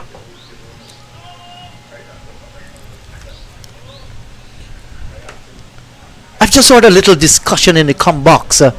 Somebody of prestige has just passed away for Trinidad and Tobago. Oh yes, indeed, a former national football coach who took the Soccer Warriors to the World Cup in Germany, Leo Ben Hacker. He passed away at the age of 82, and every sports reporter in this country will have a story to tell about Leo Ben Hacker. Was a man of immense knowledge, yet deep and very respected around the world. And when he came to Trinidad here, he came here when we were at the bottom of the grouping, looking to go to the World Cup. And Leo Ben Hacker pulled things around. He had some good players, but some aging players, Russell Ladder, Dwight York, and Dennis Lawrence. He had a good lineup of players, but they were up in age. and he managed to run them off, get them organized, and to take us to the World Cup in 2006. Quite a tremendous man called Leo Ben Hacker, was a Dutchman himself, and he did that job. So I think every football fan will be mourning the loss of this man. Yes, and on behalf of the entire crew here at Cricket 360, we offer our sincere condolence to the entire family of Leo Ben Hacker. May his soul rest in peace. Yes, Leo Ben Hacker, his name will always be etched in the football history, in the sporting landscape of this country, because the first ever World Cup we have been to, Leo Ben Hacker was at the helm, and he demonstrated a high degree of discipline among the players, and but actually, when you look at the Soca Warriors, we were the oldest team at the World Cup at that time. Looking for a single here, Raymond Perez sent back by Tevin Imlach. So he has not been in too many troubles since the early outbursts we saw from Shannon Gabriel. He settled down nicely, and it's been a top innings by the little right-hander. Brave man, gusty fella, elegant to watch. Exactly, and I think Perez he has settled in nicely. He started off, he had his problems. I wouldn't say problems. He had his challenges against the two fast bowlers, where they tested his technique, his ability, and his tenacity. Wrapped on the pad, he's gone leg before. Carey Pierre gets his man well set on 82. Raymond Perez, look at this one on the replay. Sit, and I think it's a good decision. Just on the knee roll there, and he's a goner, Raymond Perez. He walks away disappointed, but this is the way life goes sometime. 171 for 3. Just as we were talking about him, talking about his strong points and him looking towards 3 figures. Well, there he's on his way back to the pavilion. But a tremendous innings, a very good innings indeed from this young man, Perez, Raymond Perez. And I think he should not be too disappointed, because he came out here, he was tested. He came through that test well, and he got a 74. It is quite good. The score is 171 for 3, and I think the whole of Guyana and his team will be proud of him for playing such an innings. And in the middle of this time is his skipper, Kevin Imlach, and joining him is the Kemal Savory. So I think Joshua De Silva was looking for an early breakthrough after tea. He got that, and let's see if they can create more inroads into this Guyana's batting. Yeah, so Savory is a very compact player. He's a top wicket keeper as well. But once Tevin Imlach returns to Guyana Harpy Eagles from Pakistan, he had to give up the gloves behind the stump. He's very, very decent behind there, and a solid middle order player. He hails from the county of Essequibo, a county that just begin to realize their potential, doing well in their cricket, and that's good to see in Guyana, the largest county there, because of its geography. Very difficult to get cricket going, but now they're doing a fantastic job there, and I know that all Essequibians will be looking at him.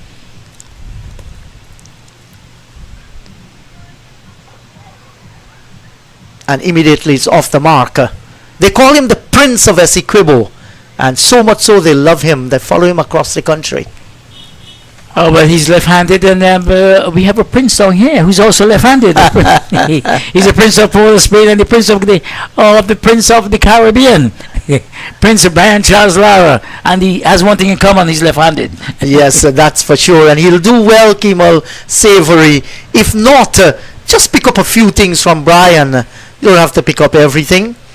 Brian's ability to read the game, his flamboyance, and he is indeed a star. That's right, and his ability to score heavy runs, big totals, and then once he gets past 50, Brian is very, very difficult to dislodge. So I think that Savory will follow in these footsteps if he wants to emulate anybody. He has the right approach and the right mannerisms. Yeah, that's a good delivery by Brian Charles. Well played by Savory. Had to jam down at the last minute. What Brian once said, I fetched a lot of towels, so when my opportunity comes, I'm going to make use of it. Excellent, excellent. I mean, that's the way in which great players. You always hear stories like that from great players because they buy them time. They work along what is given to them at the moment. Oh, this is a brilliant shot by the left-hander Kemal Savory. Came forward, drove through the line of the delivery, through extra cover, and away she goes to the boundary for 4. That's a touch of class. Class indeed, and that's why I can see why he's called the Prince of Boobies. Essequibo, sorry. That's why he has been called the Prince of Essequibo, because that ball was well timed, easily. He got to it and he will just open the face and find the gap with such ease.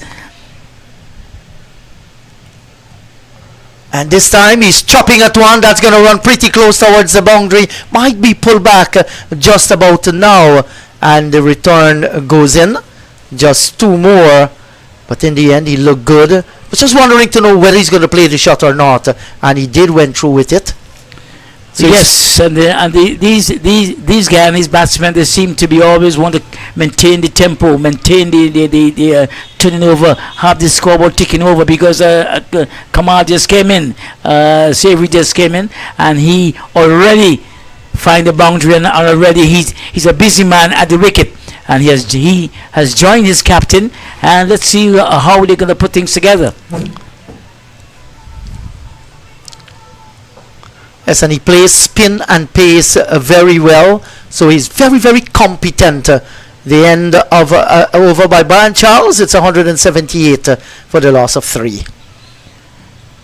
So at least Joshua De Silva got the breakthrough. He got the very dangerous Raymond Perez for 70 odd, and now he'll be looking to go deeper into this batting lineup. But from what I'm seeing here, it will be a tough task for the Chianti bowlers, because Savory seem to be well organized, and Imlak is also well organized, and you need to really produce something special to get rid of these guys. But as we say in cricket, let's wait and see. Yes, you're right about that. And that's a no ball. Just overstepping there, Curry Pierre. He's been very, very disciplined, very, very tight. And this is one of the reasons why that he has picked up so many wickets this season. You have to be disciplined. You have to understand which line to bowl at different players. And he's done that very well. Off the back foot, diving effort to cover. Just getting a single, coming off the bat sweetly there from Tevin Imlak. Yes, indeed. I'm not a supporter of spin bowlers going over the line. I always wonder what causes that. Sometimes they push themselves to get as close to the popping crease as ever, and that causes the foot to go over the line. But I don't think spinners are supposed to be doing those things. This one is right there. He got past Savory, came forward. He allowed it to go through to the wicketkeeper, and there's no run. The score remains on 180 for 3. And the left-handed Kemal Savory scored a brilliant 99 against Barbados Pride back home in Guyana in the opening round. Was a pity he did not get to 3 figures, but was a brilliant innings. Carry Pay again. He had picked up 37 wickets before, and he has two to his name. So he's on to 39, and he will be looking to add more to that tally before this game is over. Yes, certainly. And played well, read it off the pitch nicely. So it's a little teasing happening here with Carry Pierre, floating up some, drawing him into the front foot defensive shot. And ends the over nicely to Carry Pierre. Well played by the left-handed Kemal Savory. 48 overs gone. The score is 180 for the loss of 3. Savory did score 48 49, got close to half centuries then, had a score of 39 too. So he has been in some good form, batting in the middle for the Harpy Eagles. He seemed to be a very busy type of player, where once the ball is there to be hit, he's going to hit it, and he will be looking at the good deliveries with all, give it all the attention in the world. So I think they will be happy with having these two players at the crease, because they always will be on the lookout to score runs. Yes, and they still need 60 more if they're going to get closer to that 240. A nice little tickle here. Oh, and misfielding here is that Puran. He's going to run all the way towards the boundary. He did a good job in just pulling it back. Indeed, and that's Camille Puran. Should have done better with that. You don't want to give away runs, especially in very tight manner, and when your team is fighting. They are against the 6 ball. They're trying to make things out of it. You want your fielding to be spick and span. Oh yes, indeed, and that's one of the areas of the fielding departments and the catching department in which Joshua De Silva spoke about. I mean, he needed them to be a little more clinical in their approach when it comes to, because that's where you win or you lose matches on your fielding and catching. You need to be on top of your game, and that's the end of the. Oh no, there's still there's still 4 deliveries to go. Four deliveries still to go. But I saw Imlak came down, and he was Savory came down and was having a word with his captain. Maybe he was telling him, well, look at the man just behind the square, the leg slip, the man in deep leg position, you could say. So he was telling him, maybe look at the man down there, because he played 2 sweep shots. This is going to be a hard-fought game for both teams. There's still lots of time remaining, all of today and 2 days more, barring rain. It's going to be interesting what's happening here. And why not? You're having the two, perhaps the best teams in the competition battling away against each other. Here is another single by Tevin Imlak. And played nicely too, mindful of the forward short leg, getting a single down towards backward square. And that is why at least you need to have, well, the Guyana Harpy Eagles, they need to put on at least a good total. And on the other hand, the host team need to restrict them, need to give everything to get them below that total, and it is all set up well and nice for a really thrilling ending, a tight ending indeed to this 4-day game. Well, that's the expectation of all cricket fans from both countries. Both countries will be rooting for the individual players. Red Force rooting for their team, the Harpy Eagles back home in Ghana. They're glued to their television, their smartphones. They want to know what's happening with their boys. They have a large following there. While you might not have too many people at the ground watching the games, so many people are watching it live on Cricket 360 via the West Indies YouTube channel, and that's good to know. The interest is still there.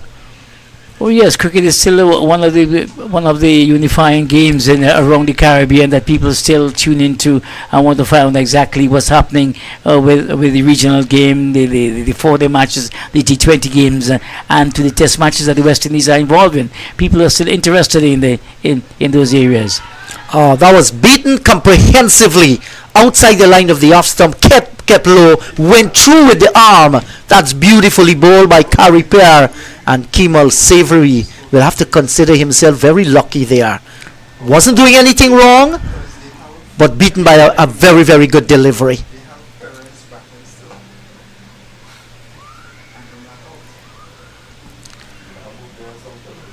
Well played by the left-hander. This time he came out and reached that one, Savory.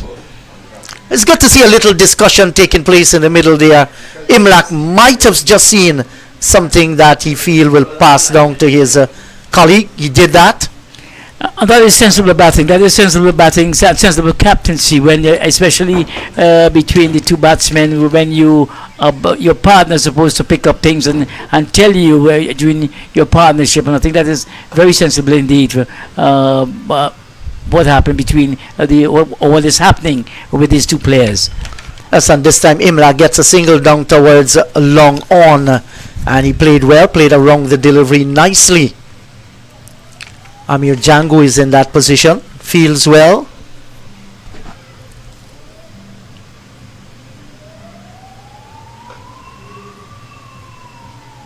And Imlak looking very solid, very stylish as well.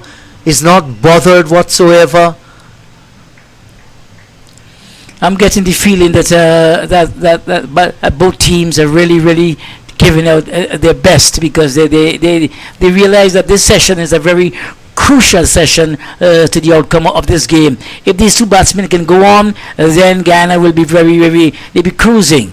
And if the bowlers can pick up a wicket or two fast wickets, then they can pull them back and really set it up for this tight finishing, which we all are looking forward to. Yes, and this partnership is just beginning to blossom. Early stage yet, they've scored 14 between the two of them without too much bother whatsoever. But the job is not yet done. They still trail by 55 runs. But with every run score, that is coming down. And with this year's regulation, teams do get points for first innings as well. But that's only if the match ends in a draw. If a team goes on to win and they score some runs above the other team, you don't get first innings points then. It's only for drawn games. But that should be the first target. Get past and add to that. On the other hand, the Red Force will be looking to keep them below that. Brian Charles is the man taking up the attack, and he's bowling to Savory. The left-handed Savory, who is the Prince of Essequibo, you say? Yes, he is. Kemal Savory works very hard on his cricket. And just like Jed Gooley having his parents coming out and supporting him wherever he plays cricket, so has been the family of Kemal Savory. You know, they have been following his career, supporting him as well, and the man is putting in the hard work. One of the fittest cricketers too. And that is very important. When there's family support, when there's support from the family, then the athlete or the cricketer, the footballer, or whatever discipline you are in, it makes life even much easier. Brian Charles bows to Imlak, and Imlak sweep this one around all the way to the fence for 4. Nice shot indeed. That's a top class sweep shot. Rolled the wrist, he swept on the length there and got it to the right of the fielder down on the square leg boundary. Good looking shot by Tevin Imlak, and he's growing in confidence. This could be very dangerous for the Red Force. 21 from 39. And he looks good. He looks good. He looks very at ease and compact at the wicket. He looks like if he has been there for even longer than the time in which he has been given. He looks very good indeed, and this is not a good sign for Joshua De Silva and his men.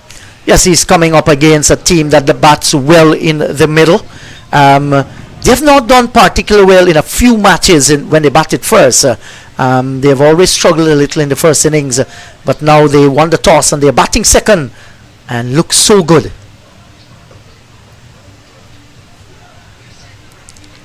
You look at a half century scored by Kevlon Anderson as well as Raymond Perez. Both look real good out in the middle. And now these two here are showing us just why the Harpy Eagles have played unbeaten so far in this year's tournament. Another over has gone, the 51st. It's 190 for the loss of 3. Oh yes, and they're batting in pairs, and they're batting with purpose, and they're batting with an aim. They are looking to really go past this total and then to extend that lead. So at least you can see why they have been unbeaten so far this season, because you could look at the approach of the batsmen. They seem to have a purpose, and they seem to be to have that chemistry between them in their respective partnership. When you look at Perez and Nandu, you look at Perez and Anderson, and now you look at Imlak and Savory. Yes, and talking about Savory, who played that lovely looking offside drive down towards Jason Mohammed at mid-off, can't score. He has a good cricket brain as well. Carry pair once again into the Savory. Savory backs, go on the back foot, and he punches this one. Oh, he pulled this one around for a single. It comes all the way down to the fieldsman down here. Who's that? That is who is this one down here? That's number 5. That's supposed to be Amir Django. Amir Django. Oh, yes. Have I made a mistake as well? Yes, it is Amir Django.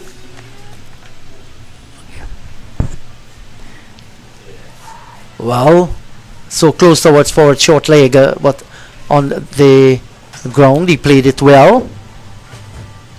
That's a right-handed Tevin Imlak, and Carey Pierre continues to wheel away from this end. And Imlak here is playing every ball on its merit. He's looking to manufacture shots. You understand the seriousness of the situation for him to be there.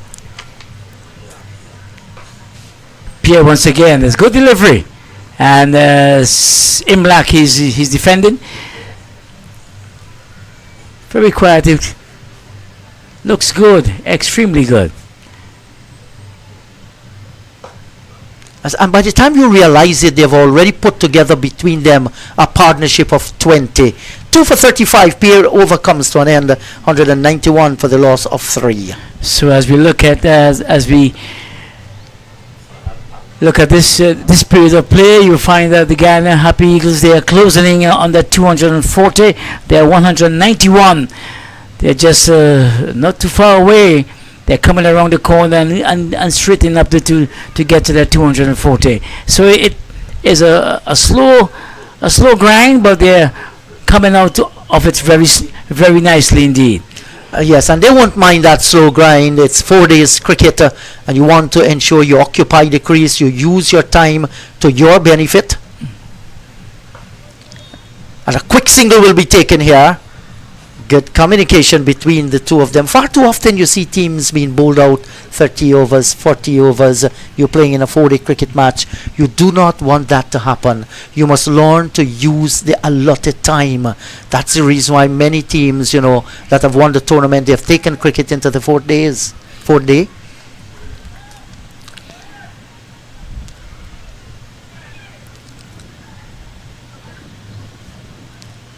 And that's good cricket. That's top class thinking. Dropped it away just in front of the short extra cover and hurried through for the single. Good communication going on between the two. Sometimes you hear players saying yes, yes, yes. You didn't hear any sound coming out there. Just eye contact, yes. And you know exactly what you have to do. That's it. That's the kind of chemistry when you have teams understand each teammate and each player understand his teammate, and then I don't need to have too many audio. Just eye contact and we go about it. So it shows that this team has been together for a little while, and they've been working together well. Nicely driven, knockdown at cover there, and they will hustle and go through for 2. Give credit to the fielder there. I think that's Puran once again diving. That had 4 written all over it, but he saved 2 runs for his country. We spoke a lot about international and regional cricket coming up. We also have the Cricket West Indies under 15 tournament, the Rising Star tournament. That's going to start in Antigua this coming week. And then we also have the Women's T20 Blaze too. That's going to be a look forward tournament. Very good tournament indeed. I mean, it shows that women's cricket have been the center of CWI, of focus and attention, and they need to expose more women to regional cricket and to cricket on the whole, because if we have to compete with the rest of the world, we need to be playing more cricket. Yes, I do agree with you, and he's going to take his cap from the umpire here, Brian Charles. It's 195 for the loss of 3, and in the meantime, our ladies too, they're competing in the qualifying stages. Oh yes, indeed, and we suffered a setback in the opening game against Scotland. I was a bit surprised that it was a heavy scoring game. Haley Matthews scored a brilliant 100, and she picked up I think 4 or 3 wickets, but yet she was on the losing end. It could be a hard game at times. Yes, hard luck. But what it shows is that there have been development of female cricket around the world.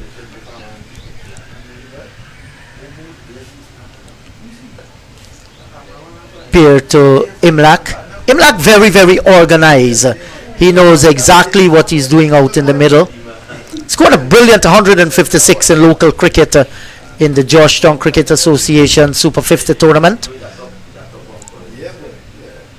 So he just knows how to make hundreds, and that's a good sign. And like I mentioned before, I like every delivery. He takes a walk. He walks the square leg and he comes back in. He's telling the bowler, I am operating on my time. He's going to get another single here. Jason Mohammed can't cut it off and work nicely to the right of him at mid-on. And you look at his statistics, 4 50s, 5 centuries. That tells you when he gets to 50, his conversion rate is excellent. Excellent indeed. Correct. He came down the wicket and just woke this one for an easy single, just wide of the player there, and he got an easy single.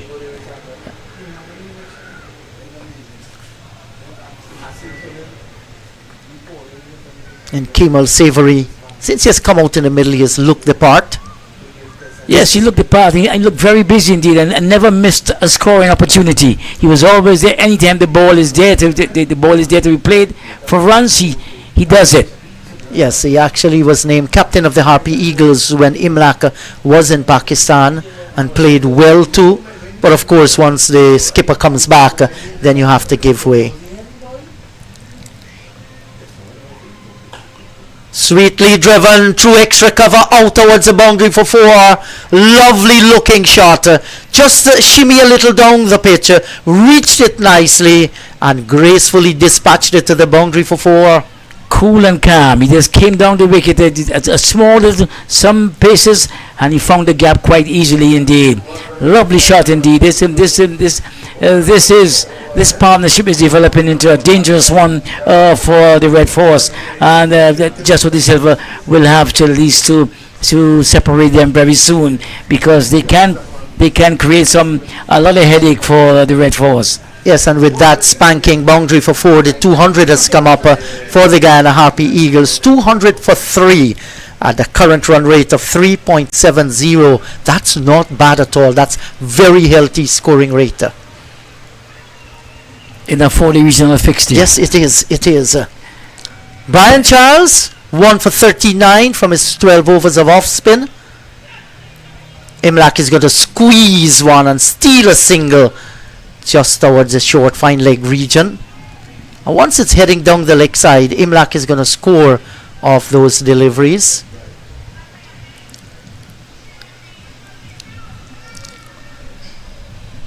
So hello to all of you who are glued and watching us live from Queen's Park. The partnership were 30 from 51. Imlak 23 from 50. And 10 scored off 21 by Savory in this partnership. So the contributions have been excellent. Off the back foot, pierce the offside field, true backward point. Oh boy, that's a top class shot from the left hander. Guided it well and brought him the boundary he looked for. Well, earlier on we said that Perez was dealing in boundaries, and now Savory is dealing in boundaries. He had 3 4 so far, and 3 lovely, well-timed boundaries. So at least he is getting on with his game. He's getting on with his scoring opportunities, and he's getting on with keeping Guyana, keeping the score rate, the scoring rate ticking over. It's quite good. I think Joshua De Silva will be having second thoughts about it now, because this man seemed to be always getting the boundaries anytime there's a loose delivery, and he moves on to he's 22 with 3 fours, and 3 lovely fours indeed. So here waits Brian Charles once again. Good delivery, and he shows great respect to the right arm off spinner. And when you can bisect the backward point and the short third man in the way that he did Kemal Savory, that tells you about his batting form, and it tells you about his quality as well. I think we are looking at a future West Indian middle order batter in the making. And that's when you work very, very hard at your game. Good things can only come out of that. Well, once you are working hard once you put in the work, then you will have the fruits of it. And it seemed like Kemal Savory is the man. He has spent time doing the work, and now you are seeing the benefits of it out there. Yes, and one of the good things is that I think in the region we are not short of excellent keepers who are fine batsmen as well. It's good for the competition, good for West Indies cricket. Johan Jeremiah, one of those, a youngster as well. He's been doing a fine job. 205 for the loss of 3 here. Jamar Hamilton, he has been there and thereabout, lots of 8-team tours, continued to be occasionally among the runs. Still a very, very good glovesman as well. So the Guyana Happy Eagles, yes, 35 runs away from going past the Red Force total. And they are going about it quite easily indeed. They were quite cool and compact. Well, we need to add one more to that 35 if he's going to go past. 35 will equal them, and one will take them to 241. As of now, they're looking pretty comfortable to overhaul that 240 and even set some lead, unless the Red Force can get into the heart of the batting here and dismantle both of these boys. Well, yes, and that it will take some doing, but I think Harpy has that on his mind, and I think Joshua De Silva will be urging him on to do just that. And they're making batting look so easy out in the middle. A pitch that has blossomed nicely, good for batting. Bowlers have to work hard. There is something still there for them too. Yes, the wicket isn't all that flat. There's something there once you put to your once you decides to at least to use whatever ability you have and skill on the wicket, then you will be able to extract that from it. But it's a good batting wicket, an excellent batting wicket. Yes, we haven't seen big turners. We haven't seen vicious bounce so far. Whatever moisture dried out since yesterday afternoon, and with the sunshine streaming down here, it becomes harder, and still grass on it. It's a lovely pitch, lovely cricket pitch. Well played by Imlak there. He came right forward to that ball there. And he wouldn't mind, because there are 4 dot balls so far strung by Harpy. This one outside the off stump, and Imlak allow it to go. Harpy is a man, he has been carrying most of all of the Trinidad and Tobago attack this season. He has picked up at least 39 wickets so far. So he is one that Joshua De Silva will be looking forward to continue the good work. So 56 overs completed, 205 for the loss of 3. Perez gone for 82, Anderson gone for 51. But these two, Savory and Imlak, they're locked in a very good partnership that is developing nicely.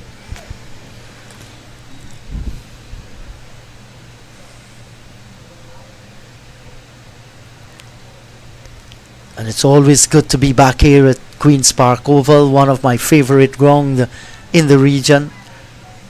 Lovely ground indeed, a lovely setting, lovely. It is a picturesque ground indeed. The Queen's Park Oval. It's a place where career are made and careers are finished. It is the type of ground in which players look forward to coming to. They call it the big yard. And this is the place that where once you get to the Queen's Park Oval, some players say, well, they have made it. It is in the heart of Port of Spain. It's the heart of Port of Spain, in truth. Yeah, I remember all young players in my era. We always look forward to coming to the Queen's Park to play. That is where we came as youngsters to look at you ever had a chance to thief your way into the ground? Like so many youngsters would have done over the years? No. Oh, you couldn't. I couldn't.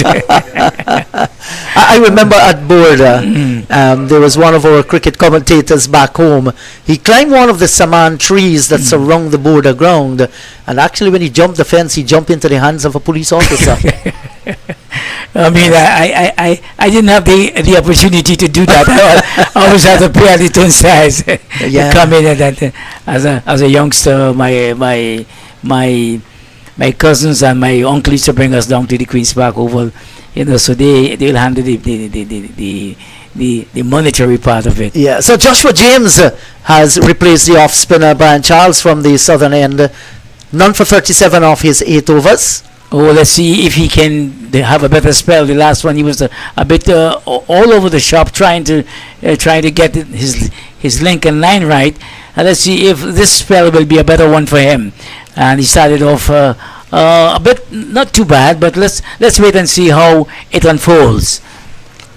Yes, the border is kind of different from this, where a lot of Test cricket was played in Guyana prior to the building of the National Stadium at Providence on the east bank of the Marara. Mm-hmm. Can recognize anybody at the top here.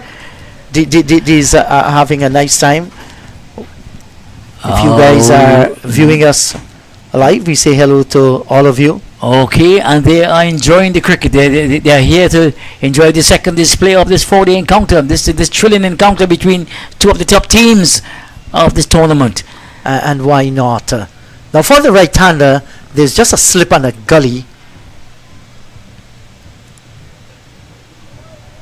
Good judgment show here by Tevin Imlach. Around the border green, as we call it, there are lots of saman trees, huge trees, and when you have international cricket there, while some are paying their dues to get in, many will climb those trees and they will look over and see the cricket having a bird's view.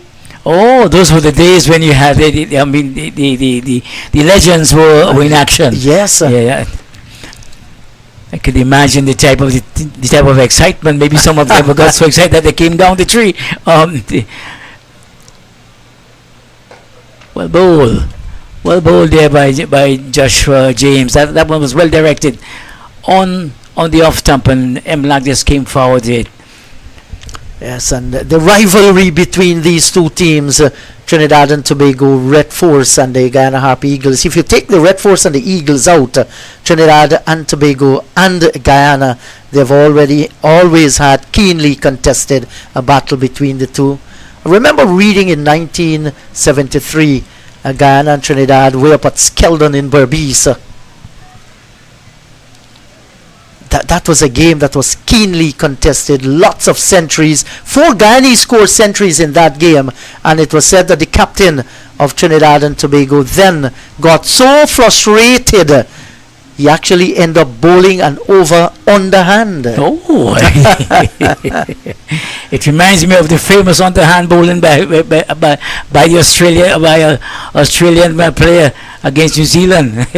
You talk about life in London. This is life in Trinidad and Tobago at the Queen's Park. That fella enjoying it there. Exactly. He has a really a bird's eye view, and no one to disturb him. Not at all. Just going to be a single here. Imlak turning one down into the leg side, and very good response by the Harpy Eagles so far. The current partnership 36 from 6 to 7 delivery, and both of them one left hand, one right hand, and that can work against the bowling teams at times too. Yes, so once the batsman decide to rotate the strike, it tends to have the bowler.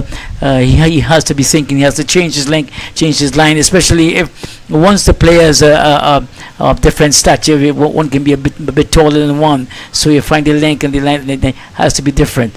Good delivery there from a quick one from Joshua James. I think he is beginning to really pull the choke, as we say, in this over. And this is the end of the over. It's 207 for the loss of 3. 57 overs gone so far. So if you've just joined the broadcast for whatever reason, let me remind you that at 214 for 7, the Red Force overnight, they managed today to just score 26 runs, losing their last 3 wickets.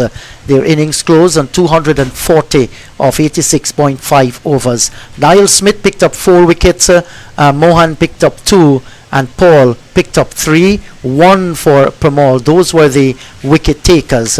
So far it's been a very strong reply by the Guyana Harpy Eagles. As you can see on that screen, 207 for 3, and that's looking real good for them. Nandu made 11, Anderson 52, and Perez 82. These are the 3 back in the pavilion. Since then it's been the Imlak and Savory show. Early days in their innings, but you look at the time they are spent out in the middle. One faced 60 balls, that's Imlak, and Savory 37 will tell you the quality of the partnership so far.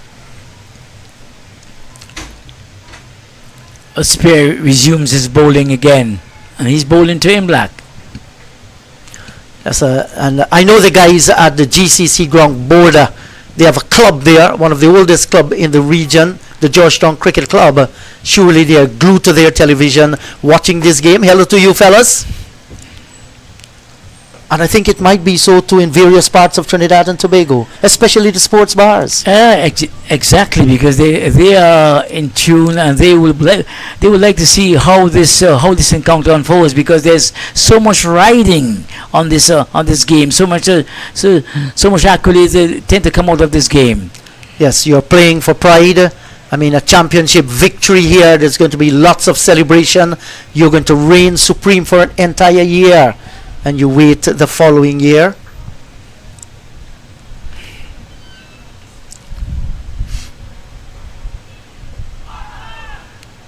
Just clearly going down the leg side. I remember as a schoolboy, I think it was in 1983. We went to watch a match at the border cricket ground. Our head teacher at Maikoni Secondary School then took us on that journey, some schoolboys, and it was Guyana against Trinidad and Tobago. That was fiercely contested. Guyana was struggling. They were on the back foot. The 2 Kalichorans were at the wicket at one stage, Derek and his brother Alvin. And as soon as Clive Lloyd landed, he actually landed with an helicopter, and he was in the team.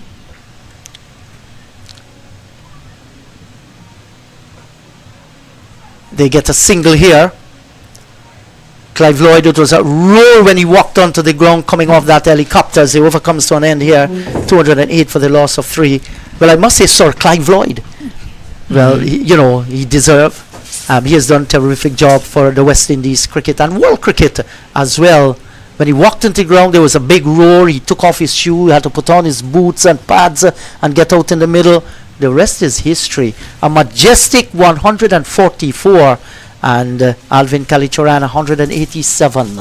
I remember that game distinctly, because You I remember as you related the whole facts surrounding that game. I remember that game because I think on the local newspaper the next day they had Clive Lloyd coming out of the helicopter. yes. And then he scored 100 plus.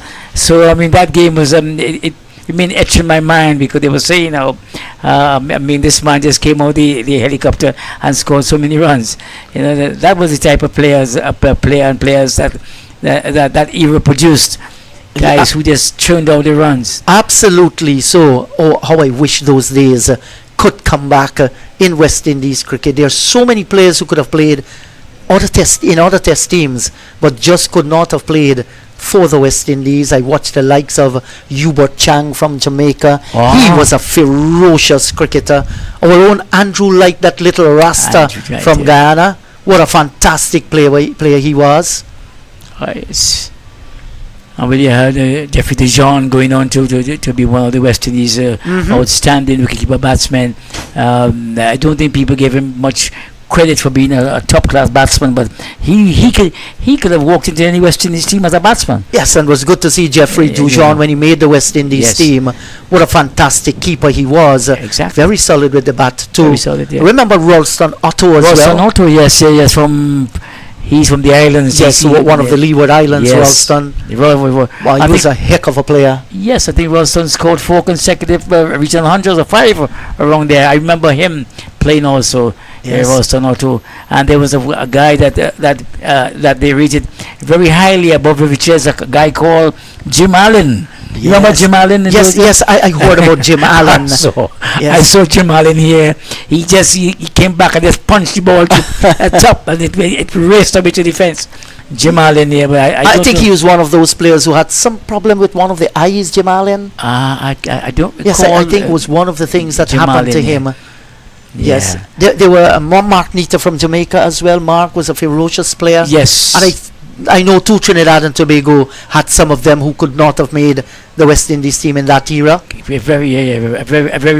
very strong era, a very good era indeed for West Indies cricket, but not for the players, not for some of those players. Yes. So much so that our B team then, as it was called, very strong. You remember Suresh Daniram from Guyana? Suresh Daniram, yes, I remember him, a good player. Excellent player. Excellent player. Yeah, Andy Jackman. And yes. And there was also Rabindranath Seeram. All, made their mark at the regional level. Yes. Correct. Those were the days when we produced a profusion of fast bowlers as well. Yes. Not only the batting. Correct. Guyana had if you look back to Philbert Blair and you came forward, you have Rion King. Rion King was also a pretty good fast bowler. Yes, smooth in his run up. Yes. And Colin Stewart. Colin Stewart, yes. I like Colin Stewart. His approach. He was a hard trier. He always you always give 110% once he is in a team. Colin Stewart, there's no doubt. Colin Croft, yes, he was the best of the lot for Guyana. Yes. And in the early days, we had John Trim, one of the pioneers of West Indies cricketer. And down the line, there were a few more that plays at regional level. Remember Barrington Brown? He was a workhorse. And one of the one of the fastest was Lyndon Joseph. Yes. Didn't go on to play. 209 for the loss of 3 here at Queen's Park. Some water and juice is coming on. So we'll take maybe a minute and a half to break, and we shall be right back. Okay.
So the water break is over and play will resume with the score and 209 for the loss of 3. And both myself and you, Ren, is going to take a break while we're going to have our two big fellas, Yes. Colin Murray Yes, sir. and Vinod Manchan. It's a good delivery to start with. One float up nicely to the right-handed Imlak, and he's defending well. So still a lot to play for. 209 for 3, 59 overs gone so far. We're in the 60th. Very much so.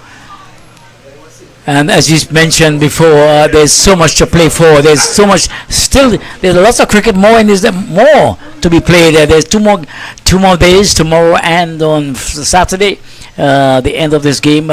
So there's so much more to play for. Yes, lots of time remaining in this one. Just maybe pitched on a leg stump line there for Imlak.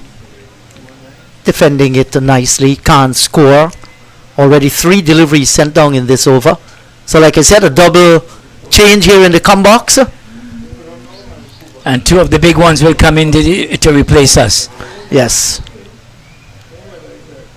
Colin Murray has done cricket commentaries so many years now. He's a veteran at it, and so too Vinod Manchan.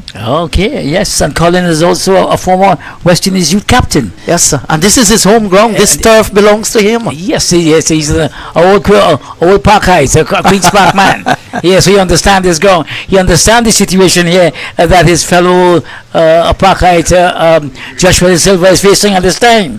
Yes. The toughness, the tightness. So the final delivery coming up in this over, 2 for 41.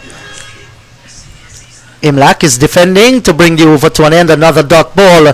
209 for 3. We're going to give up our seats and make way for Colin Murray and Vinod Manchan.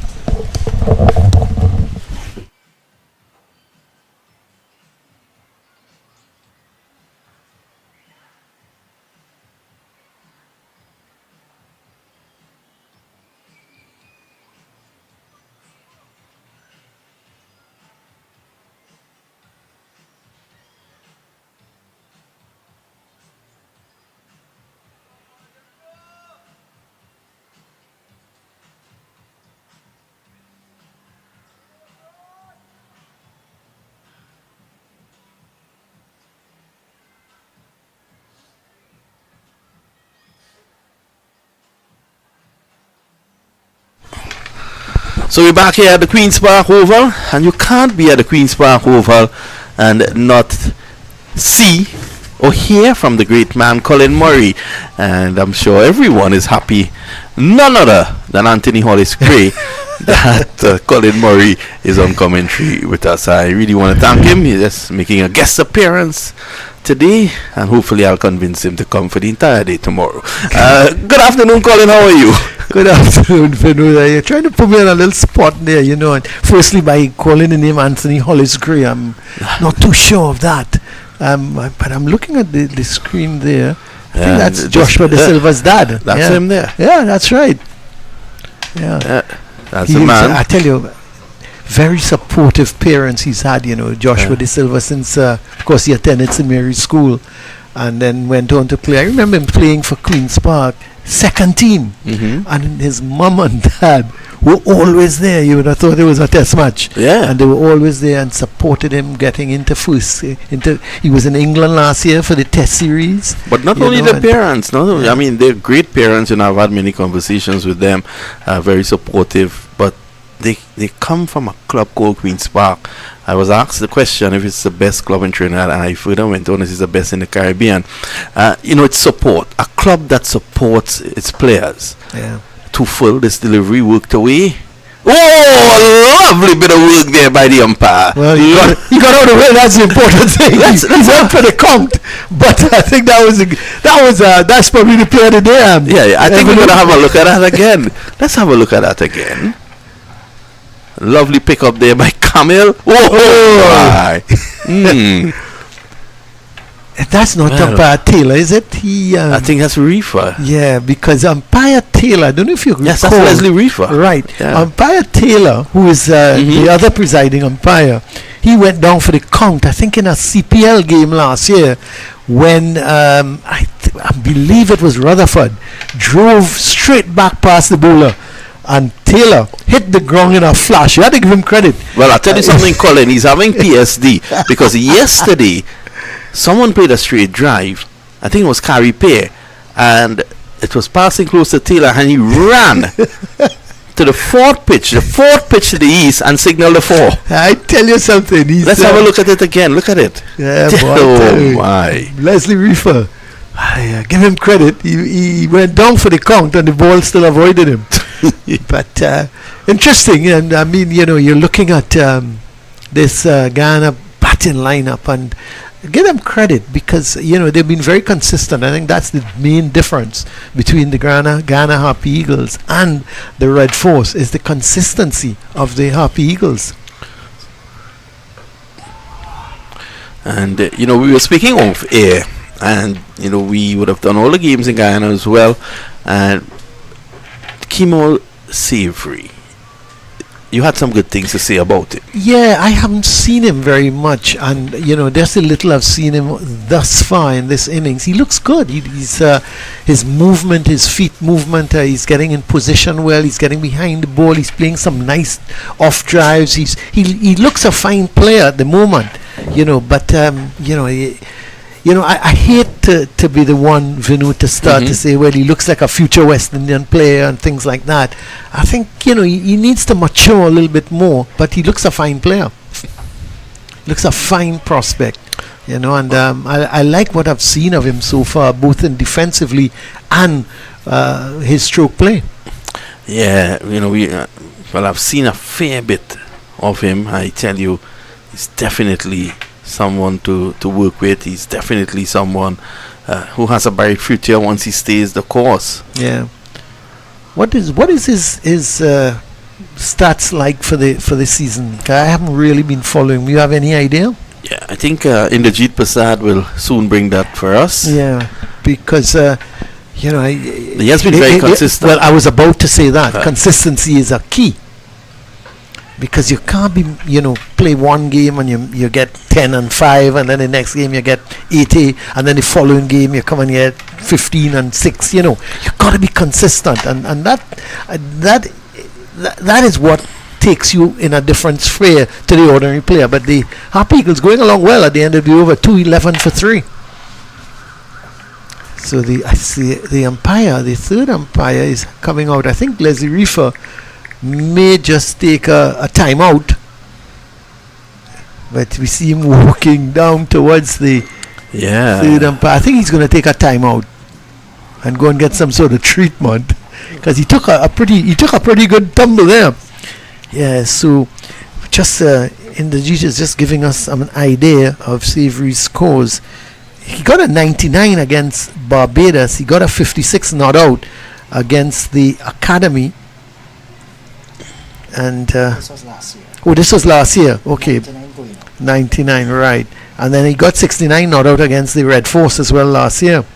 Yeah, but it's going to be interesting because he seemed to be pretty consistent last year. And again, because I haven't been really following very much of the cricket this year, Vinud, I'm hoping that he's a little bit consistent, because I tell you what, with the new West Indies captain coming in the format, with the resignation of Craig Brathwaite, whoever takes up that mantle will be looking for a little bit of new blood as well. Yeah. Because he would want his own team, sort of thing. And also Darren Sammy taking up the coaching assignment for the first time at that format. He would be looking for some new blood. So people like Savory, they've got to hold up their hand. Yeah, I want to agree with that. And you're seeing a lot of young talent coming to the fore. Tevin Imlach as well has been amongst the runs, 3 centuries. You're also looking at Kevin Anderson out of Guyana, 3 centuries as well. That's right. A couple half centuries. Of course, our very own Josh De Silva, 3 centuries and an 80 odd in difficult circumstances against Jamaica. 152, I think, was the Red Force. 141, I think he got 82. Yeah. I was a little surprised actually when he was he was named vice captain and then dropped for the first test. Yeah, I was very surprised. Imlach came into it, but it's good. The competition I think is good, you know, because Josh De Silva has been almost, you know, the first pick on a West Indies team. Well, now you have 3 young men all batting well. Django recently has lost form a bit. Yeah. But you have Amir Django, Joshua De Silva, and Tevin Imlach. Yeah. And at times, any of those could also made the team just as a batsman. I tell you what, I'm a little disappointed in Django and his performances at the end of the over, 212 for 3. I've been a little disappointed because I watched him when he made his debut in the ODI series, and I've always looked at Django as an all-format type player. I think he's got a good mentality. I think he works hard at his game, and to be honest, at this level, you see, and I've always maintained, Vinod, when you're a test player, when you come down to this level, that's where you got to show you are a test player. And the same goes for club cricket. These guys who play here for the Red Force and for Guyana Harpy Eagles, when they go back to their clubs and go back to their local competition, they should be making hundreds. Yep. You know, because you're supposed to be at a different level to the club players. So when West Indies ruled the cricket world, that was the situation. When those guys came back to regional cricket, they scored tons of runs. Josh De Silva just came back from the Test series and had 3 centuries. That's correct. Oh, beautiful delivery, squares him up there. This young man has come in and has done well, Joshua James, hasn't he? Yeah, he has done well. A big fella, look at him. I think he should be, at his size, Vinod, do you think he should be he should be about 4 yards quicker? Yeah, but if Boxer Potts passes close to the oval, that's it for cricket. You'll take him and make him a boxer. For sure. He's a big fella, isn't he? My word, he gives me the impression a Joel Garner type. Yep. You know?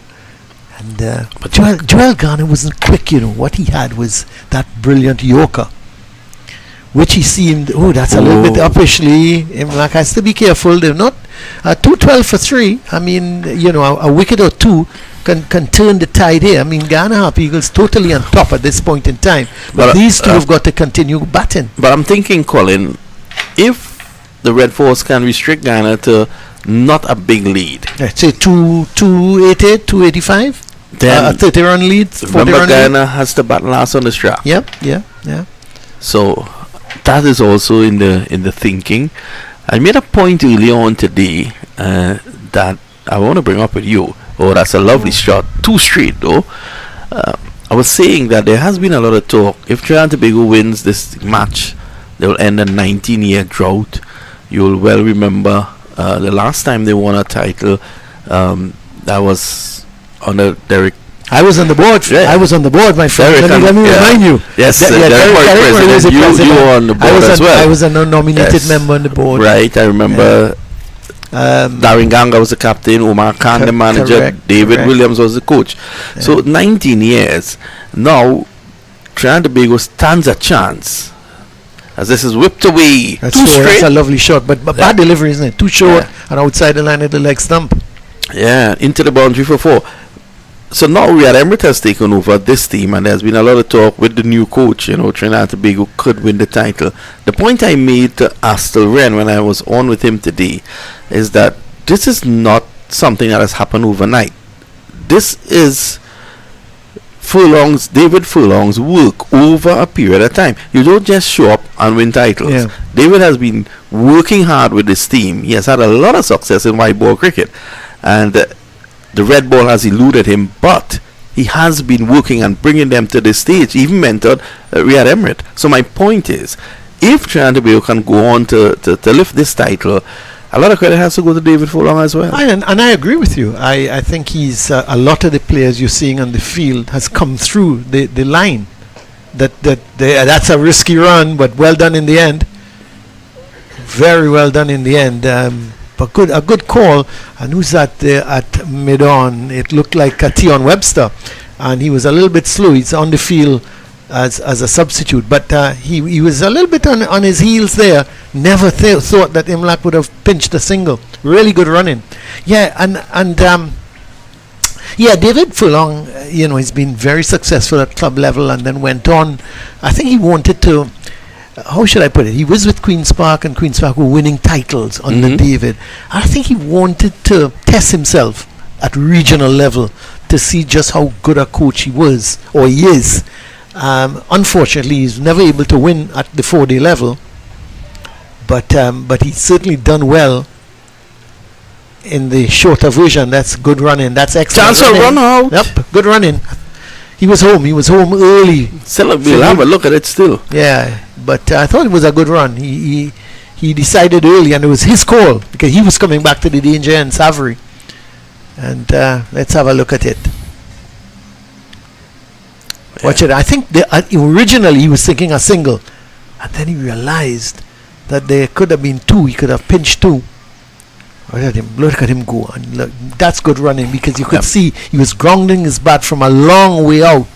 And that's really good running in the end. So what, 219 for 3 at the end of the over. So slowly but surely they're getting to that 240.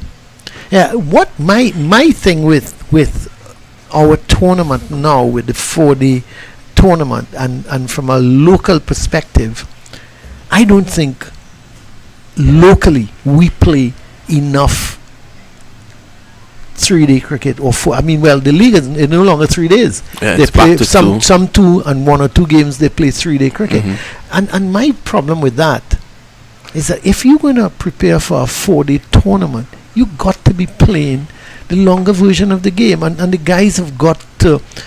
You can't just go out there and suddenly make 100. It becomes habitual. You look at, you can go back to the days, and I'll give you a quick story here.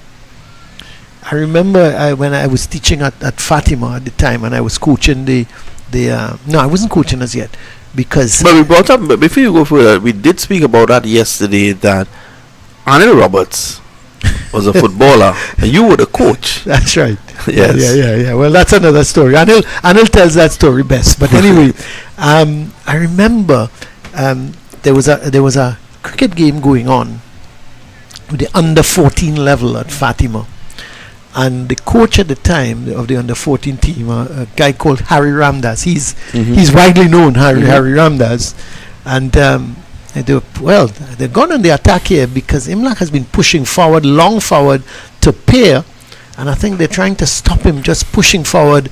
That's a no ball, though. Yeah, but that's a good move because he's been just pushing forward, and now he's got to study. Imlach's got to study. He's got a man there that silly mid-off position.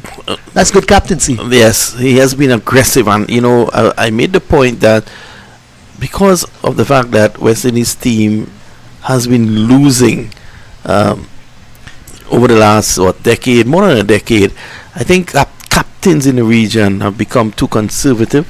They're not aggressive. I agree with you 100%. Joshua De Silva seems to be different, though. I'm going to come back and touch on that, but let me just quickly finish the story. So Harry said to me, listen, we have an under 14 game and I want you to come down and see a young man bat.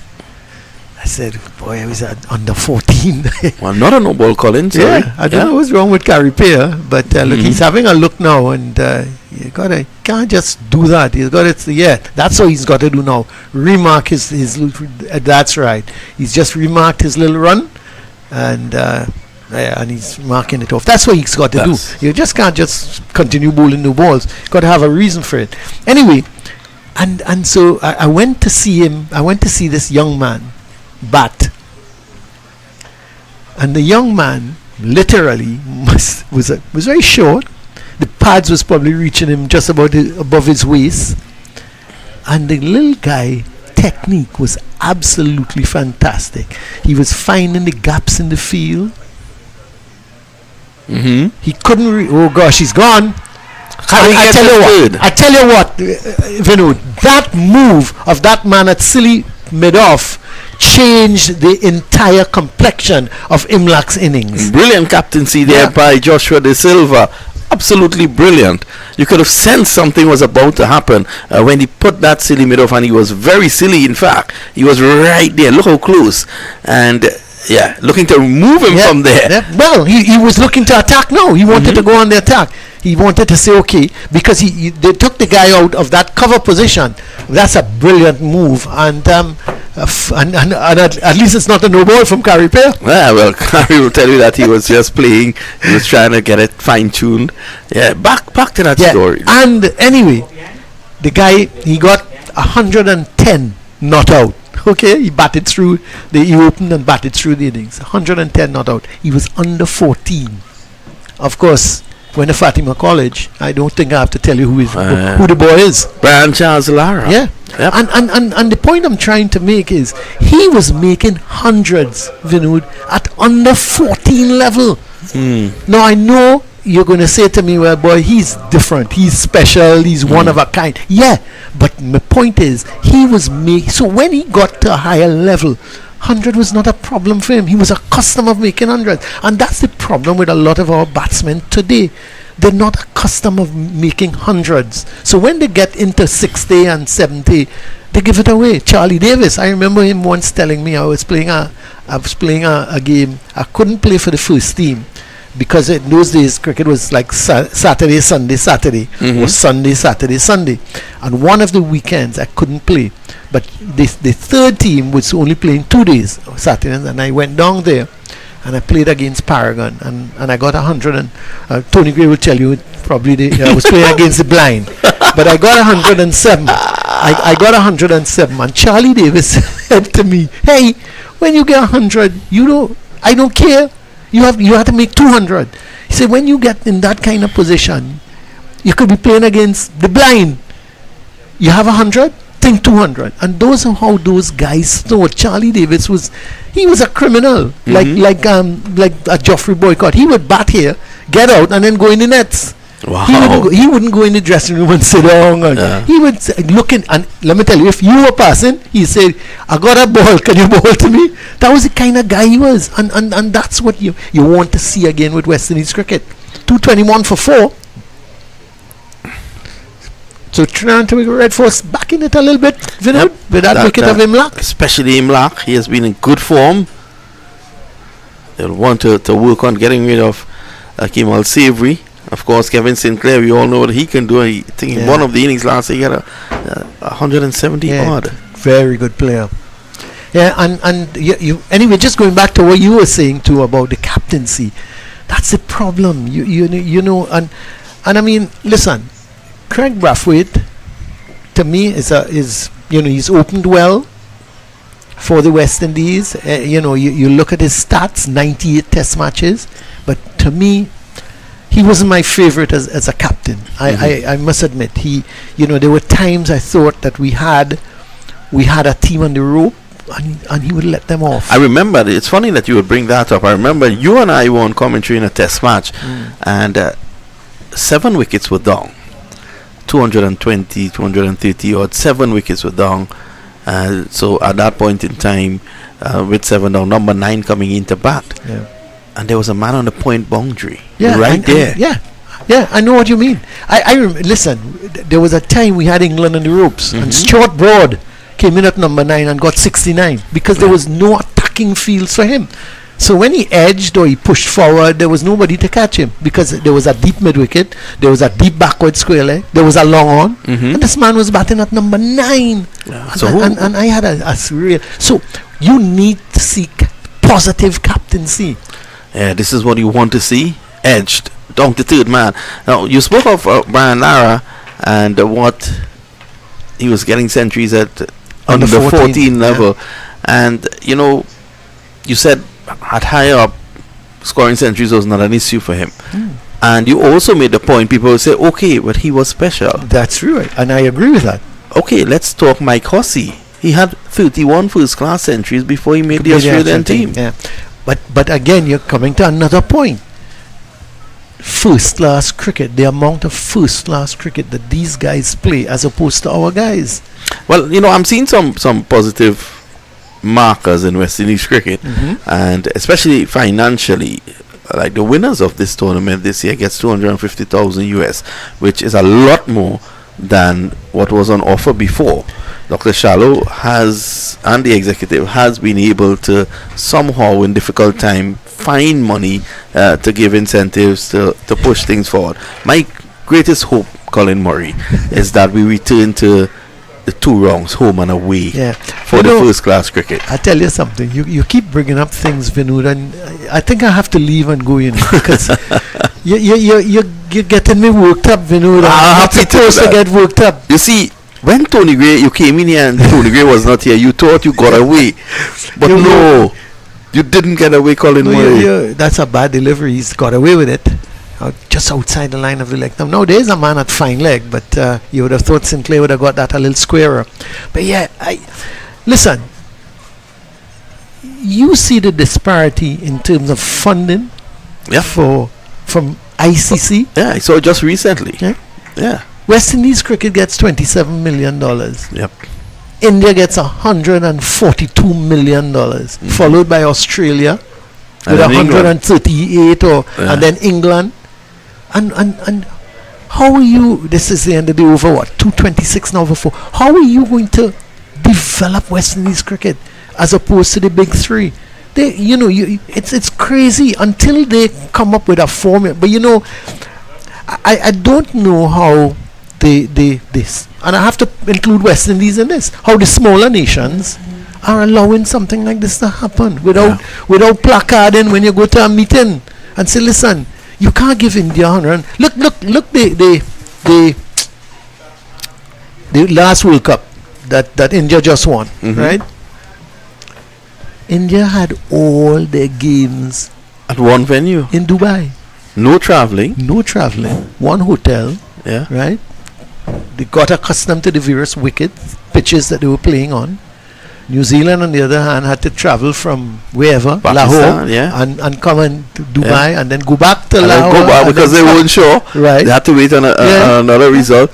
That, to me, is ridiculous. All because India said they're not playing in Pakistan. Yeah. Had Bangladesh said that, or Afghanistan, they would have lost the points. They would have been banned. They would have said, okay, you don't want to play, well, play. and they bring in somebody else. They bring in the next ranked team. I remember West Indies, they forfeited their points at the 1996 World Cup when they didn't want to visit Sri Lanka for security reasons. That's right.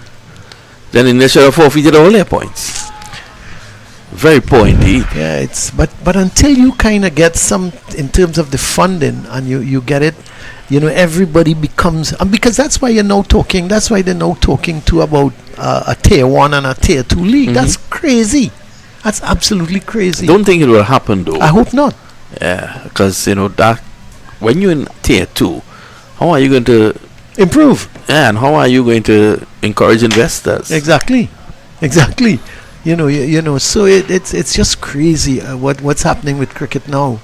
Yeah, because with more funding, we can go back to what they used to call the PCL here in the Caribbean. Right. Yeah. With two wrongs, a home and away. So this is the final wrong, but then this would have been halfway through the season. Yeah. Correct. And everyone would have benefited. Yeah. And why don't they start a little earlier? I think they start end of January. Yeah. Why can't you start, say, 3 weeks before? I don't know. Can't you start the 10th of January or the 12th of January? Because all these teams practice, they start to train in November, December. Yeah. Trinidad team goes in November. Yeah. So it's not to say that that they're not training there. Harpy is up to his level now. He's bowling very, very well. Yeah, I think he's taken 39 or is it 40 wickets now this season? But what I like about him, outside of the no balls, his line has been good. And he's. What has Harpy done differently this season? I think he's worked 40 wickets. I think he's worked hard at his game. I think he's worked harder. I think he's looked at more variety to his bowling, than before. I get the impression over the last couple of years, Harpy was just running up and bowling. Good line, good length. I think now he's added that little more variety in his bowling. Gets a little wider the crease. He gives it a little bit more of a loop. He gets a little bit of the arm ball. It's very much like Akil Hussain in the shorter version of the game. In line of getting you worked up and keeping you worked up, Colin Murray, how come the number one T20 bowler in the world can't get an IPL contract. That is absolutely amazing. That is the only thing I can think of with that. The only thing I can think of. And again, I haven't really gone through all the teams. You know, I look at some of the games and it's that maybe, just maybe, there are an abundance of left-arm spinners in the various. Well, in India, you are number one in the world. yeah, but you must find place at number one in the world in some team, in at least one of the teams. One of the teams, yeah. But that is amazing to me. So here's Terence Hines, change of bowling at the southern end. Too short, getting it to shape away, but a bit too short there, Terence Hines. He's been having a few injury problems, hasn't he? He has been having injury problems, you know. Turned out for Queen's Park in the festival, and you know he was injured. He still played. Something, you know, you guys give them in the water at Queen's Park that once they're in the country, they want to play for Queen's Park. So they'll Ryan, Kyron Pollard, all these guys. I tell you, those guys. Listen, and don't forget Dwayne Bravo when he was around and played. You know, you have to give those guys kudos. You know, wherever they are and they come back, they come and play for Queen's Park. You know, and it says a lot. It says. I saw Nicholas Furan, who actually went back to Clark Road. He came from Clark Road, came to Queen's Park. I think he was trying just to fine tune his skills. And but I mean, Nicholas Furan now is easily one of the best T20 players in the world. And I'm happy. I saw he played in the first game for Clark Road, and he got 112 or something like that in about 12 balls. You know, but he's a fine player, and I'm glad that he's coming back to Clark Road. Oh, that's a little bit but away from the fielder. Yeah, I'm glad he's come back to Clark Road to lend that experience, that knowledge to the younger ones, because that's how they learn. And I tell you what, here's the end of the over. 227 for 4. So just 33 runs away now from getting that first innings lead. No, it's not the end of the over. Just changing over for the left-hander. Well, it's just actually Colin. There's 14 runs. Is it 14? Oh, I'm so sorry. Why am I was thinking 260. Yeah. Thank you for that correction, Vinod. That's what you're here for. But anyway, they you know, and I tell you, when you and I can just speak for Queen's Park, when Pollard and Ryan and these guys come back and Bravo, it's like a clinic. The young guys gather around them all the time, and they just trying to get information, seeking, hey, how do you do this? Why do you do this? You know, and I tell you, kudos to those guys.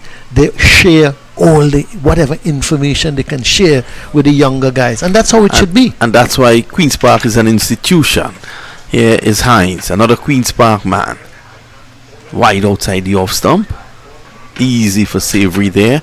Savory looks the part here, Colin. Yeah, he does. I like.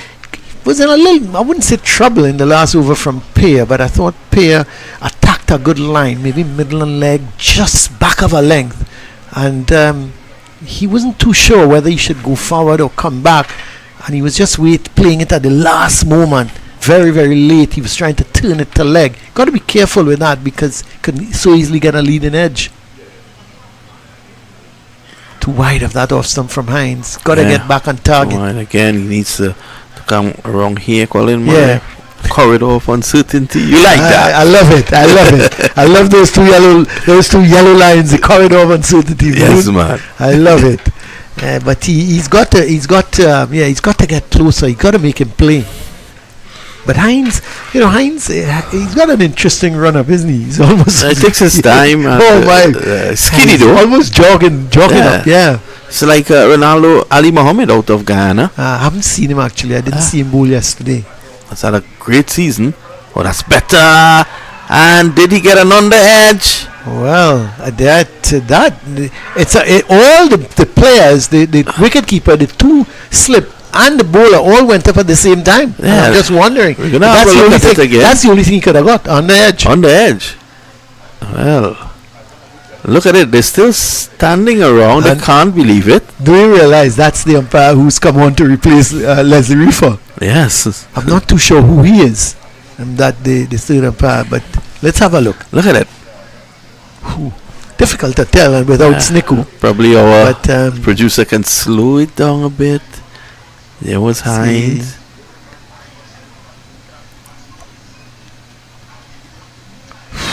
I tell you what. Without Snicko, Without Snicko, without Snicko, Colin Murray, I'm raising my finger. yeah, I'm raising my finger without Snicko. You're right. That seemed to have hit. There was no daylight between bat and ball. That's right. Well, good work by our producer.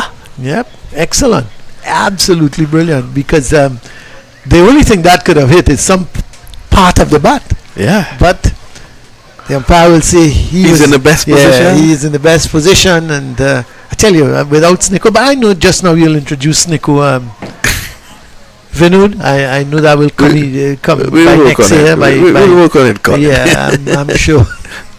But it's but Trinidad actually fighting back nicely. I think both. You're looking at Hines and James. I think they were using both of them, just maybe to put that ball wide of that off stump. Make the only thing is he needs to make the left-hander play a bit more, as he did with that final delivery. While the attack here with Harry Pair, this is good. They've now put a forward short leg. There's a nice little period here for Trinidad and Tobago. In the context of the game, Guyana are truly on top. But just this little period, you can see the Red Force fighting back here. Yeah, definitely. And Harry Pair is getting some turn as well. That one had some purchase in it. So, he's very interesting now, this period, as you rightly said, Vinod. A wicket here again. Who knows? I mean, I don't think they can restrict Guyana under the 240. But as you rightly said, if they can maybe 275, 280. And with evidence that there is turn coming into play now. Yep, anything Another can thing, happen. though, Colin, that we have to keep in mind is the weather. It's kind of changing at this point in time. Yeah. Well, we've had some rain in the last couple of days. Not heavy showers, but like a constant drizzle. And today was hot and was just too hot. That's a little too short. Needs to take it up. Now, how brave will Joshua De Silva go? Will he take maybe the mid wicket out and put him at that, just to put a little bit more pressure and put him at that silly point? Better delivery. Yeah, much better. Harry Pair has had a fantastic season. Yeah. It's very.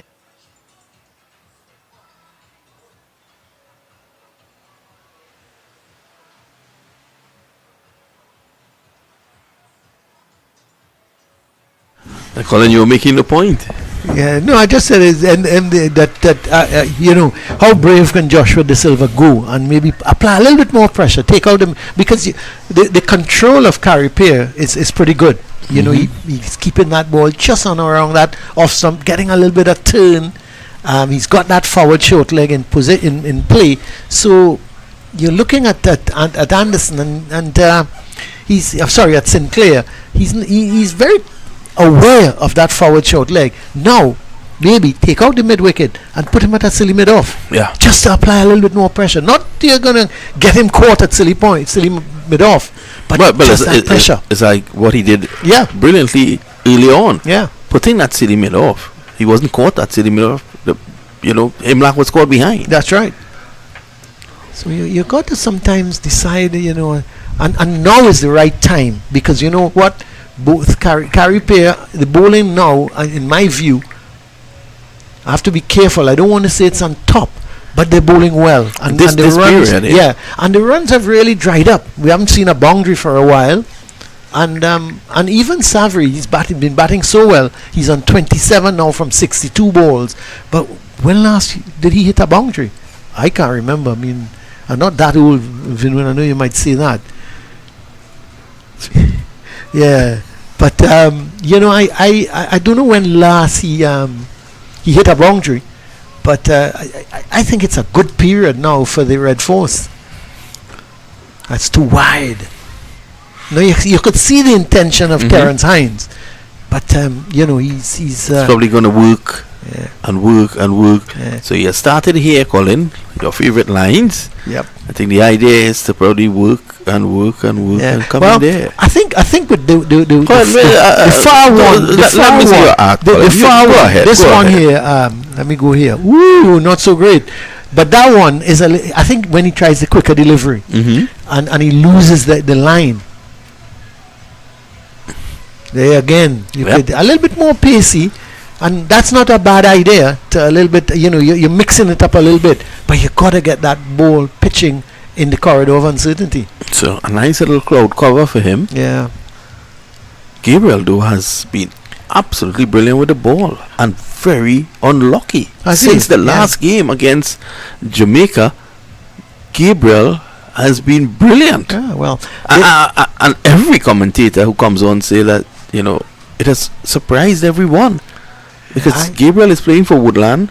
yes. And you think that he's just easing out, and all of a sudden he shows up against Jamaica. That's the plan. That's it. And you know what? You look at that, Vinod, that's frustration. That was a frustrate. Look at it. He never got that right leg across. He just stood there and he had a go at it. Yep. And hoping he made contact, but that could so easily have got the edge through to the wicket keeper or the slip. He's got a slip and a gully. Could have found any one of them, and that's what you call now a little bit of frustration coming into his game. He hasn't been getting the boundaries. He hasn't really been scoring, and this is really good. It's the sort of time when you hope that from a Red Force perspective that they get a wicket. Yep. And the Harpy Eagles, they've got to. They've got to see through this period. Well, Sinclair and Savory need to keep talking to one another because it's important that they communicate and say, hey, don't give it away. Let's keep batting out. Let's look at the end of close of play. We've got to be here until the close of play. And I haven't seen that between Sinclair and Savory. They haven't really been talking to one another. Like if after that shot, if I was at the non-strikers, then I would have gone up to Savory and say, hey guy, cool it. Don't worry. Don't let them worry you. They're panicking you. You're not been scoring. Well, that's badly lined this time from Hines, so he gives away a single. But the intention is clear. The plan is clear there from Hines. Oh, yeah. And I was surprised that Savory fell for it though. A little bit of luck again. He could have easily edged that. Well, Colin, I know that you said you were giving me 20 minutes. I have given you much more than that. I want to thank you for being here. Hopefully you don't run away. We still have some play to go. No, I have to run away. And you and I will have a conversation about tomorrow. You've had it so much in this short space of time. I have to run away. Actually, I'm not going to run away. I'm going to walk away and get to my car. You've given the guys so much to talk about. I will certainly come back tomorrow and have a little chat with you. It's always a pleasure to sit near to you and listen to you.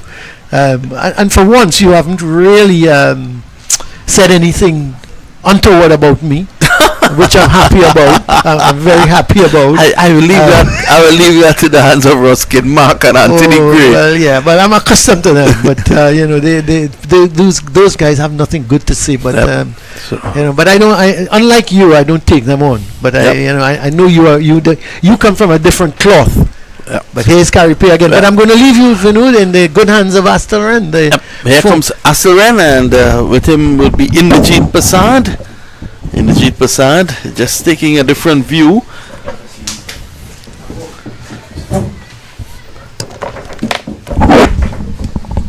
Oh, thank you so much, Colin. Vinod, I see that you were graced with the company of the great Colin Murray.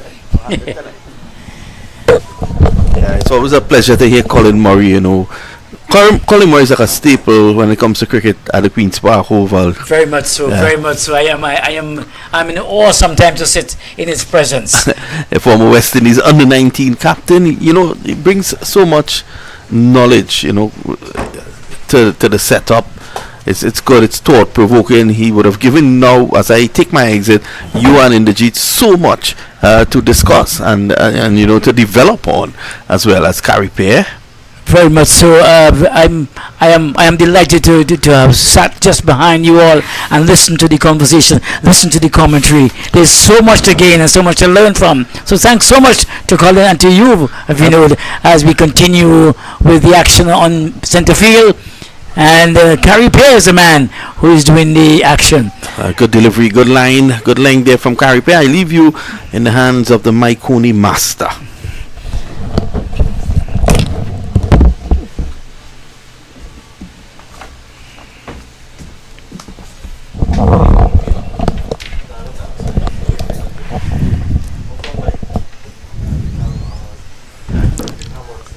So India G, thank you so much for joining me and to coming back alongside me, because having had Colin Murray and Vinod Mamchan, I mean the two of the greats, the two of the legends of this type of discipline.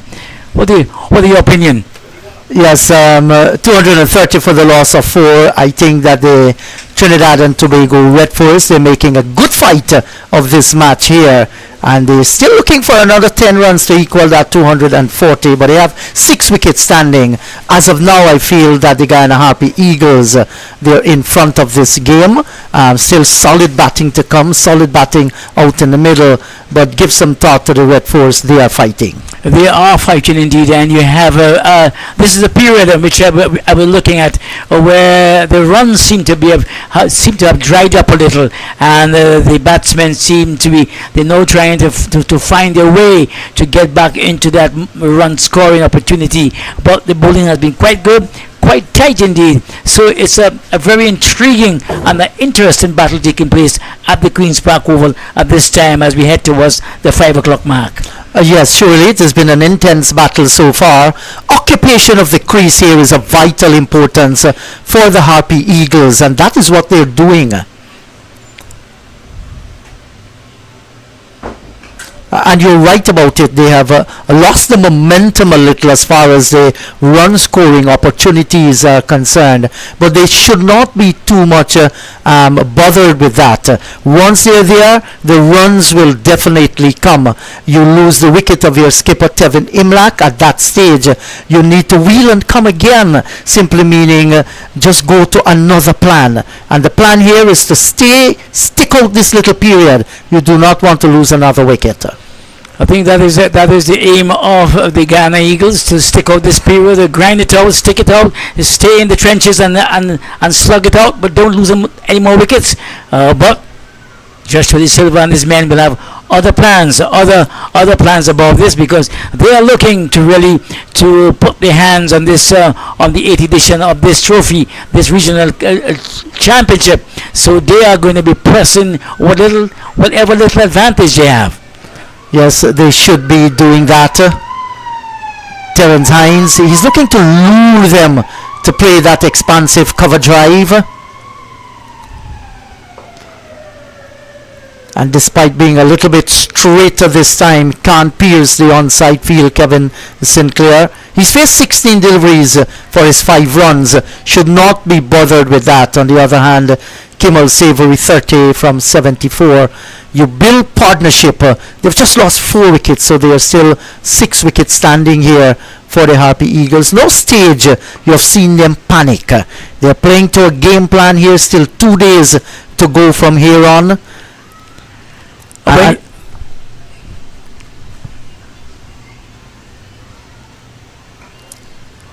And there is no doubt that they will get past that 240. Just in case if it ends in a draw, they will have fast bowling points, and they will also pick up first innings points. So these are all things that play on the mind. And once they continue to extend that lead as they go beyond 240, the pressure will continue to mount on the Red Force team.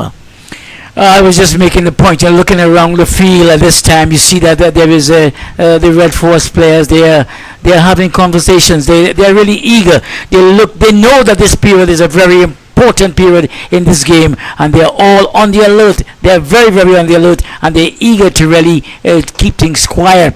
And Terence Hines has been doing a good job, because he's been keeping this tight, keeping it straight, and keeping the batsmen very quiet at this time. Yes, none for 32. He's in his 11th over. The final delivery for him to conclude this over. And that's a good attitude. At no point I've seen that the Red Force dropping shoulders. You know, they are fighting out in the middle. They understand the importance of this game. There is the still possibility of them winning this match, but the Guyana Harpy Eagles at this stage, I think they're in total command. This is cricket. This is what they call lovely cricket. Cricket at its best at the Queen's Park Oval, where there's a tight battle, there's a formidable battle between bat and ball, and the attrition. Those who have the tenacity and the patience, that team will come out on top. This is what they call cricket at its best. Yes, and it's time for refreshment out in the middle at 2:31 for the loss of 4, the Guyana Harpy Eagles. We'll take a little break here as well, and we'll be right back.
Yes, so 231 for the loss of 4, 71 overs delivered so far, and just 10 runs rather for the Guyana Harpy Eagles to surpass that 240 made by Trinidad and Tobago Red Force. So umpire Leslie Reefer He has made his way off, and Kashif Sandy has come out in the middle, just trying to escape a stiff return. Must have done himself a little bit of injury there. Kashif Sandy, no doubt, will relish the opportunity to come out in the middle. Oh yes, I think Cassius Sandy would have welcomed to come out in the middle, but there was a close call as he came out against Imlak, and he survived. So I think he enjoyed it, but that's how the game it is. Yes, and I think the strategy employed here by the Red Force is to ensure Carrie Pierre, he holds up one end. 3 for 46. He has been their leading wicket taker. He's in his 24th over. So they're calling on him, and he will be calling on all his cylinders here this afternoon. So far, he has done a good job. An excellent job indeed. He has picked up 3 wickets so far. So far in the season, he has picked up 40 wickets, and in any season, 40 wickets is a lot of wickets for regional championships, and this game hasn't been concluded as yet. Yes, it hasn't, and he continues to persevere from this northern end. And that's pulled away by Kevin Sinclair out through mid-wicket, and that's going to go towards the boundary. Cooper can give up the chase, and he's fighting some fire here, Kevin Sinclair. A little bit short there. Stepped on the back foot nicely, and he beat Joshua James at that short straight mid-wicket region and got the boundary. Oh, that's the type of cricket we are looking at. Once there is something short, something loose, the batsmen, they are always watchful. They are always looking out for those type of deliveries. It is tense cricket, and anytime anything loose, anything a bit short, they are going to pounce on it. And that's a type of tight cricket we are witnessing here at the Queen's Park Oval. Well, he was deceived by that one, but it was outside the line of the leg stumper by the left arm spinner. Sinclair not pushing forward, not reaching to the pitch of the delivery, deciding to play deep in the crease. Must have judged the line to perfection, Kevin Sinclair. Short and a good length once again. No trouble for the right-hander. And he has been one of them who has supported with both bat and ball over the last few years.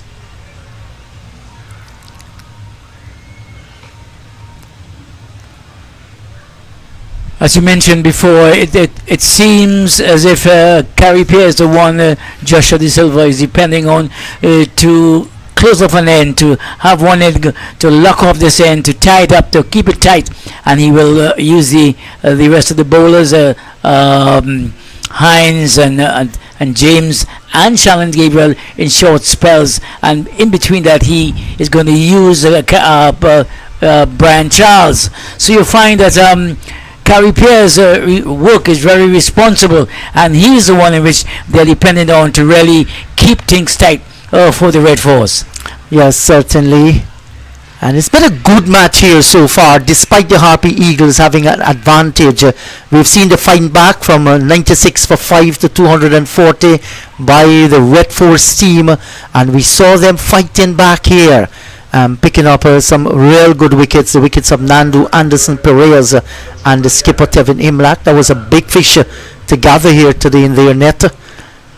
I think this is the type of cricket that we came out to see. We know it's two top teams, and we came out to see tight, interesting cricket, a struggle between bat and ball, and it was really an interesting display where one team trying to gain the ascendancy over the other, but at this time the Guyana Harpy Eagles, they seem to be having just their nose ahead at this time. That's an interesting change here, because Shannon Gabriel will pick it up from the southern end of the ground. None for 48 from his previous 11. And this one flew off the top portion of the bat there, all along the ground though, down towards gully. And Savory just replaying here in his mind what shot he should have played with that one. Yeah, the Shannon Gabriel, he's coming from the pavilion end, at the Brian Lowry end, and I think he's coming at this time, and Joshua De Silva will be hoping that he can get something to get some movement and some pace, and with this with the atmosphere a bit on the cloudy side, he may be able to do what he wants the ball to do, to move around a little, as Kimo Paul did on the opening day. The delivery once again right on target. Mindful that there is the long on, the D backward square. Both guys are out on the boundary, and so too the third man. So that suggests with the D backward square and long leg out on the boundary, we might see a short one in. Just give him opportunity to see if he's going to go for the hook shot. And that is where I think Joshua De Silva, he has maintained those fieldsmen out. The one on the deep backward square fence. I mean, he has kept him there. Well, let's see if Shannon Gabriel will test the hooking ability of Savory. And he's driving over the top of cover. It's in the air for a while. Does not get towards the boundary. The return comes in here. That was a brave shot. Where did that one come from? He's looking to go over the top of cover. He did, but didn't connect it the way that he wanted here, the left-handed Kemal Savory. This is what happens when you put the batsman under pressure. When you take away most of their scoring opportunities, they have to invent one. They have to make one if they have that inclination to go after the bowlers, and this is sometimes the error comes in and the wicket might be taken. But it is but he survived, nothing came out of it in terms of a wicket taking delivery, but it is, the battle continues.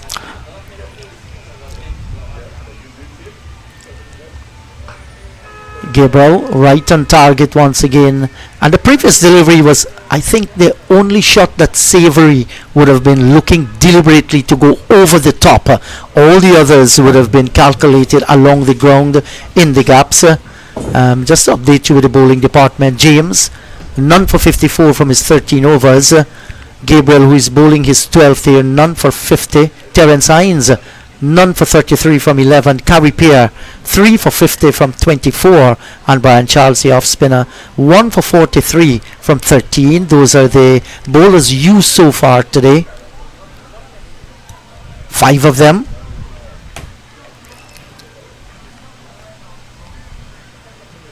Edging, and the catch taken at first slip. One-handed catch. Oh, that was a fine shot. Savory walking slowly there, and you can't get them better by Brian Charles.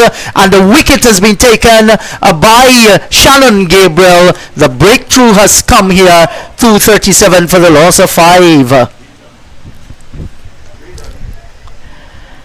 Excellent catch indeed, and that is what Joshua De Silva was hoping for, hoping that Shannon Gabriel will get one to leave the batsman, and it left him, it pitched it about middle stump, leaving the left-handed batsman, and it hit the edge, and the man at Brian Charles, the second slip, made no mistake, a spectacular one-handed catch. He went low for it, it traveling, it was coming at a rapid pace. Yes, and had the presence of mind to dive low down, picked it up. That's a brilliant display of catching by Brian Charles. And you know, sometimes I always say, when you're in difficult situations, it tends to bring out the best from you. I like that catch. Savory has to go. And true, and they said catches win matches. Is catches as that really gets a team buoyant, revitalize a team, revitalize the bowler, and make the captain believe that we can come back from the dead sometimes. Yes, and Shannon Gabriel, after 50 runs knocked off his bowling in his 12th over, he managed to pick up that wicket. Bowled with a lot of heart, especially in his first opening spell, an outburst of 4 overs. He was quick, hit the deck nicely, and after then struggled a little, but coming back late in the second afternoon here, he has picked up the valuable wicket. So 5 wickets has gone down. There's still 3 runs adrift of that 230. We're going to see the replay here and see the catch brought up here by Brian Charles.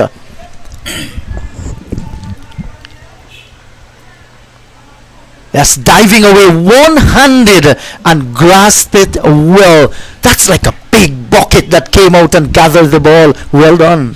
Well done. It's like a crane bucket that came out there, because at last, Shannon Gabriel managed to pick up a wicket. He has bowled well all day. I mean, there were times when he was a little off color, but he has stuck to his guns. He had bowled well throughout the innings so far. And they'll come by and collect the single. That's Kimo Paul. Immediately he's off the mark with 1, and he too is another very good all-rounder. The end of a successful over by Shannon Gabriel. Harpy Eagles 238 for 5. 238 for 5, and all is not lost as far as the Red Force they are concerned. And yes. I believe Joshua De Silva, he's quite happy at this time, because you can see in the steps of the players. Yeah, we're looking at the replay here, and look at him there, Brian Charles. Hands were on both knees, and then when he saw the ball coming off the neck of the bat, dived away towards his right and given some nice congratulatory taps by his skipper Joshua De Silva. And when you can impress the captain, that's good to go. Excellent indeed. It makes the captain look at you at 2 or 3 times, knowing that you have taken a magnificent catch. And this is the kind of catch that, like I said before, that will put a spring in the steps of the players. Of course it will. And Kimo Paul defending a good delivery here, judged it well. So often we see Kimo comes out, and from ball number 1 he wants to bang it all over the place, but he looks a much settled player, Kimo Paul. Can't get his first run. The tall, well-built fast bowler Joshua James is in that territory down at short straight mid-wicket.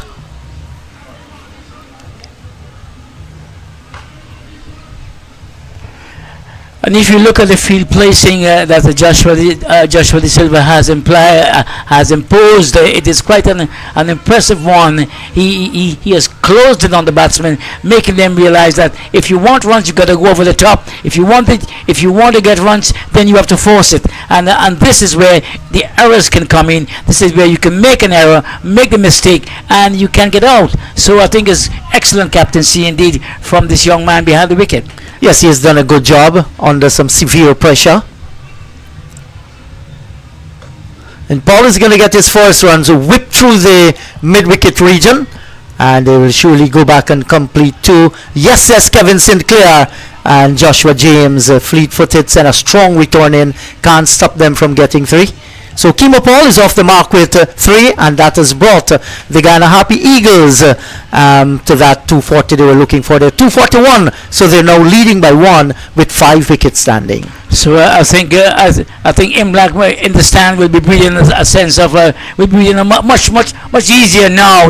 Now that they have gone past that total, now they'll be looking really to extend that lead, to give it to set the Red Force a target to wipe out before they start their innings, to really set a winning target for the visitors. 241 for the loss of 5. 74 overs gone. And as we look at just after 5 o'clock in evening time, about just about 25 minutes play left in today's play, we have witnessed a very enthralling day's play, an intriguing, a tight battle indeed we had throughout the day, from the start of play this morning when the Red Force came out to resume their innings in 214 for 7, and now the Guyana Harpy Eagles, they are 241 for 5. So it has been a hard struggle between bat and ball. Yes, and that is what you expect when you come to this level. It's almost like a final. The 2 top teams in the competition so far reaching each other, and surely the outcome of the tournament depends on what happens here, unless something miraculous happens to Barbados and something devastating happens to the teams here. For rain should step in, but this is setting up itself to be a wonderful cricket match in the end. Shannon Gabriel is the man taking up the attack again. And Kimo Paul moved nicely around that delivery, strokes it down towards mid-on. Did well with the ball. In fact, he was the one that started the demise of the Red Force in their first innings, picking up those 3 wickets. 10 overs of good pace and good swing as well. Swung it both ways. I told Joshua De Silva bringing back Shannon Gabriel at this stage, at this time of the during the game, he wanted him to pick up a wicket or 2, and he did exactly that. And Shannon Gabriel, will be looking to make more inroads into this Guyana's batting lineup.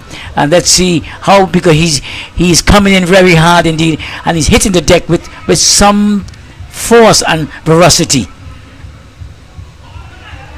And down the leg side this time, Brian Charles was going up, but Joshua De Silva allowed the ball to leave the gloves, and he signaled leg by, so no harm done there. Was looking for a catch down the leg side, and umpire Kashif Sandhi signaling the leg by very quickly,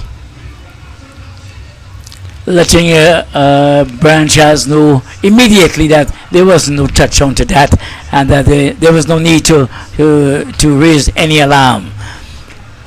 Yeah, so 2 slips. There's also backward point. There's an extra cover wide mid-off. There's mid-on. We're having a mid-wicket, and there's also deep backward square. That's posted way out on the boundary. So we have updated you with the fielding position.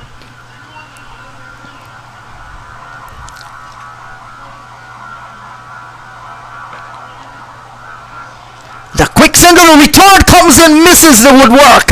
Well, that would have been very, very close indeed. Kevin Sinclair calling Kimo Paul. He responded. If that had hit the stumps, it would have been rather interesting. Very interesting indeed. Had that ball made contact with the stump, and I think if that ball had made contact and it was in the negative against Kino Paul, he would have had some words to tell it to say to Sinclair, because it was a sharp single indeed, a very, very sharp one. And Kimo Paul, Justin, he may have not gotten his legs going and his eyes going. He would have had some strong words to tell Sinclair on his way back to the pavilion if that ball had hit the stumps. Well, you never know, but it could have been a probability there. And you do not want to lose another wicket by the run-out route. You don't want that at all.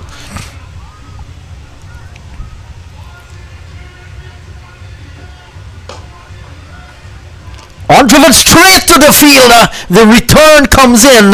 Well, they got the single here. Paul following the call by Kevin Sinclair. Now you have to be smart about this thing here. It was going to Jid Gooley, and he didn't really came and attack the ball as quickly as possible, allow the ball to get to him. By the time he realized what was happening, Kimo Paul was through. Yes, and Kimo Paul has some speed in his legs. He isn't Arthur Bolden or maybe Obadiah Thompson or maybe one of the top or Usain Bolt, but he was down there in a flash to make sure that he secured his wicket to fight another day. Well, he's in their footsteps. He's behind of them, so he got there, and that is what matters.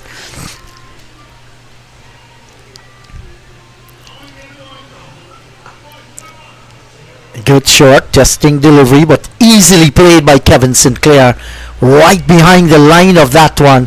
Now he essays a pull shot. He will well be advised.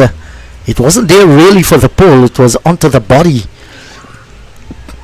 So it would have been a bit of a chance. It would have been taking that chance, trying to get it out from the body onto the square leg fence.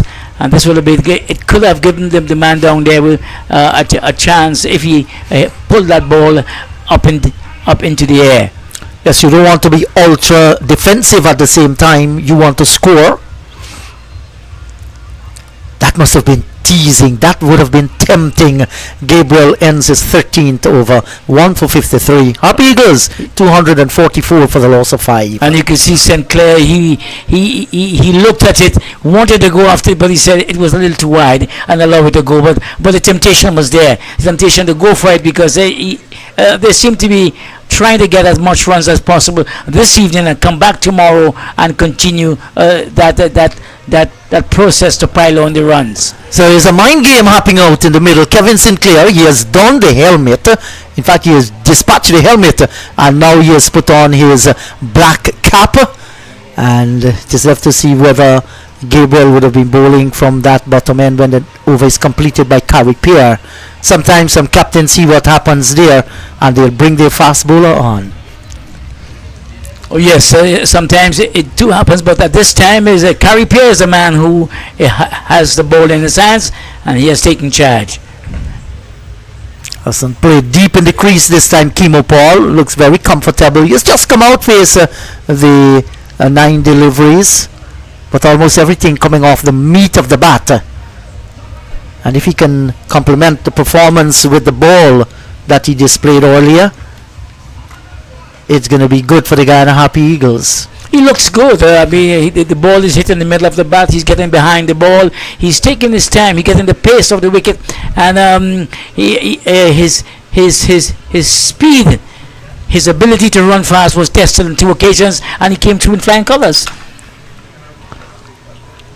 As well, the last 5 wickets for the Red Force really made it count for them. 96 for 5. They end up at 240. We're talking about 144 runs added for the last 5.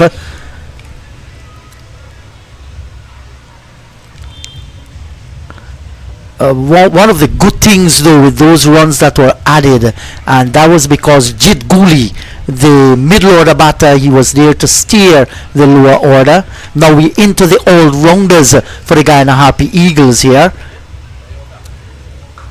Off the back foot, can't pierce the offside field, and that has made the difference because the cream of the crop for the Harpy Eagles, they're back in the pavilion. Oh, and we're down to the all-rounders. That's right.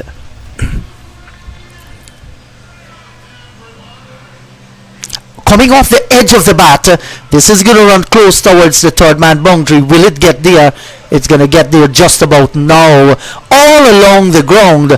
Not where Paul really intended maybe, but he got the edge and he got the boundary as well. 248 for the loss of 5.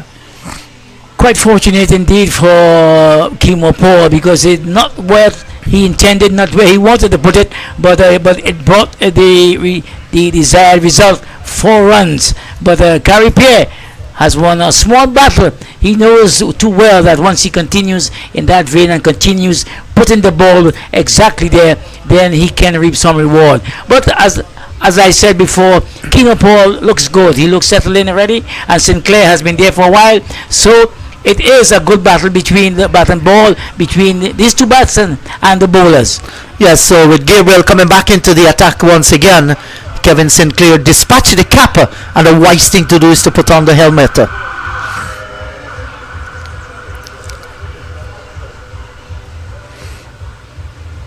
What is nice about it is that Gabriel has really cool conditions at this time. It is almost a nice cloud cover, a nice cool afternoon. And when you're bowling at this time in this kind of weather, then you tend to really get yourself going and really pull the choke, as we say in local cricket down here, or you can pull the throttle to really let go everything, because just about 20 minutes to go before the end of play, you can let go everything here and go in and take a shower and put your feet up and rest and come tomorrow morning.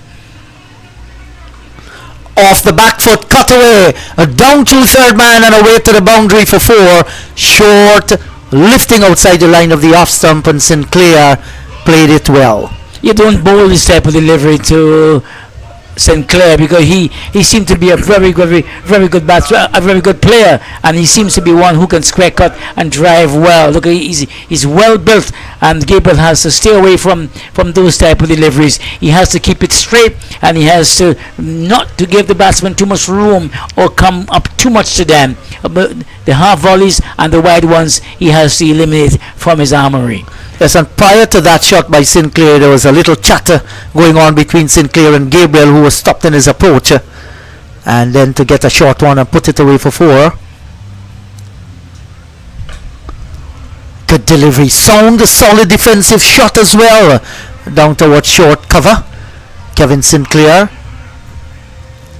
that smart cricket, just not looking to go after the bowler. He has a chance to go over the mid-off region, has a chance to go between mid-off and extra cover if the ball presents itself there, but he's not going to be tempted. The third man that was in has gone back towards the boundary. So you're looking to save some runs here. You don't want to be ultra aggressive and then runs begin to flow all over the place. Yes, the Silva he's trying to live in two worlds, to attack and to really contain. So and the bowlers have not been doing too bad so far. Turned into the onside and will certainly get another run. So he comes off the strike. Kevin Sinclair, leg by signal by the umpire.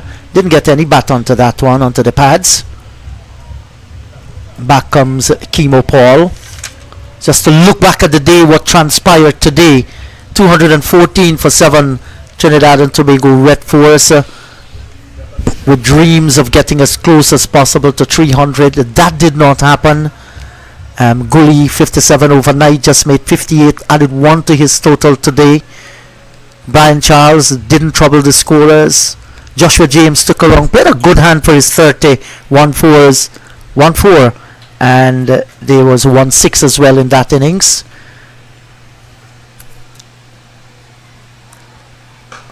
Off the back foot, driven brilliantly out through the covers for 4. Chemo Paul, short delivery, rocked on the back foot, and boy, he stroked it with a lot of power. It's a fine shot. Excellent shot indeed, and that's the kind of shot we know that Chemo Paul can play. Once that ball is there to be hit, he plays that shot well, because he is that type of player, a properly organized, good player, good on the front foot and on the back foot. He can play these shots, and Shannon Gabriel, he put that one there for him, and Chemo Paul didn't miss out at all. Well, he needs not to be carried away, Chemo Paul. He's a fine talent.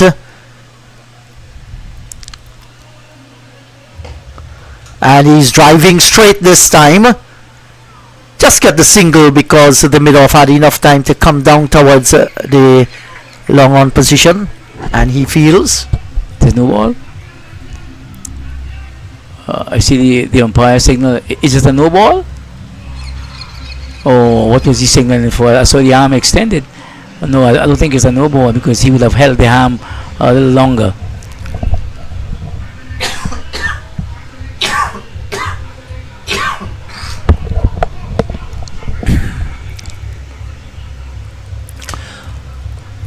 At 2:59 for the loss of 5, and Gabriel late on day number 2 as we head towards the closing stages of this match. He's driving again out through the covers, this time on the front foot, and very early the fielder is going to give up that chase. He got the half volley, and this time it's not Paul, it's Sinclair. That's going to give him a lot of confidence. Another fine cricketing shot. Just look at that, on the front foot and cover driving with a lot of flair. And I mean the outfield gives you every reward that you are looking for, because this Queen's Park Oval, despite it being not lush green but brown in parts, it means that the ground is very hard and the ball travels at a rapid pace to the boundary. Yes, there's been a lightning fast outfield here.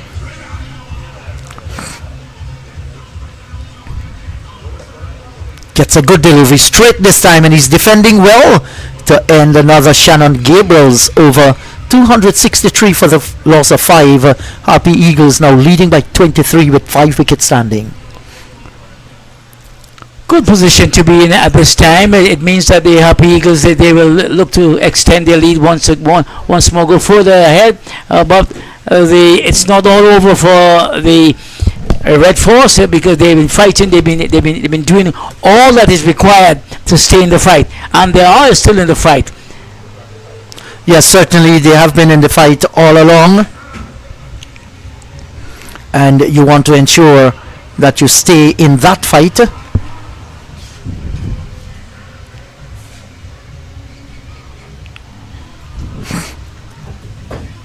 Sinclair and Chemo Paul are the two men at the wicket. We saw the two lovely shots, one from each of Sinclair and Chemo Paul, as Carrie Pair continues. Yes, and certainly thank you very much, Vinod. We'll go right on to 5:30 p.m. this afternoon, and that is to make up for overs lost on the first day. So according to my clock, it's now 20 past 5. We have 10 minutes to go. Roughly four or 5 overs, if so much. Because you have this, you have Carrie Pierce on and Shannon Gabriel from the other end. Pierre gets through his overs very, very quick indeed. Yes, he does. A good delivery once again, and Kimo Paul plays well. He understands the situation here, Kimo Paul. The more runs added here will certainly put more pressure on the Red Force team. A 5-wicket standing, you want to make that counter. Well, Kimo Paul is reverse sweeping here.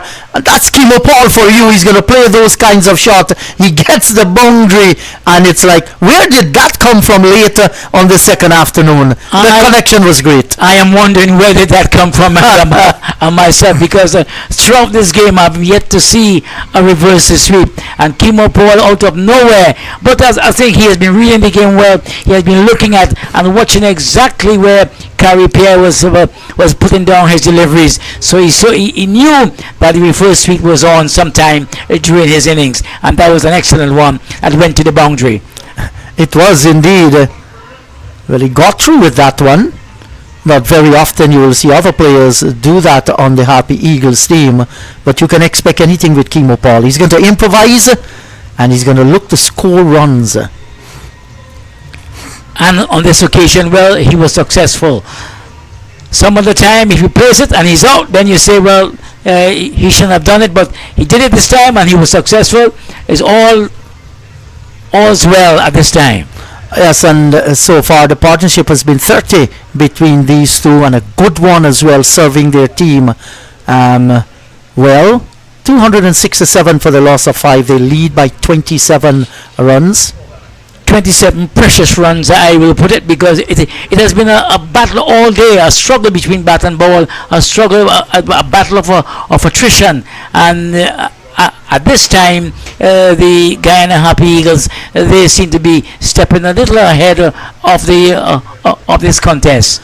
Well, I think the umpires, they're having a look here. Is it the ball or is it the meter? Well, they're fingering with the bails, and he's got. So he still is going to have some play here this afternoon. James, none for 54, 1 for 67 Gabriel, and 3 for 61 Carrie Pierre, the star of the bowlers, 1 for 43. The other one used. So what's going on out in the middle there? Some discussions all over the place. I see that the players are heading towards the pavilion. Maybe I think the light is not all that. I see Joshua De Silva, he has on his hat, but I see most of the players they're looking towards the pavilion. I don't know if they want to go in, but Joshua Joshua De Silva, the captain, is out there. He's still there talking with the umpire, and once he's there, we know that play will continue. Yes, certainly play will continue, and a helmet, I think, is coming out, so somebody's going to be in those dangerous position, maybe forward short, like silly mid-on, silly mid-off, or silly point whatsoever. With a change in bowling, it's not going to be Gabriel to continue, and interestingly, who that person is going to be, we shall see though in a moment or so, and it's look as though it's going to be. But we have lost, I think we have lost some of the light. Jit Gully is a man coming on. Yes, and maybe because of the light here, they decide to take off Shannon Gabriel to get as many overs as possible in to the Guyana Harpy Eagles this evening. That's right, because looking around, we can see that the light isn't all that what we may accustomed to at this time, where play will continue. But they have decided that that they're going to bring on the spinner Jit Gully to get in as much overs as possible, to make sure that that if anything has to happen in the middle. Yes, and as we come down to the closing stages, Jit Gully, and sometimes these golden arms can work for you. You never know what can happen. Sinclair wouldn't want to give it away at this stage. That was nicely flighted, very carefully. He's defending as well. I think Sinclair will be very, very cautious, and he'll be looking at Jit Guli with an eagle's eye, because coming down at this time of the play, he will not like to be dismissed by a part-time bowler. Can't score again. So when the Harpy Eagles bowled, their bowling was led by Smith, 4 for 49 from his 12 overs. Paul, 3 for 45, and 2 for 42 from Ali Mohammed. Versami Premal picked up 1 for 41.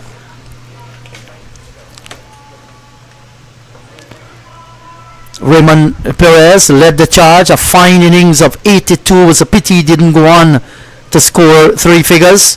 Matthew Nando 11, Kevlon Anderson 51, good half century. Good tight delivery, very stingy here, Jit Guli. Tevin Imlak, the skipper, made 33. Kimal Savory 32, and the conversion here should have been better. Kevin Sinclair still there, battling is on 19. Paul has gotten 18 as well. Good delivery, right on target. He's not going to be flustered.